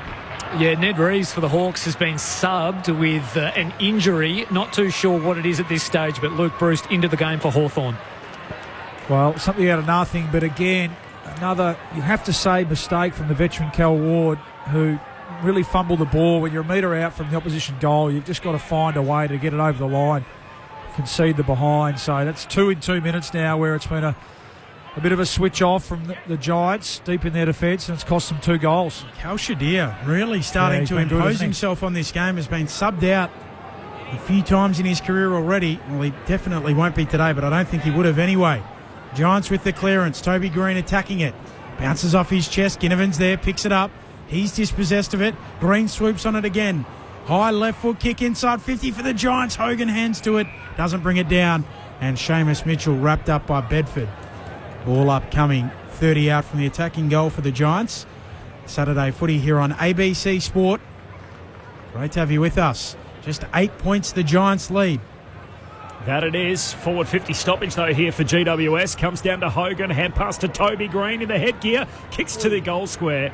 And slides past a couple. Scrimshaw believed he touched it on the way through, but luckily they won't have to test that theory as the Green shot hits the goalpost. A behind. So 9 points the lead for GWS. 13.5 gone. Third quarter. Saturday footy on ABC Sport. Corbin Middlemass, Ben Cameron, Luke Ball and Chris Rowbottom on the boundary. Carl Amon with a long kick in, but marked by Himmelberg. Giants back in possession. 2 kicks from home. You're a former umpire's boss, Luke Ball. Was it under your watch they instituted all of these different colours? As Himmelberg goes into the pocket, looking for a marker through the hands of Brown. Out the back, close to the boundary line. It tumbles out. Thrown to come. I reckon I remember umpires wearing red in one of the grand finals in 2009, 10 or 11. Yeah, I think you're right, actually. So short answer, no, Ben. It wasn't my idea. You're still playing, of course, back then. 9 points, the Giants lead. Forward 50 stoppage. From the throne, Weddle doing the ruck work, trying to bring it down in front. Bedford zipping, darting, emerging with the football, getting rid of it to O'Halloran, who snaps another goal. His second. And the Giants continue to just fend off the Hawks. These young, pesky Hawks. 8-4-52, plays 5-7-37. We've played all of 14 minutes in this third term. Saturday footy here on ABC Sport. It's nice stoppage work, isn't it? Just being on the move. So dangerous at ground level in their forward 50, this Giants team. If it's not Toby Green, it's not Brent Daniels, it was Bedford that time, swooping on the contested footy, breaking a tackle and flicking a lovely handball to Xavier O'Halloran, who, it must be said, is having an impact on the game. He's taken his couple of half chances today. Chris Rowbottom's on the boundary. Chris. Yeah, just confirming Ned Reeves substituted out of the game with a back injury, just been confirmed by the club. So Ned Reeves with a back injury out of the game, Luke Bruce in for the Hawks. What impact does that have, Bally, the ruckman that goes down? Well, I mean, Marby or Charles now probably going to have to carry the biggest or the greatest share of the ruck for the remainder of the game, and he was looking quite dangerous forward of the ball, so all that responsibility falls to young Deere now. Giants by 15 midway through the third quarter. Nash sends the Hawks forward, and good intercept mark from the president. Connor Iden has it at centre-half back for GWS. So Reeves out, Bruce in. Meanwhile, the sub for GWS is Toby McMullen. Second-generation VFL-AFL footballer is yet to be used as Himmelberg goes short to Iden. I wonder if Connor Nash can do some rucking. Yeah. He's been spending a bit of time on Tom Green, who's had quite a quarter, but I wonder if he can pinch it in the ruck. Iden long down the wing, hand pass from O'Halloran to Briggs. He was tackled, ball comes out, advantage applied, said the umpire. As Sicily jams it forward and then turns it over clean. Giants win it back. Ware by hand to Callaghan. Hand pass away towards Peatling. Peatling then just kicks forward down the wing. Looking for a marker, no one able to take it. Out the back, Giats there for the Hawks. Handball back towards the logo. Taken by Nash, given to Warple running by. Short kick for Gunston. Hawthorn attacking in waves. They want 50, they'll get it. Sam Taylor cribbed on the mark. And he'll be penalised. Gunston will be marched to 15 out directly in front, and look at his third. He's frustrated Sam Taylor. He hasn't had a great 4 or 5 minutes and don't get sucked into retaliating to little Jack Ginnivan being annoying. But you could see they had 2 ahead of the ball, the Hawks, so you could see what he was trying to do, Taylor. Jack Gunston comes in and kicks a goal that keeps the Hawks coming. They've lifted after halftime. 8:4:52 plays 6:7:43. 17 minutes into the third. Luke Ball here on Saturday Footy on ABC Sport. Yeah, you could see what he was trying to do, just trying to stall the Hawthorn player there at half forward, because the Hawks had a player ahead of the ball. But once the umpire sees you move off the mark that he sets, he's always going to pay that 50-metre penalty. Even I think it's not the punishment always far outweighs the crime there, but they're always going to pay that. So turnover goal though was GF again, intercepting across half forward, half back for the Hawks, and game's opened up, hasn't it? All of a sudden this quarter. Game's moving, there's no doubt about it. 4-2 in the quarter for the Hawks. Margin back to 9 points. Qantas flight 1541's in the air, so it's all going on. Saturday afternoon, back in the middle, Briggs wins the hit out, down towards Nash. He's in the ruck, Bally. Hand pass away towards Day. Handball to McKenzie for the Hawks. Kicks to centre half forward. Hawthorn with a bit of pep in their step. Deer went without it. Lekalia collects. He's tackled, taken to ground, and a ball up. Centre half forward for the Hawks. Just on Lloyd Meek as well. He was a test this week with his ankle, so you would think should be right for next week. 9-point lead for GWS. That was once out to 19 points. Here's Chankwath Jaff. Weaves his way through traffic with a jinking run. Hand pass over to Day. High bomb into the pocket, trying to rip it down. Deer got a hand to it, no mark. D'Ambrosio keeps it alive. Kicks right back to the goal face, but misses near side. A behind for Massimo D'Ambrosio. So 8 points, GWS's lead. This is the goal they haven't been able to peg back since falling behind by nearly 20. They haven't got within a goal, or haven't been within a goal, since the midway stage of the second quarter. We're now approaching time on in the third. Giants by 8. Saturday Footy, ABC Sport. Whitfield's kick in, long out towards Brent Daniels, who's cluttered into by Impey, dragged down after taking the mark. Daniels peels out to his right, sends a long ball up to the wing, looking for Briggs. Right there with him, Sicily. He goes and applies the tackle out the back on Bedford. Free kick. Go the way of the Orange. So Bedford to have it as Sicily petulantly stands over the ball. Just holds him up slightly. Bedford on the logo. Long kick inside 50 for the Giants. Looking for a marker. Up they go. Punching it away Hardwick. And out of play. Throwing to come. 40 around from the attacking goal for the Giants. They lead it by 8 midway through this third term. 0437 774 774, the SMS number. All of a sudden, Hawks fans will be listening a little more closely to the radio. Their team making a run, just 2 goals in the first half. They've got their game up and going here in the third. Just 8 points they trail the Giants by. Briggs grabs it out of the ruck, gives it to Bedford. Hand pass back inboard. Peatling through traffic. Hand pass to Callaghan. Shoots goalward. But Finn Callaghan misses out to the right. The rising star of this GWS midfield. Not to be on this occasion. A 9-point lead for GWS. Time on third quarter. Sicily with the kick-in duties. Saturday Footy here on ABC Sport. Sicily goes long out towards the wing. In the front of the pack. Weddle through his hands. Has to turn tackler there on Briggs. Ball upcoming. Sunny afternoon in Launceston. It was a foggy morning, as we well know now. Briggs hooks it down, trying to get onto it, D'Ambrosio. Right there with him, Toby Green coming through. Here's Tom Green, and the free kick will come back and go the way of D'Ambrosio on the Hawks, half-back flank. Kicks back inside his defensive 50 for Seamus Mitchell. Giants by 9 points. Hawks, 4-2 in the term. Short kick from Mitchell to D'Ambrosio. He's in a slow play now. And the Hawks have often been this afternoon, Bally, trying to break that in this third quarter. A lot more patient here, aren't they? Rather than trying to force something through the middle of the ground. 22 gone in the third. Sicily decides just to go long, straight down the pipe, looking for a mark. Lekalia floats through and takes the intercept grab for the Giants. Wasn't he enormous in our last start against Geelong? There's 2 huge intercept marks late in the piece. Well, we've seen some great young aerial prowess today, aren't we? With Alir and Kelshadir. It's fantastic to see. Haynes to Whitfield, and Whitfield comes out wide to Kel Ward in front of the interchange gates. Giants by 9 points, 22 minutes travelled, third quarter. Saturday Footy on ABC Sport. Ward comes infield on the 45. Mark taken by Haynes. His kick smothered by Ginnivan. Diving effort. Ricochets away and Hawks have the numbers. Picked up by Warple. Kicks forward of the wing. Mark taken there by Kalshadir. Gives it to Ginnivan. Steps his man Haynes. Long ball to full forward. Looking for a mark down there. Wrestle on. Iden going at it with Bruce. And eventually the Giants prevail. Bedford picks it up. Gives it to Callaghan.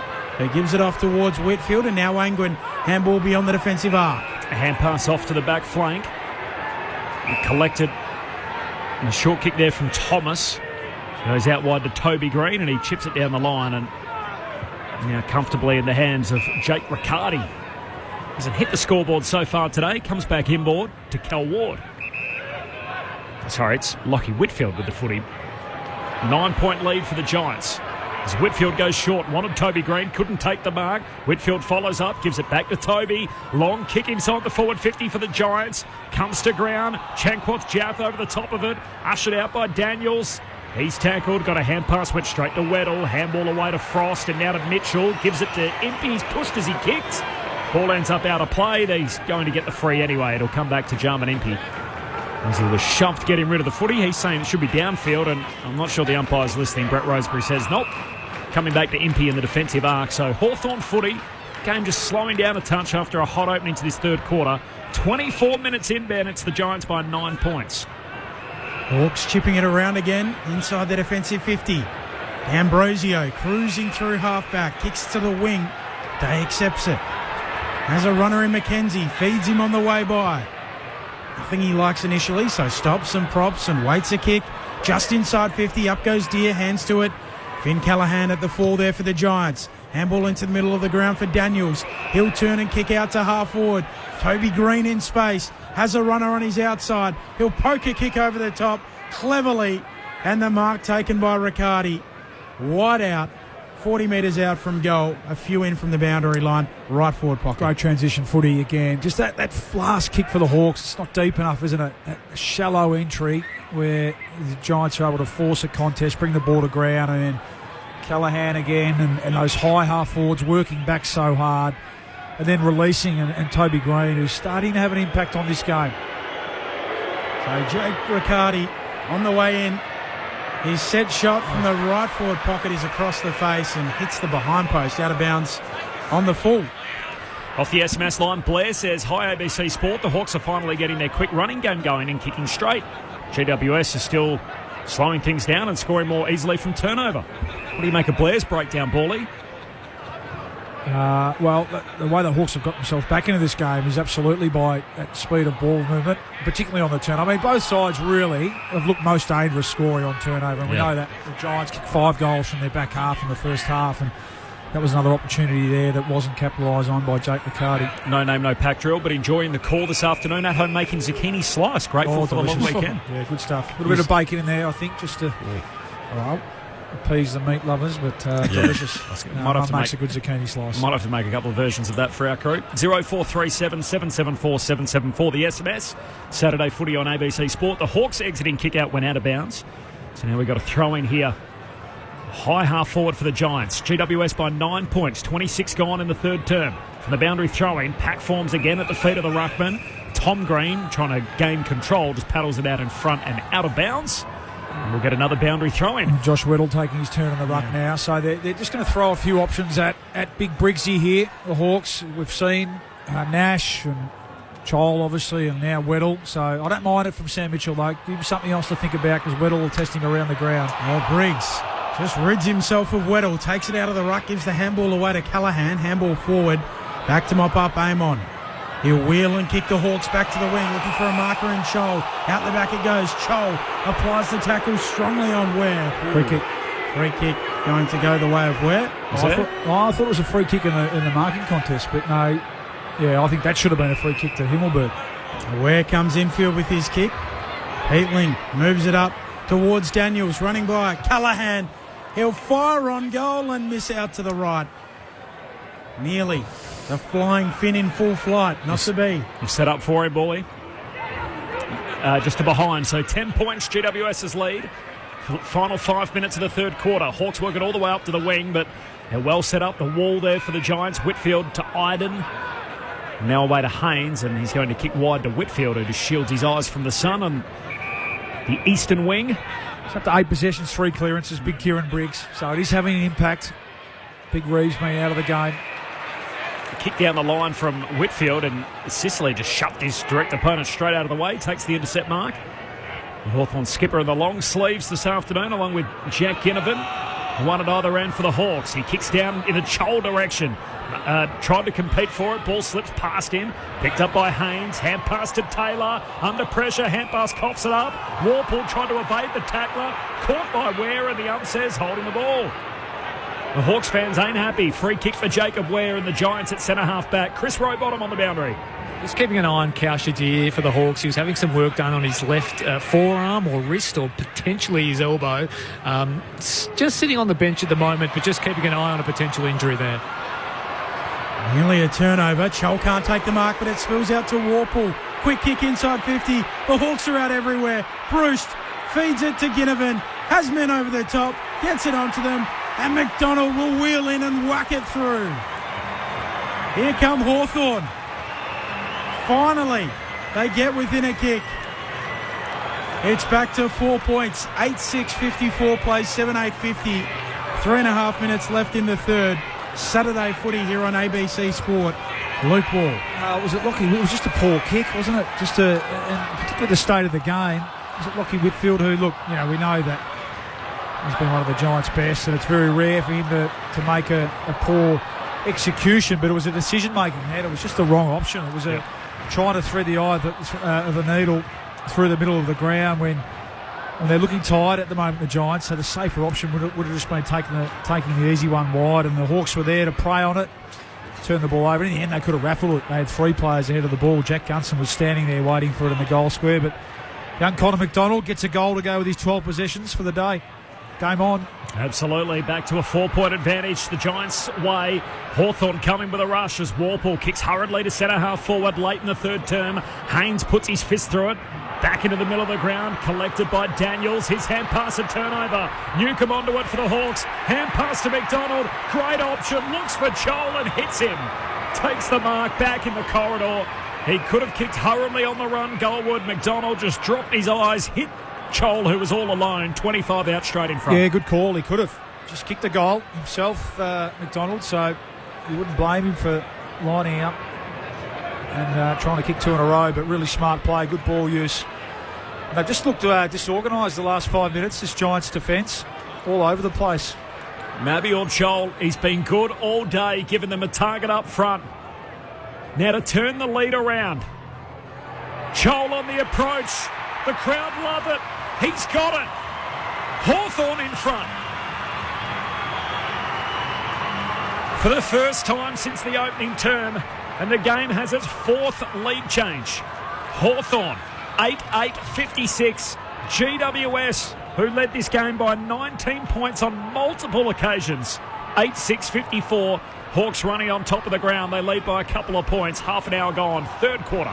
And it was pressure again. It was actually the Giants who had their hands on the footy first. Pressure, forced the error in handball, and all of a sudden there's more Hawthorn jumpers in the screen. They're working harder, and the Giants are looking fatigued and looking like they need 3-quarter time to come as soon as possible.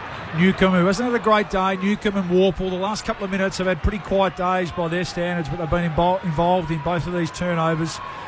And we mentioned young Connor McDonald again with a cool head, so over to the Giants now to see if they can respond. Yeah, kicked the last 3 goals of the game now, the Hawks, and 5 of the last 6 out of the middle. Neither ruck decisive. Tom Green over it. Manages to get it out. Daniels coming through. He shovels it out. Now Nash piles in.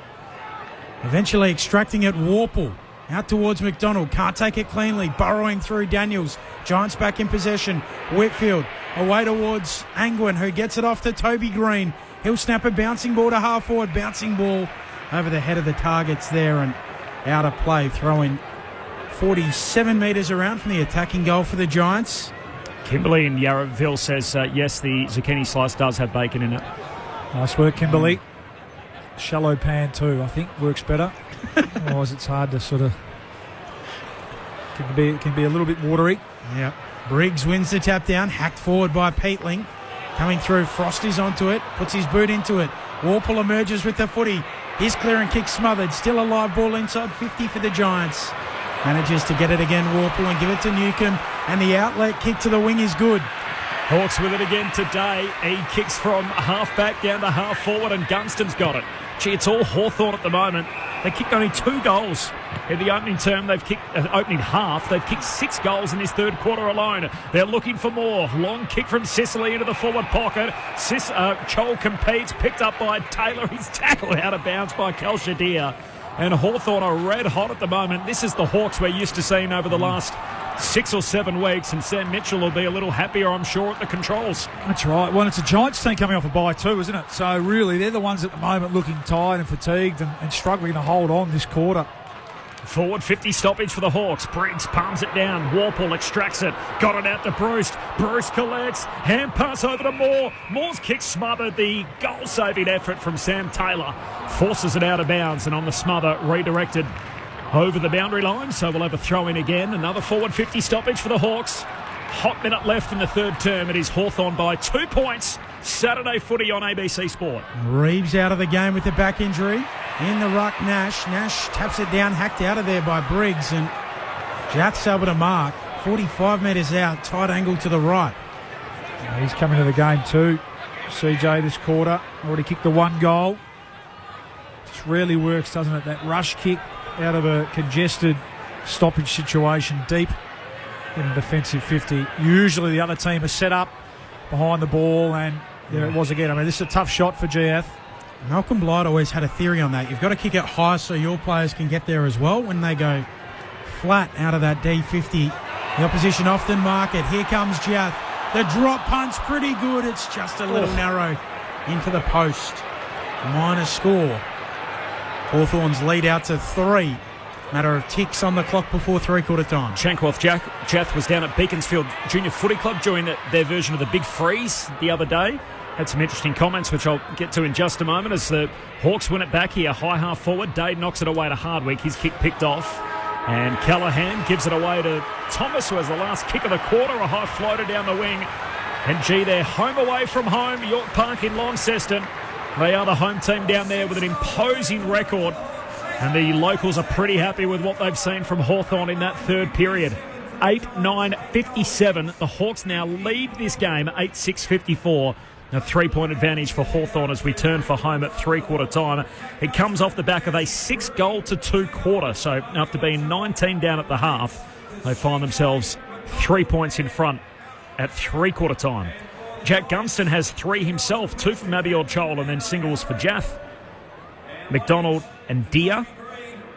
Meanwhile for... That's right, that's their 8 goals. Meanwhile for GWS, 2 for Aaron Cadman, 2 for Xavier O'Halloran. And then singles for Toby Green, Brent Daniels, James Peatling and Jesse Hogan. As Chris Rowbottom told us, during that quarter, Ned Reeves was subbed out with a back injury. They are expecting Lloyd Meek back in the coming weeks. Luke Bruce is into the game, and they haven't really missed their key ruckman. Their game's been pretty good in that third quarter. We'll get the thoughts of Luke Ball in just a moment. Chankworth Jathi was asked about raising money for motor neuron disease. I think $57,000 or something. $97 million have been raised by Neil Danaher's Big Freeze. But he was fined last week $1,200 from the MRO, and basically he put it on the AFL and said, look, I'm happy to get down here and jump into the cold water. Maybe they can take my $1,200 for the headbutt and donate it to the Big Freeze. So I don't mind that. He's paying his fines and also has some encouragement for the AFL about what should be done with some of those funds. I mentioned Kimberley and Yarraville followed up about the zucchini slice. Adrian in Geraldton says you should have your own cooking show, Bally. Yeah. And we can have the gardening show with Rammer as well. Craig from South Yarra also sent one through on the SMS saying, when did Peter Russell Clark stroll into the studio? So he's a multi-talented man. Could Bally recommend a recipe for a cold Tasmanian night, as it's my turn to cook, from Andrew in Hobart? Ooh, a bit of a big lamb shoulder in the slow cooker, I think, with depending on if you like your spice or not, maybe a korma paste or something like that. I made one of those last week. It was delicious. And then you can just have it the next day and the next day and the next day and throw in a wrap for lunch the next day. So the slow cooker, it's a beauty. Leave it on overnight. You wake up the next morning, the house just smells of the deliciousness that's coming out of the slow cooker. So. Andy from Wodonga, Corby, I know you have been joking about the plane delay somewhat in jest, but we should all be thankful here in Australia that airlines are safety conscious.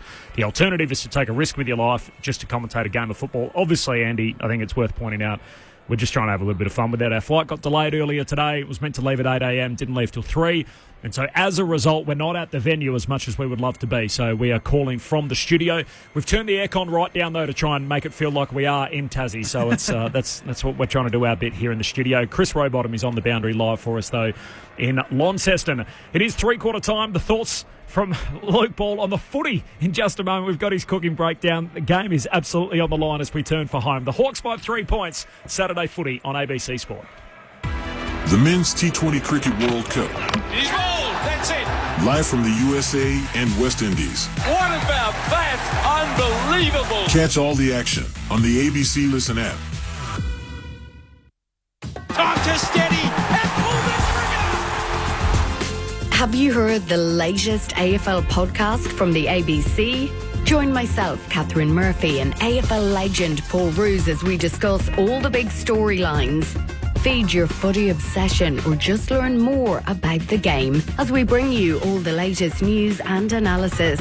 Find the ABC AFL Daily Podcast on the ABC Listen app. This is ABC Sports coverage of the 2024 AFL season. Every match on the ABC Listen app. Look for the AFL button. Centre break for the Giants. Callaghan, quick kick forward. Sicily hands to it. Broken up at the last moment. Toby Green snaps goalward. Gets it past the outstretched hand of Scrimshaw. Scrimshaw's claiming it. The umpire says it's a goal. And Toby Green answers straight back for GWS. Nearly a turnover. Chol can't take the mark, but it spills out to Warple. Quick kick inside 50. The Hawks are out everywhere. Bruce feeds it to Ginnivan. Has men over the top. Gets it onto them. And McDonald will wheel in and whack it through. Here come Hawthorn. Back into the middle of the ground, collected by Daniels. His hand pass and turnover. Newcomb onto it for the Hawks. Hand pass to McDonald. Great option. Looks for Chol and hits him. Takes the mark back in the corridor. Chol on the approach. The crowd love it. He's got it. Hawthorn in front. The 2024 AFL Premiership season. On your radio. ABC Sport Digital. And on the ABC Listen app. Sounds there from the third quarter. It is Hawthorn by 3 points, having turned around a 19-point deficit. So a near 4-goal swing in the game.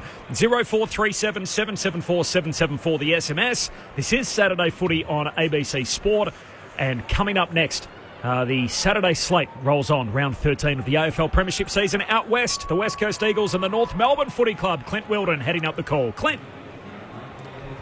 Corbin from two sides looking potentially like finalists. The two sides that have shared the wooden spoon in the past 3 years and a 16th and 18th on the ladder. But if North Melbourne are to break through for their first win of the year, there's a good chance it could be today.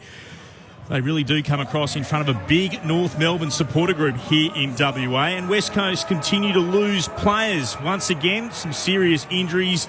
No Tim Kelly. And on top of that, no Harley Reid out with suspension. What on earth will the West Australian put on their back page?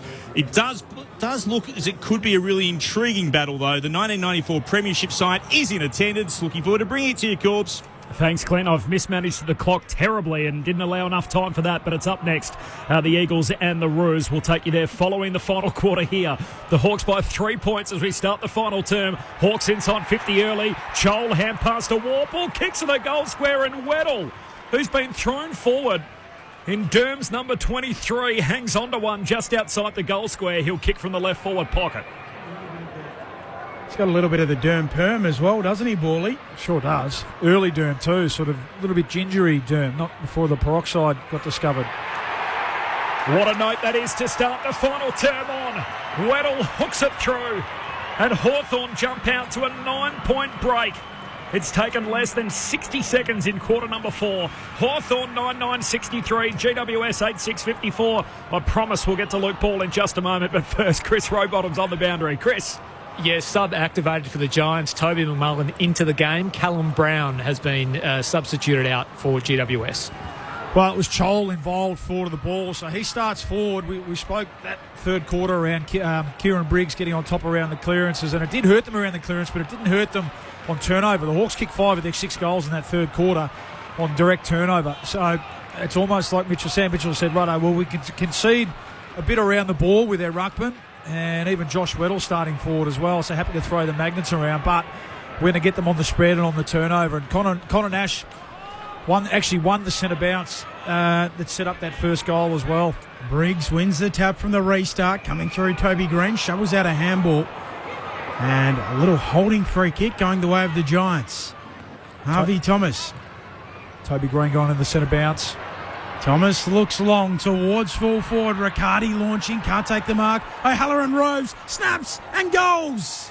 His third. He's been a poacher all afternoon, and he's bobbed up conveniently.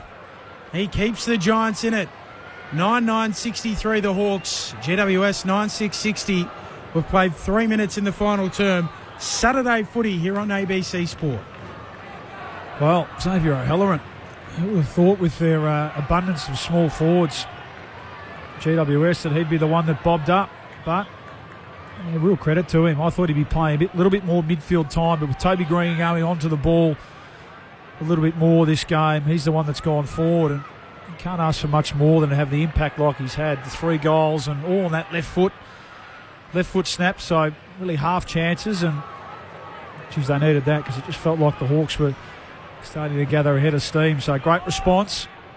Game's open right up. 2 goals in a minute 15 on the game clock to start this final term. Hawks by 3. Tom Green with the centre break. Kicks to centre half forward. Bounces in front of Daniels. Sits up for Sicily. Geez, tackled by Daniels. Ball comes out. Amon locked up and the umpire says I'll have it.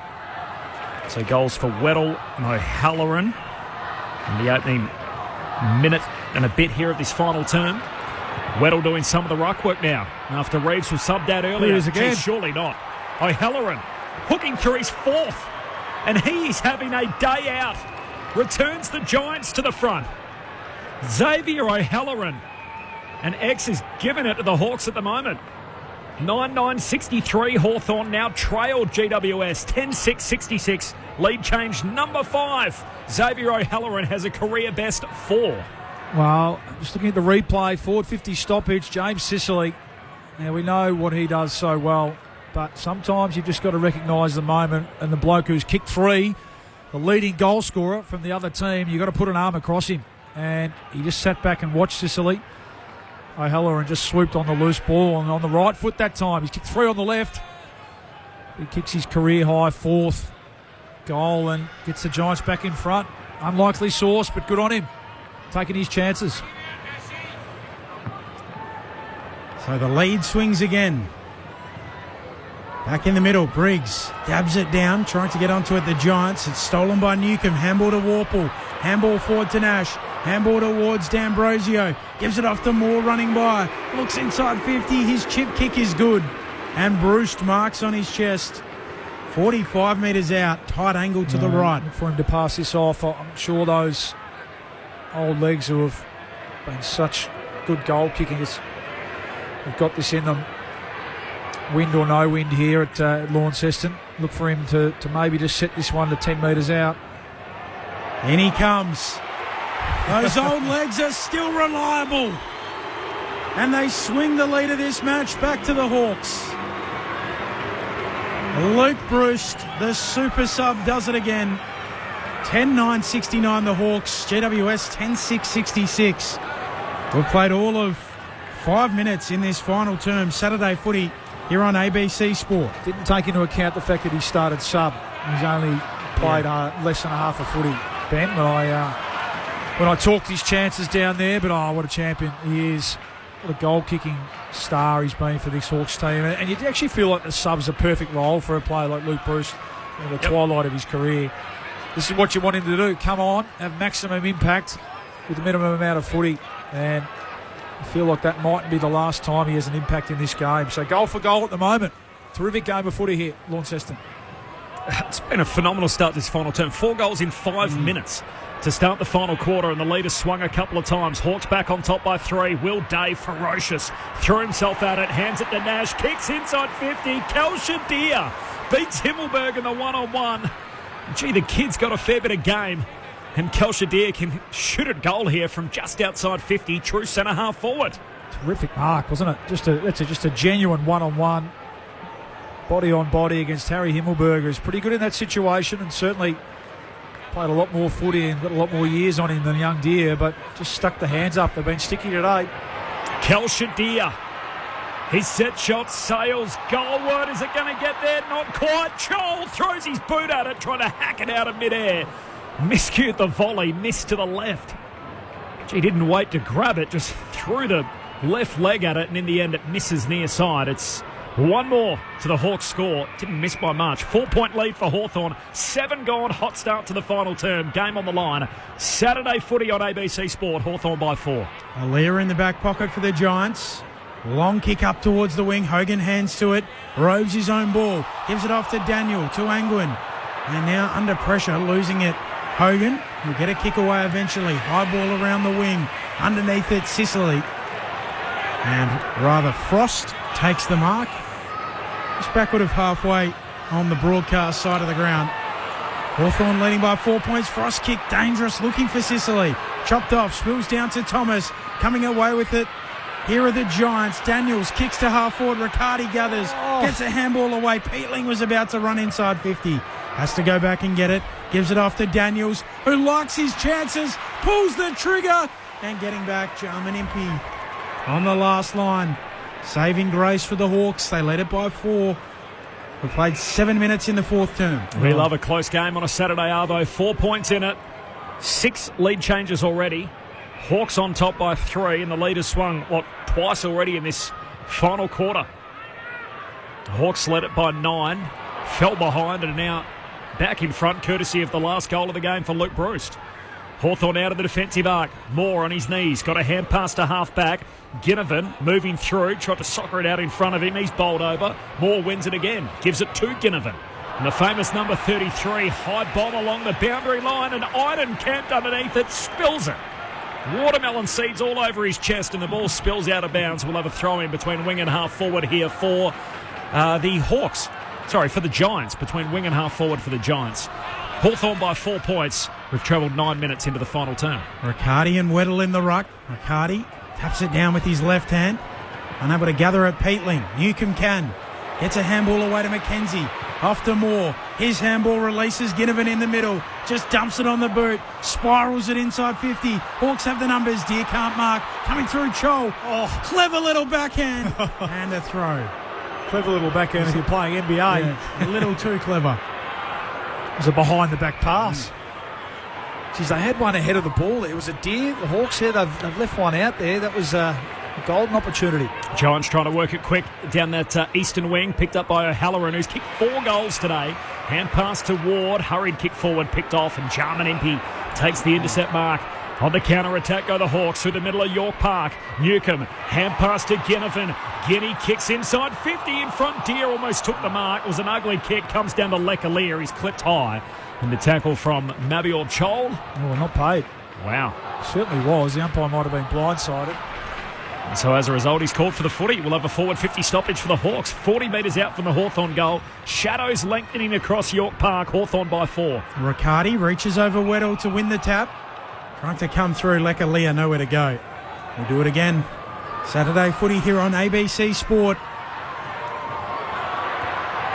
Riccardi wins the tap again, but on the burst, Newcomb comes through, gets rid of it to Moore, tackled by Riccardi. Ball spits out, not before the whistle, and it will come back. No late change in Perth. Ryan Marrick and Eddie Ford, the 2 subs, will take you there next. West Coast and North Melbourne, the twilight game to follow us. So a little quicker on the whistle there, the umpire. Riccardi slaps it down, shoveling it out. Callaghan now bursting back onto the footy. Gets the handball moving forward, knocked on by McMullen. Going after it, Iden. Gives the handball to the run of Daniels. Releases O'Halloran. He kicks inside 50. Great effort, Hardwick. Breaks it up. Follows up. Hawks back the other way. Out to the wing. Gunston reels in the one-hander. Keeps on moving. Kicks down to half forward. Here's Josh Weddle. He's got it 70 metres out.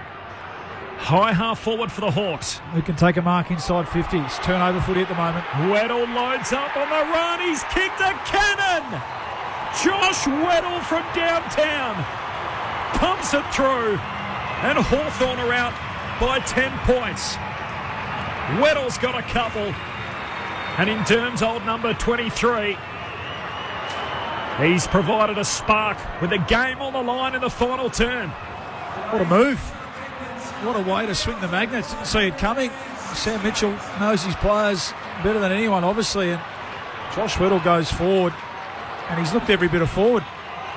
That was an amazing kick. We haven't seen anyone kick a goal from outside 50 today. And again, I just mentioned it's turnover footy at the moment. No one, I mean, it went from one end to the other. Brilliant play from Blake Hardwick, who hedged his bets, and the Giants were streaming through the middle of the ground. He made the call to come off his opponent. Critical intercept that would have resulted in a shot for goal at the other end. And, don't tell me. Oh, no. Don't tell me Kel Shadir's... Kel Shadir. I think he has. He looked guilty, didn't he? I did think that. Oh, no.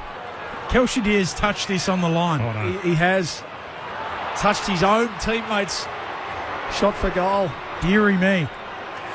Oh, Benjamin, you're on fire. Well, it's a real shame because it deserved the goal. Anyway, so it's not a 10-point, moment. Not a 10-point lead. Goal overturned, touched by Kel Shadir, his teenage teammate.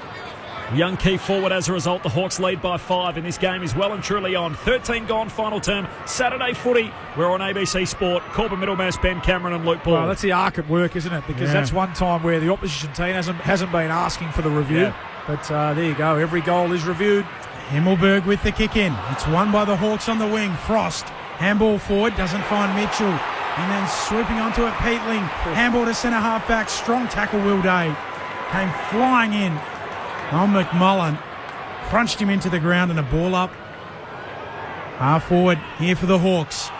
Weddle leaping over him is Riccardi. Hooking it down. Warple wins it. Snaps the Hawks inside 50. Good mark. Going back there for GWS. Taken by Callum Ward. Ward kicks out of the defensive 50, marked to Bedford. Hangs onto it, wants to swing a hand pass out wide. Picked up by Himmelberg. And proved a match winner when these two teams met in Gather Round last year. Took a towering mark and gold late in the piece to decide the contest. Heads down to half forward to Cadman. Kicks long to the hot spot. Offhand spills to Angwin. Angwin pumps it through. GWS back in front.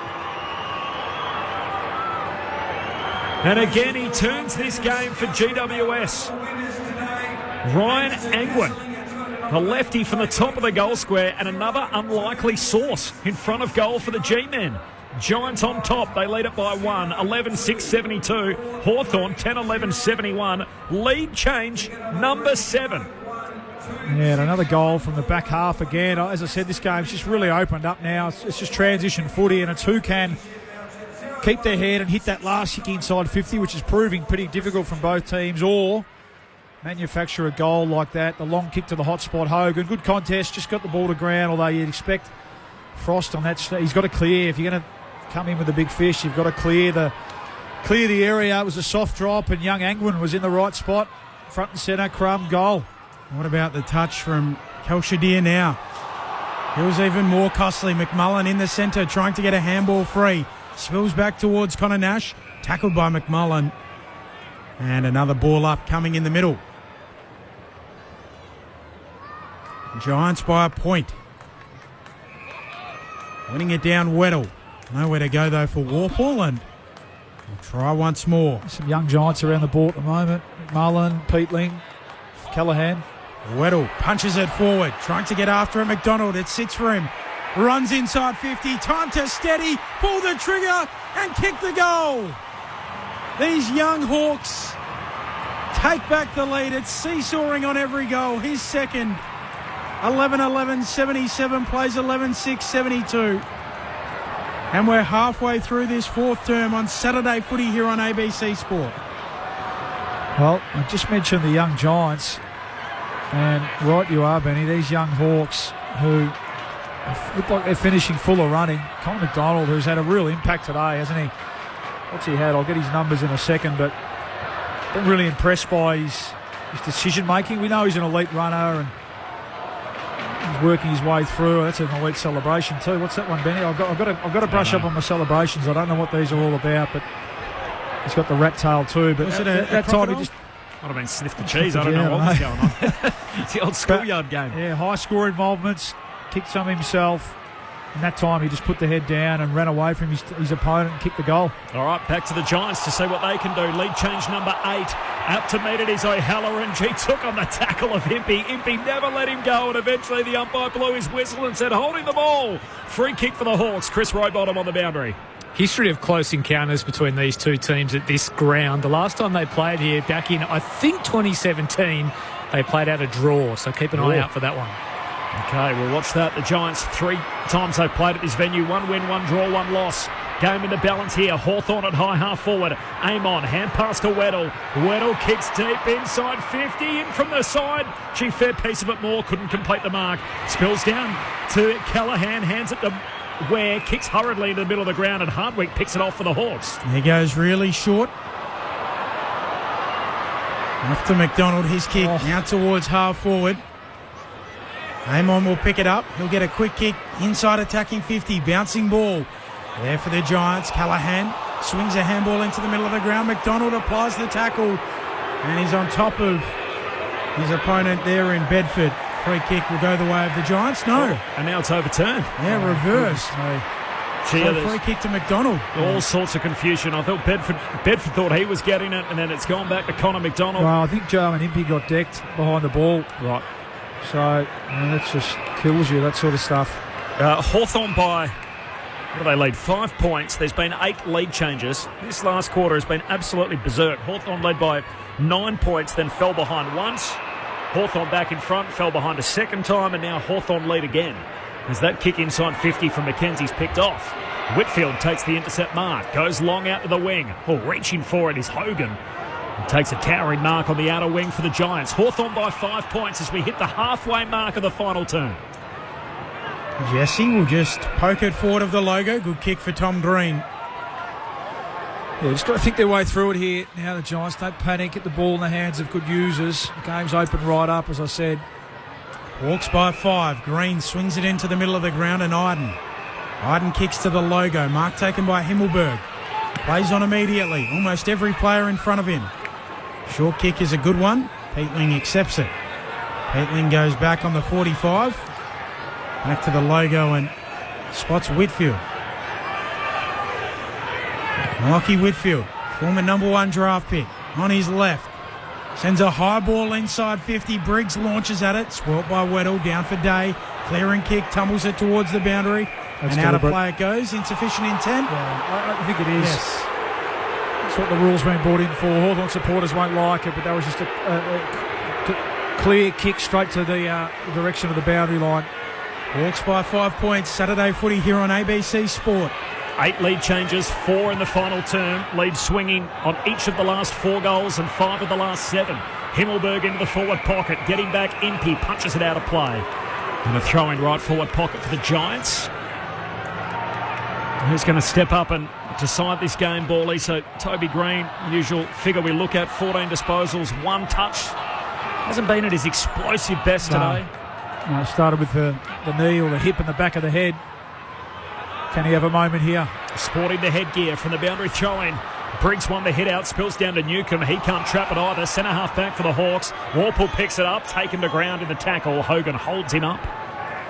So the lead swung on the first 3 goals of the game and then 5 of the last 7. 8 lead changes in total. Hawthorn by 5 points. We're now 20 minutes into the last. O'Halloran comes up the metre, took on the tackle, caught by Will Day, holding the ball. Free kick for the Hawks at centre half back. As we tick into time on final term, Hawthorn by 5 points. He's been brilliant, Will Day. That was tackle number 11. So it hasn't been he's had 22 possessions, but he's rolled the sleeves up, done the hard work today. Sets it up towards the wing. Off the hands of the pack, out it goes. Throwing to come. Neutral territory on the wing. Quite a day for his midfielder teammates, but he's really led the way and got them back into the game when the Giants were getting on top in that third quarter.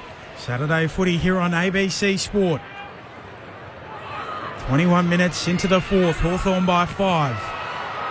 Weddle wins the tap opposed to Briggs. Warple hacks it into the middle of the ground. No one there to mark it for the Hawks. Following up at ground level for the Giants. Thomas goes in and we'll get a ball up. They play Stacks on. So ball up in the middle of York Park in Launceston. Up it goes. Hawks by 5 points. And Briggs grabs it out of the ruck, tackled by Weddle. Ball comes out, says play on. D'Ambrosio for the Hawks, gives it to Warple, gets it back. D'Ambrosio to Newcomb, hand pass to the run of Imby, off the back flank. He kicks hurriedly inside the forward arc. Bruce reaches for it, no mark. His fellow veteran Gunston pushed out of play by Taylor. Boundary throw in, forward pocket for the Hawks. Game on the line. 22 minutes gone, final term. Hawthorn by 5. Just did enough without giving a free kick away there, Connor Hyde. And looked like he's in danger of taking his eyes off the ball and interfering with Luke Bruce, but umpire let it go. Is there a moment for Hawthorn? Weddle doing the ruck work, overshoots the rucks from the throw-in, Day onto it. Coming through McDonald. He can't gather it cleanly. McMullen goes in for the Giants.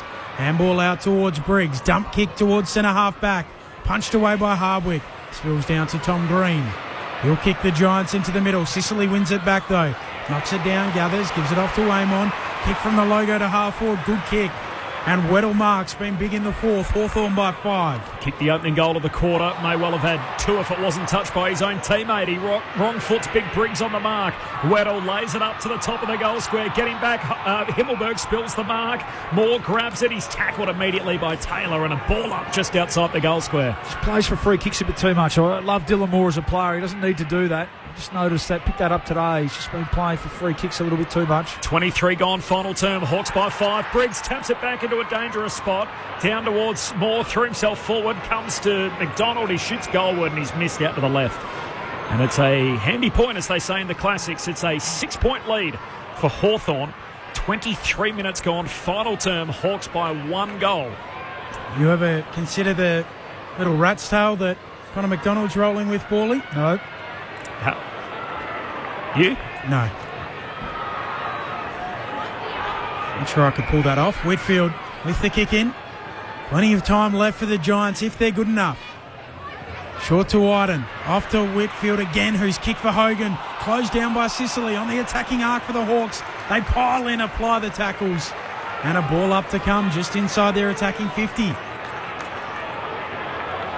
Great play by Sicily. Couple of big one-on-one wins over the last couple of minutes on Jesse Hogan. Briggs backhands it down.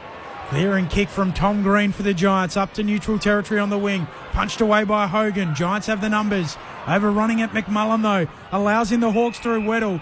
He loses it, has to apply the tackle. And a ball upcoming. West Coast and North Melbourne next. The Roos yet to win a game this year, 0-11. There's no late changes. Ryan Marrick and Eddie Ford, the 2 subs. And of course, the Eagles without the suspended Harley Reid. From the restart, Giants win it at the coalface. Callaghan, who's been enormous. Hand pass to Ware. He gives it to Himmelberg. Kicks out to the wing. And the mark taken by Riccardi. GWS trail by 6. Has many minutes to go. Long kick down to half forward. Impey reaches for it. No mark. Falls to McDonald. Kicks off the back flank. Down the broadcast wing. Punched away by Haynes. Back inboard. Oh, took a while. Payne-Leany's mowed down. Great chase down tackle from Bruce. Says play on. And the Giants throw Halloran. Knock it back to the 50 through Riccardi. Here's Tom Green though. Gathering the footy. Gets a handball away. McMullen looks inside 50. Goes laterally. And the mark taken 49 out. Right half forward by Riccardi. Well done, McMullen. He just lowered his eyes. He's got the fresh legs. A lot of other players look out on their feet. Peatling just looking at it. He just got a toe on it. So happy with that to be play on. Tom Green's had a big couple of minutes here. He senses the moment. Tough kick this though. Jake Riccardi. His set shot will be across the face. It'll land in the goal square. Hands to it. Toby Green's down there. It's punched through. Back within 1 straight kick, the Giants. 5 points the Hawks lead. Plenty of time left. Eagles North coming up next. Breaking news out of Perth that Aussie the Eagle got off without a hitch, arrived back safely, so good news. Made it through the pre-game routine after a little mishap last start. Out of defence, Carl Amon. Goes long up to the wing with the exiting kick out. Punched away by Himmelberg. Down towards Ware of the Giants. Hand pass to Whitfield. Handball to Himmelberg. He gives it away to McMullen. Runs inboard. Kicks inside the forward arc. Jungle mark. He's got it. O'Halloran. Man. And Xavier O'Halloran, who has had a day. He's kicked 4 goals. Previously, Borley had kicked multiple goals only twice in his career, which is 57 games old. And today he's put through 4 already. Amazing. Yeah, McMullen involved again. I like it. He's recognised. He's got the fresh legs. So he took the ball under his arm, took his space. And the kick wasn't meant to go there, but sometimes when it's your day, it's your day. Xavier O'Halloran for his 5th. Having the moment of his career right now. His kick is out to the left. Riccardi leaps up and takes the mark on the behind line for the Giants. Jake Riccardi has got it just outside the goal square. And the Hawks will be filthy with that. No one able to kill it through. Goal scoring opportunity. And Riccardi doesn't let it slip. He hooks it through for a goal. Lead change number 9. The 5th in the final term alone. And Riccardi swings the lead around. GWS back on top by a point. The Giants 12-7-79. They lead Hawthorn 11-12-78. 27 minutes gone in the final term. Luke Ball on ABC Sport. Well, Ben, the ball's been falling short at that end. Have you noticed that today? With Sam Mitchell, how the Hawks can allow that to be a 2-on-2. And look, in fairness, that's where the ruckman not being out there comes into play, doesn't it? And I'm not sure who's in the ruck at the moment, but maybe it's Josh Weddle, maybe it's Connor Nash not recognising the situation that you need to get back and be able to support your defenders. It was a 2-on-2 in the air, and in the air, not enough body resistance from Weddle or Frost on Jake Riccardi, who took a relatively easy mark, so that'll infuriate Sam Mitchell. We've seen it at both ends now, haven't we? We certainly have. 4 minutes to play, taking it out of the middle. Briggs dumps it on his boot, kicks towards half forward. No mark taken. Getting involved, Peatling coming through the other way. Moore inside 50 here for the Giants. Moore goes in, unable to gather the footy, knocked towards the boundary line. Soccering it away, Nash. And there's a whistle on the play. Free kick, it'll come back. Or is it paid to Riccardi? I think Riccardi's going to get it again. Inside 50. 35 metres out, very tight angle, and Jake Riccardi is proving the match winner. Yeah, well, he might be. Just looking at the replay there, it didn't look like much. Just a smaller opponent, Blake Harwood. No, I think that's a free kick. Desperately grabbing for the arm and pulling it down. And Jake Riccardi, can he be the hero? On the approach. They try and put them out by more than a kick. Jake Riccardi's kick is across the face. And it will tumble out in the back pocket. Not the worst result. No, throw in to come. So they lead it by a point, the Giants, deep into the 4th. Can Hawthorn come again? What a game of footy. This is a match in which Hawthorn kicked only 2 goals in the first half, roared to life in the third, and it has been goal for goal, lead swinging on just about every goal in this final term. From the boundary throw-in, Will Day runs an arc back onto his right boot. Final 3 minutes, Giants by a point, kicks to a contest on the wing, spills down to Whitfield. His kick smothered, pack forms around Toby Green. He's locked up by Ginnivan, and we'll have a ball up. Luke Ball, is there a few twists in this yet in the last 3 minutes? Like it, isn't it? Every moment, isn't it? Getting a hand in, smother, tackles, big moments. Lead swung on the last 5 goals. Weddle had it, got it out towards Ginnivan. He's tackled high, surely, yes. And a high tackle and a free kick going the way of Jack Ginnivan. He doesn't earn too many of those. Between wing and half-back. Kicks down to half-forward, and Haynes is there to take the intercept mark for the Giants. GWS by a point. 2.5 minutes to play. Holding on are the Giants at the moment. Haynes goes short. His kick a good one. He'll get it back as well. So Haynes on the half-back flank. The Giants lead by a point. Saturday footy here on ABC Sport. Grandstand finish. Kicks up towards the wing. Off the hands of the pack. Ginnivan Roves gives it off to Scrimshaw. Kicks towards half-forward. Coming through Whitfield for the Giants. Green goes in. Newcomb puts his head over it, wins a free kick. Gee whiz. So Newcomb back with the footy. He'll send the Hawks deep inside 50. They need a marker down there. Off the hands of the pack. In the goal square, Moore, a little fumble. And he knocks it through. Desperate stuff, both teams. Who's got the legs? Who's got the legs and the cool head to make the play here? 2017, of course, they played a draw against each other at this ground. Scores are level. 79 points apiece. The lead has swung on the last 5 goals in the game. We've had 9 lead changes in total. Grandstand finish again between the Giants and the Hawks. Himmelberg runs out of the back pocket, kicks long up to the wing. They all try to spoil, hits the deck, Hawks win it. Massimo D'Ambrosio gives it to Impey, kicks to half forward, and Sicily, who went forward in key moments earlier in the year. He's found himself all alone left half forward. Arcs out to his right, copped a bit of contact as he kicked goalward. The score? Kick has missed everything. It's out on the full. Oh, he's paid it. And he's going to pay a downfield free as Sicily is met getting rid of the footy, and Tom Green has bumped into James Sicily. Now it's gone out in the full, so it's got to come back to the kicker, to Sicily. Oh, gee whiz. As he kicked. Now, what do the umpires do here? Now, this is going to be downfield. Is that the rule, is it, when it goes out of bounds on the full? I don't think that is the rule, is it? A free kick is going to go to Luke Bruce in the forward pocket. Sicily put it out on the full as he was bumped in the motion of kicking. And with less than 70 seconds on the game clock, Luke Bruce has been given the footy for a go-ahead score. The game-altering snap is a goal. Luke Bruce puts Hawthorn in front. And the Hawks veteran turns the game again for his team. Hawthorn by 6 with a minute left on the game clock in a controversial moment late in the piece. Downfield free kick after Sicily was dumped entering forward 50, put it out on the full. Bruce handed the footy left forward pocket and cashes in a goal to give them that 6-point lead in the game. Hawks on top, Luke Ball. No, the question will be whether it was late or not. In a sense, just looking at it, it's probably too excessive. He didn't attempt to smother. It was just it was a bump. It's the bumping motion that's the trigger for the umpire. And yeah, Tom Green, you feel for him a bit in a moment of desperation. Might have cost his team a chance to win the game here. Still plenty of time. Can they get a goal? Have blown leads. Can they hold on here?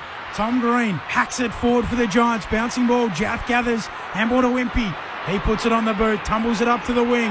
The Giants are there. Haynes gathers. Look out. He's buffeted off his kick and called for holding the ball. Oh, Cal Shadir. Ball game. Cal Shadir has the footy in his hands and can kick laterally to Jaff. He can see a little more sand through the hourglass. Hawthorn lead it by a goal. Just a matter of seconds left in the game, you would think. Sends it inside 50. Taylor goes up off his hands. Brings it down. Green gets a little kick away. Going after it there, Newcomb picking it up more for the Hawks. More hurried kick into the forward pocket. Ball slips out of bounds. And that'll just about be enough for Hawthorn as the kick forward rolls into the pocket. Hawthorn by 6.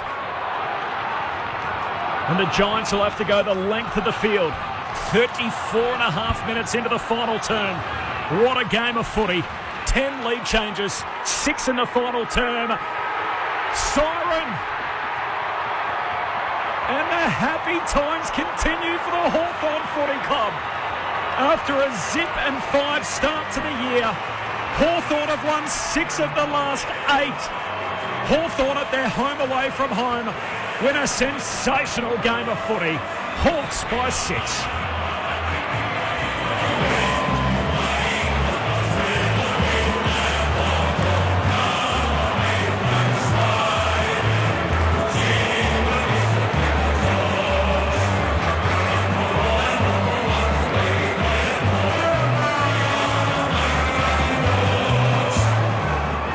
Dripping in controversy at the finish. James Sicily had an inside 50 late. He put it out on the full. As he got his kick away, he was bumped in the ribs by Tom Green. Looks like it was in the motion of taking the kick. They decided to pay a downfield free. As a result, Luke Bruce was gifted the ball next to the behind post with scores level, and he hooked it through with 60 seconds left on the game clock to return Hawthorn to the front. The lead swung on the last 6 goals in the game. Ultimately, Luke Bruce kicking the winner. Hawthorn by 6 points.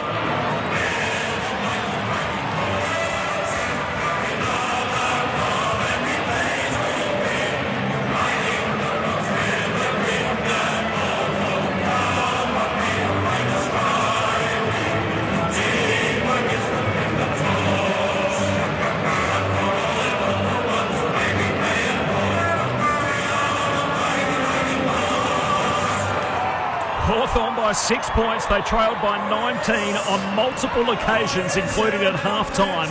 The Hawks, and they roared back in the second half. It was a match they only kicked 2 goals into half-time. In the end, they kicked 10 goals to 6 after the break to beat a depleted GWS team. Phenomenal finish. Hawthorn by 6 points, 10 lead changes in total, and the Hawks getting home by just 1 straight kick. 3 goals for Jack Gunston, 2 for Bruce, 2 for Connor McDonald, 2 for Mabior Chol, and then singles for Chankwath Jaff, for Weddle, for Deer. Meanwhile, for GWS, 4 for Xavier O'Halloran. It's never been better for him in front of the stick, so a career best today. 2 for Cadman, 1 for Toby, 1 for Angwin, Daniels, Peatling, Hogan and Riccardi. The initial thoughts from Luke Ball were all off in different directions in just a moment, but sum that up for us, Paulie. What a finish, the Hawks by 6. Yeah, I mean, it was an arm wrestle, wasn't it, that first half? And really, the Giants just conversion that second quarter gave them that little bit of a break, but wow, didn't the game open up in the second half, and it just became a game of transition and who could punish on transition. There was turnovers at either end, and we know the Giants, it's the way they love to play, and the Hawks jumped on board halfway through that third quarter and kicked 5 goals in a row directly from turnovers. So in the end, it just felt like the Hawks ran out the game a bit better, which is funny to say because the Giants were the ones coming off the bye. We know the Hawks have been in really good form, but it was the Hawks that felt like they had more legs at the end of the game. And you'd have to say, and some good coaching too, you know, throwing Weddle forward and having to throw the magnets around a little bit with the ruckman going out. I mean, Briggs had an impact at the clearances, but then as the ball left the clearance, the Hawks were able to capitalise from that, and Weddle went forward, kicked a goal, and Chol had an impact. And it was just a terrific game, really entertaining game. Some unlikely heroes, you know, Xavier O'Halloran, terrific. Almost getting his team over the line. I think the Giants will be okay. I spoke before the game. I was a bit worried about that bottom 6, bottom 7 with those key players out. In the end, you probably look at it and they didn't have enough of an impact, those players. And some of their key players, Sam Taylor was really down, had some moments early, but other than that, he was down on his output. So I think they'll be okay, the Giants, but the story's the Hawks. They just roll on. What are they capable of, Paulie? They started 0-5. They've now won 6 of their last 8.